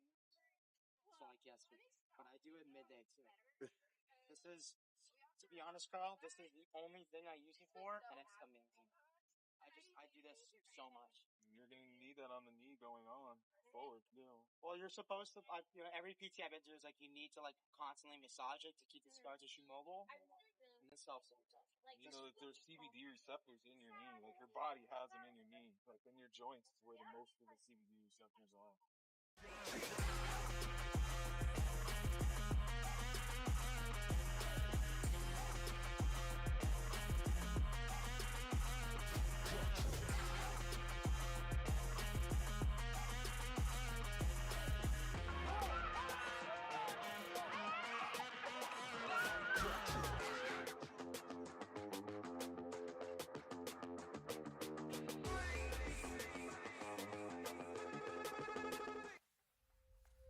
All that time you spent screwing up, it probably takes equal amount of time to get it right.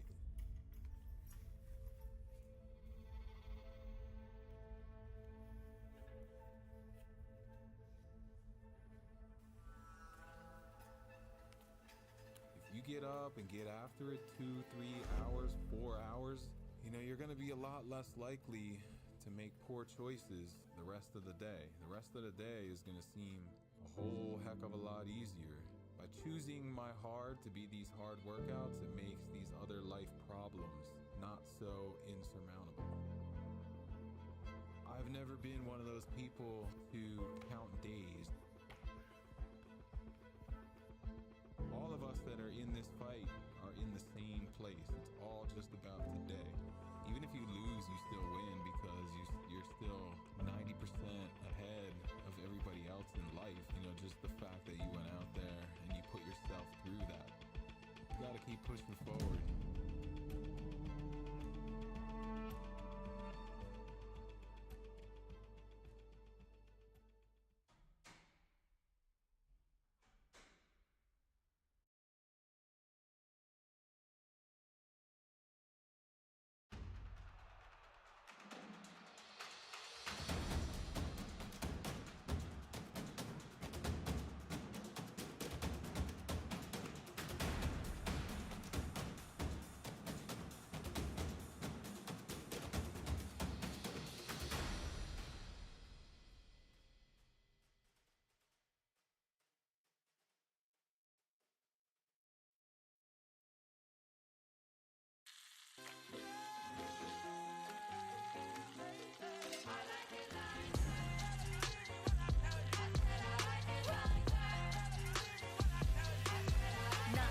Chicken. I like fries. I like I like Spice. I like Asian flavor punch. Where's my pen? Hey. Sonic. I like Diamond District in the chain. Served by you, North Gang. I get it. I get it. I get it. I get it. I get it. I get it. I get it.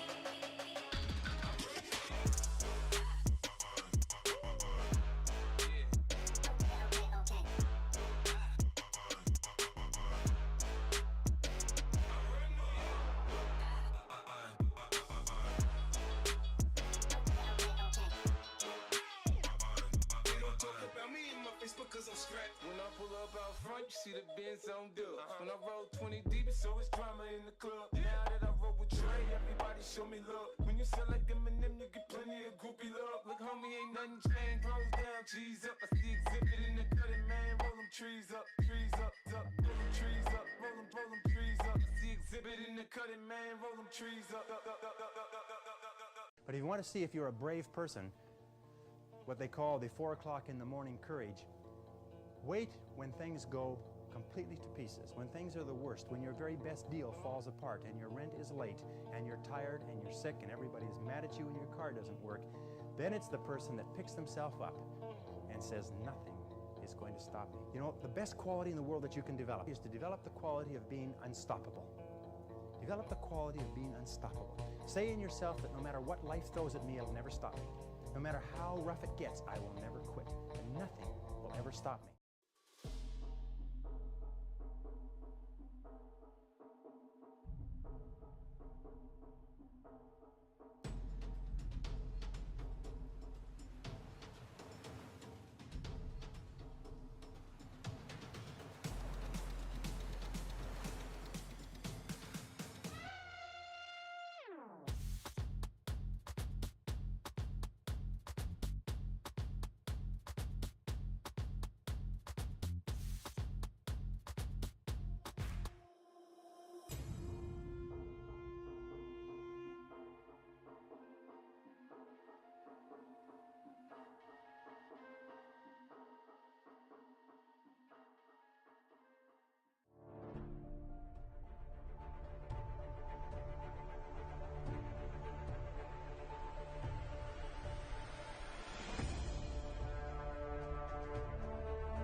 I do this definitely after every squatting day. So like yesterday, but I do it midday too. This is, to be honest, Carl, this is the only thing I use it for, and it's amazing. I do this so much. You're gonna need that on the knee going on forward, Well, you're supposed to, every PT I've been to is like, you need to like constantly massage it to keep the scar tissue mobile, and this helps it. You know that there's CBD receptors in your knee. Like, your body has them in your knee. Like, in your joints is where the most of the CBD receptors are.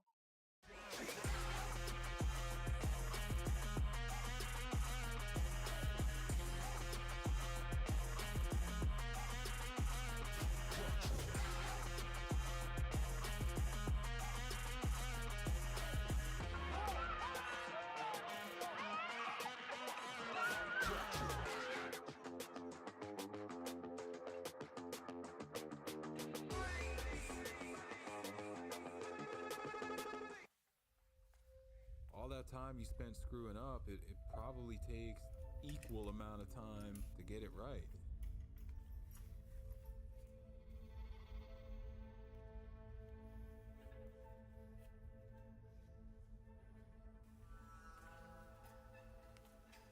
If you get up and get after it 2, 3 hours, 4 hours, you know, you're gonna be a lot less likely to make poor choices the rest of the day. The rest of the day is gonna seem a whole heck of a lot easier. By choosing my hard to be these hard workouts, it makes these other life problems not so insurmountable. I've never been one of those people to count days. All of us that are in this fight are in the same place. It's all just about today. Even if you lose, you still win because you're still 90% ahead of everybody else in life. You know, just the fact that you went out there and you put yourself through that. You gotta keep pushing forward.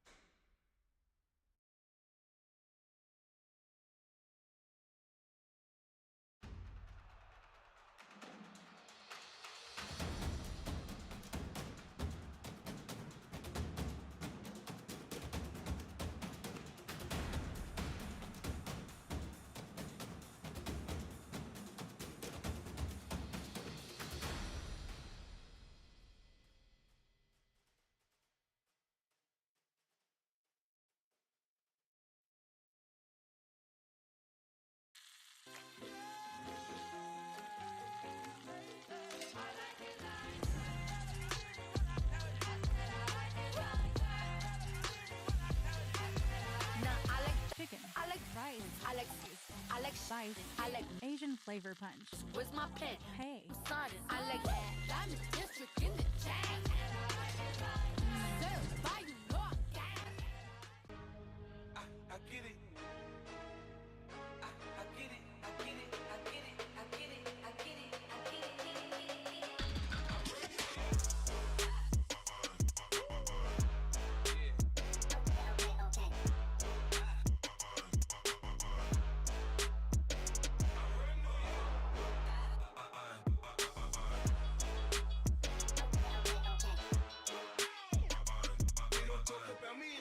Cause I'm strapped. When I pull up out front, you see the Benz on dub.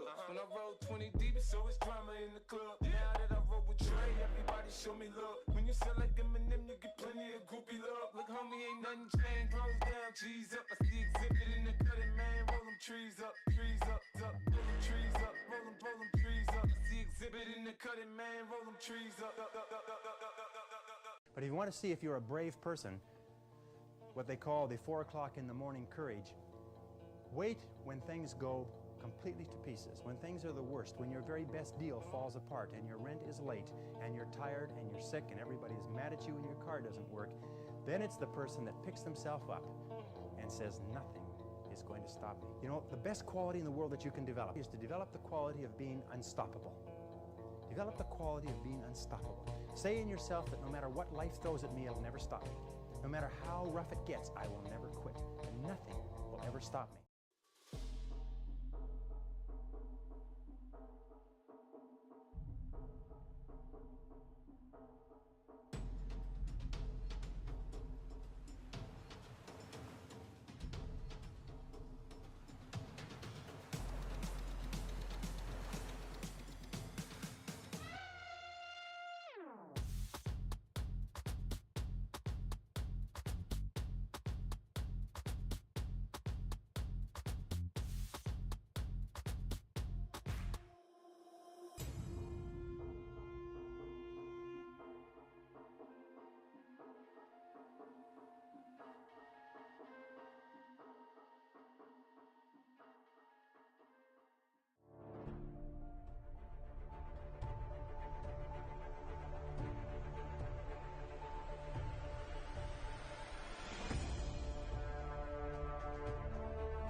do this definitely after every squatting day. So like yesterday, but I do it midday too. This is, to be honest, Carl, this is the only thing I use it for, and it's amazing. I do this so much. You're gonna need that on the knee going on forward, Well, you're supposed to, every PT I've been to is like you need to like constantly massage it to keep the scar tissue mobile, and this helps every time. You know that there's CBD receptors in your knee, like your body has them in your knee, like in your joints is where the most of the CBD receptors are.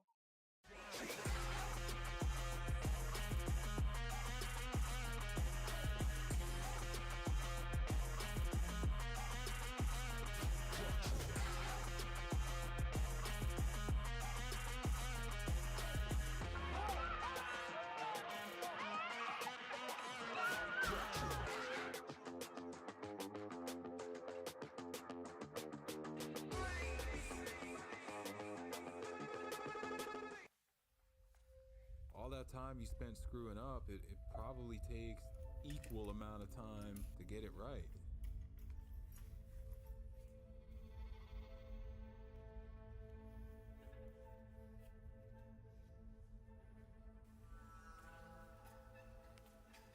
If you get up and get after it 2, 3 hours, 4 hours, you know, you're gonna be a lot less likely to make poor choices the rest of the day. The rest of the day is gonna seem a whole heck of a lot easier.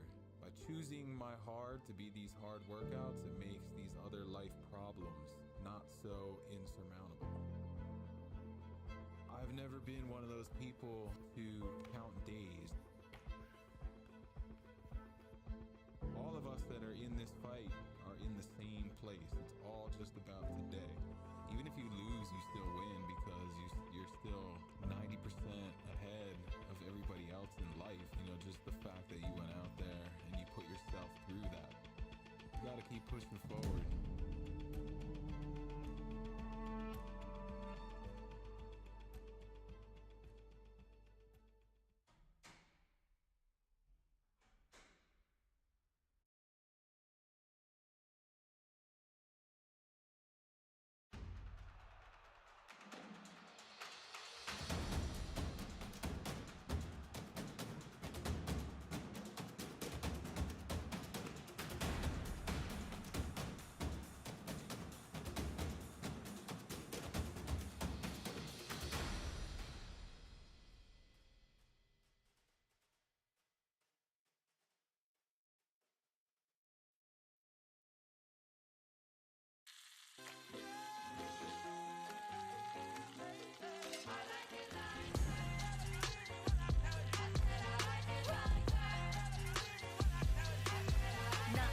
Chicken. I like fries. I like I like Spicy. I like Asian flavor punch. Where's my pen? Hey. Sonic. I like that. I'm the district in the chain. Served by you, North gang. I get it. I get it, I get it, I get it, I get it, I get it, I get it.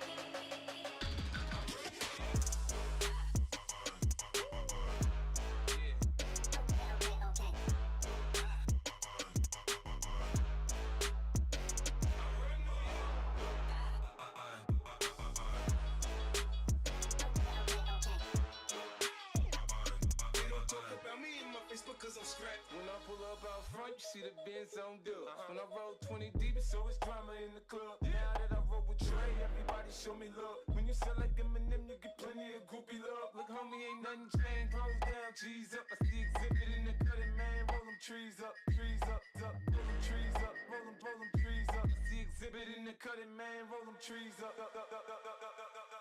But if you want to see if you're a brave person, what they call the 4 o'clock in the morning courage, wait when things go completely to pieces, when things are the worst, when your very best deal falls apart and your rent is late and you're tired and you're sick and everybody's mad at you and your car doesn't work, then it's the person that picks themselves up and says, nothing is going to stop me. You know, the best quality in the world that you can develop is to develop the quality of being unstoppable. Develop the quality of being unstoppable. Say in yourself that no matter what life throws at me, it'll never stop me. No matter how rough it gets, I will never quit. And nothing will ever stop me.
I do this definitely after every squatting day. So like yesterday, but I do it midday too. This is, to be honest, Carl, this is the only thing I use it for, and it's amazing. I do this so much. You're gonna need that on the knee going on forward, Well, you're supposed to, every PT I've been to is like you need to like constantly massage it to keep the scar tissue mobile, and this helps it. You know that there's CBD receptors in your knee. Like your body has them in your knee. Like in your joints is where the most of the CBD receptors are.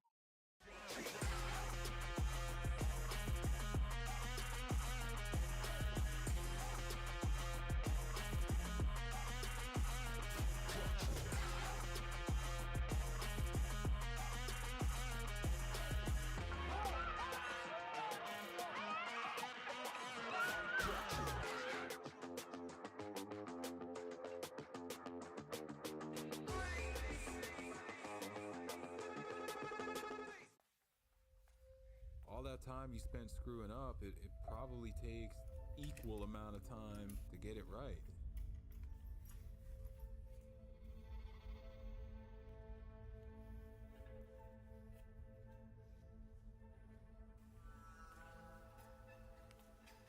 If you get up and get after it 2, 3 hours, 4 hours, you know, you're gonna be a lot less likely to make poor choices the rest of the day. The rest of the day is gonna seem a whole heck of a lot easier. By choosing my hard to be these hard workouts, it makes these other life problems not so insurmountable. I've never been one of those people to count days. All of us that are in this fight are in the same place. It's all just about today. Even if you lose, you still win because you're still 90% ahead of everybody else in life. You know, just the fact that you went out there and you put yourself through that. You gotta keep pushing forward.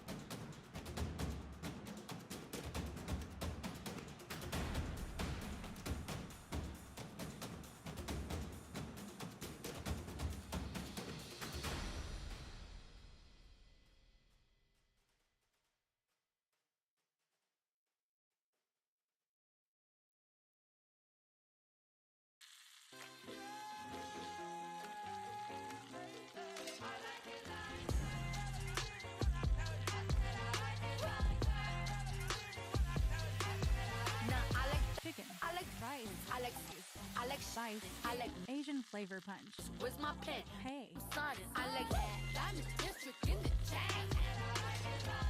Certified, you know I got it. I get it. I get it, I get it, I get it, I get it, I get it, I get it.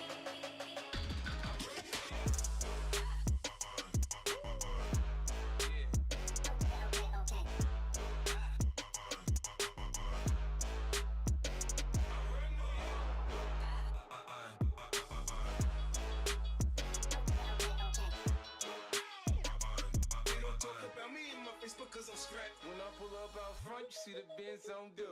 When I roll 20 deep, it's always drama in the club. Now that I roll with Trey, everybody show me love. When you sell like Eminem, you get plenty of groupie love. Look, homie, ain't nothing changed. Rolls down, cheese up. I see exhibit in the cutting, man. Roll them trees up, up. Roll them trees up, roll them trees up. I see exhibit in the cutting, man. Roll them trees up. But if you want to see if you're a brave person, what they call the 4 o'clock in the morning courage, wait when things go completely to pieces, when things are the worst, when your very best deal falls apart and your rent is late and you're tired and you're sick and everybody's mad at you and your car doesn't work. Then it's the person that picks themselves up and says, nothing is going to stop me. You know, the best quality in the world that you can develop is to develop the quality of being unstoppable. Develop the quality of being unstoppable. Say in yourself that no matter what life throws at me, it'll never stop me. No matter how rough it gets, I will never quit. And nothing will ever stop me.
is after I do this definitely after every squatting day. So like yesterday, but I do it midday too. This is, to be honest, Carl, this is the only thing I use it for, and it's amazing. I do this so much. You're gonna need that on the knee going on forward, Well, you're supposed to, every PT I've been through is like you need to like constantly massage it to keep the scar tissue mobile, and this helps every time. You know that there's CBD receptors in your knee. Like your body has them in your knee. Like in your joints is where the most of the CBD receptors are.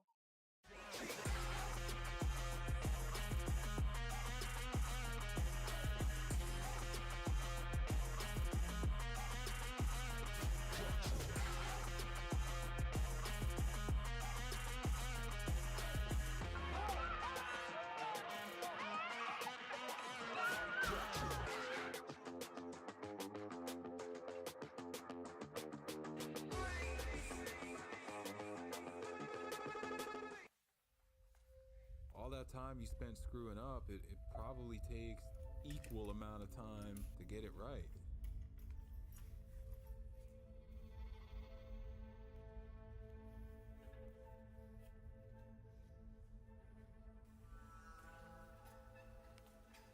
If you get up and get after it 2, 3 hours, 4 hours, you know, you're gonna be a lot less likely to make poor choices the rest of the day. The rest of the day is gonna seem a whole heck of a lot easier. By choosing my hard to be these hard workouts, it makes these other life problems not so insurmountable. I've never been one of those people to count days. All of us that are in this fight are in the same place. It's all just about today. Even if you lose, you still win because you're still 90% ahead of everybody else in life. You know, just the fact that you went out there and you put yourself through that. You gotta keep pushing forward.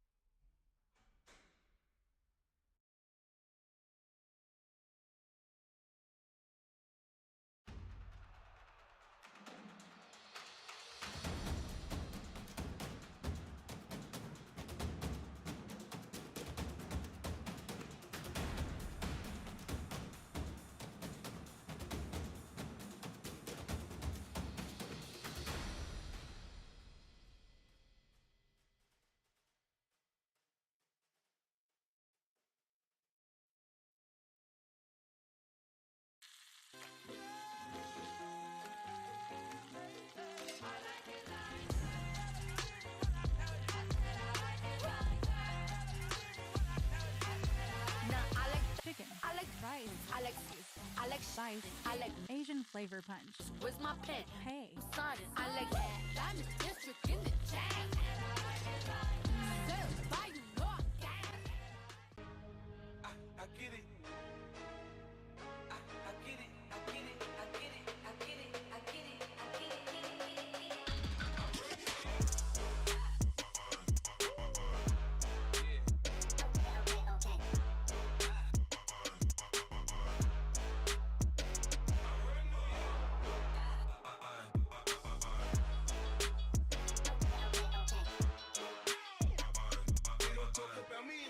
Cause I'm strapped. When I pull up out front, you see the Benz on dub. When I roll 20 deep, it's always drama in the club. Now that I roll with Trey, everybody show me love. When you sell like Eminem, you get plenty of groupie love. Look, homie, ain't nothing changed. Rolls down, G's up. I see exhibit in the cutting, man. Roll them trees up, up. Roll them trees up, roll them trees up. I see exhibit in the cutting, man. Roll them trees up. But if you want to see if you're a brave person, what they call the 4 o'clock in the morning courage, wait when things go completely to pieces, when things are the worst, when your very best deal falls apart and your rent is late and you're tired and you're sick and everybody's mad at you and your car doesn't work, then it's the person that picks themselves up and says, nothing is going to stop me. You know, the best quality in the world that you can develop is to develop the quality of being unstoppable. Develop the quality of being unstoppable. Say in yourself that no matter what life throws at me, it'll never stop me. No matter how rough it gets, I will never quit. And nothing will ever stop me.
do this definitely after every squatting day.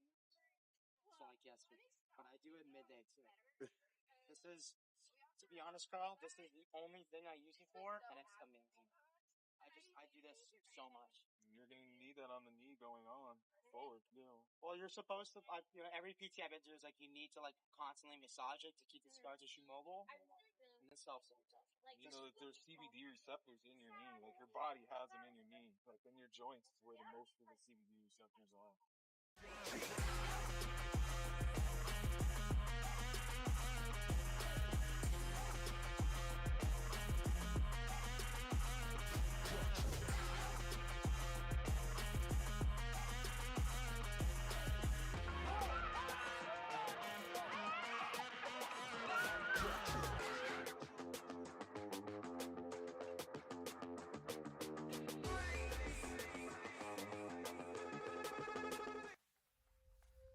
All that time you spent screwing up, it probably takes equal amount of time to get it right.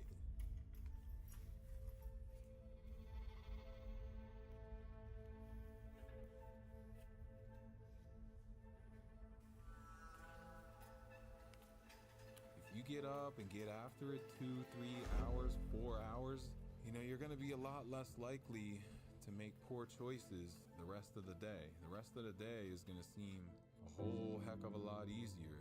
By choosing my hard to be these hard workouts, it makes these other life problems not so insurmountable. I've never been one of those people to count days. All of us that are in this fight are in the same place. It's all just about today. Even if you lose, you still win because you're still 90% ahead of everybody else in life. You know, just the fact that you went out there and you put yourself through that. You gotta keep pushing forward.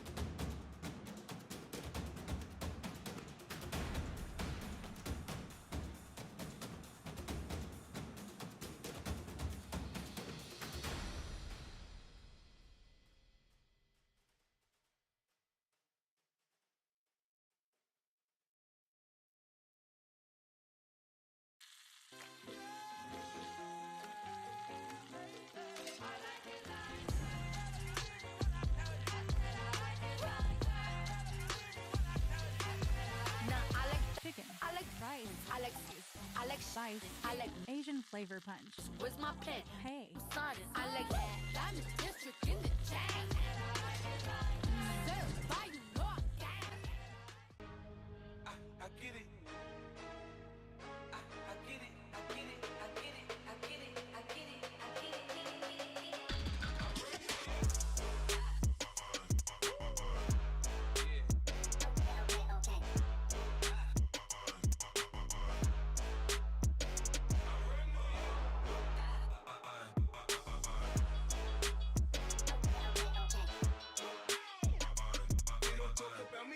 Because I'm strapped. When I pull up out front, you see the Benz on dub. When I roll 20 deep, it's always drama in the club. Now that I roll with Dre, everybody show me love. When you sell like Eminem, you get plenty of groupie love. Look, homie, ain't nothing changed. Pros down, G's up. I see exhibit in the cutting, man. Roll them trees up, up. Roll them trees up, roll them trees up. I see exhibit in the cutting, man. Roll them trees up. But if you want to see if you're a brave person, what they call the 4 o'clock in the morning courage, wait when things go completely to pieces, when things are the worst, when your very best deal falls apart and your rent is late and you're tired and you're sick and everybody is mad at you and your car doesn't work, then it's the person that picks themselves up and says, nothing is going to stop me. You know, the best quality in the world that you can develop is to develop the quality of being unstoppable. Develop the quality of being unstoppable. Say in yourself that no matter what life throws at me, it'll never stop me. No matter how rough it gets, I will never quit. And nothing will ever stop me.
this after I do this definitely after every squatting day. So like yesterday, but I do it midday too. This is, to be honest, Carl, this is the only thing I use it for, and it's amazing. I do this so much. You're gonna need that on the knee going on forward, Well, you're supposed to, every PT I've been to is like you need to like constantly massage it to keep the scar tissue mobile, and this helps every time. You know that there's CBD receptors in your knee. Like your body has them in your knee. Like in your joints is where the most of the CBD receptors are.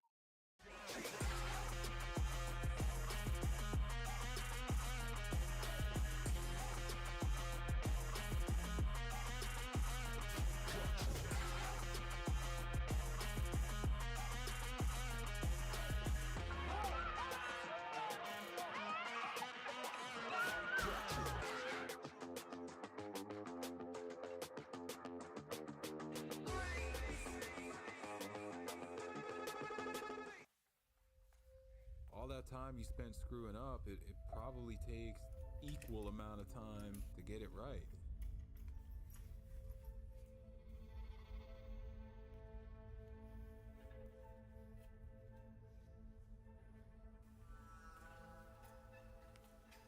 If you get up and get after it 2, 3 hours, 4 hours, you know, you're gonna be a lot less likely to make poor choices the rest of the day. The rest of the day is gonna seem a whole heck of a lot easier. By choosing my hard to be these hard workouts, it makes these other life problems not so insurmountable. I've never been one of those people to count days. All of us that are in this fight are in the same place. It's all just about today. Even if you lose, you still win because you're still 90% ahead of everybody else in life. You know, just the fact that you went out there and you put yourself through that. You gotta keep pushing forward.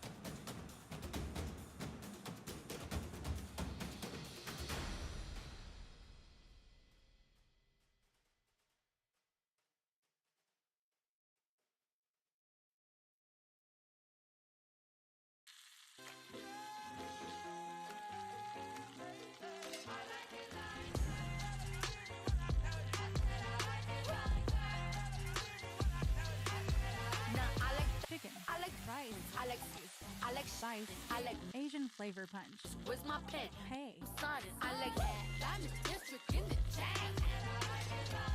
Certified, you know I got it. I get it. I get it. I get it. I get it. I get it. I get it. I get it.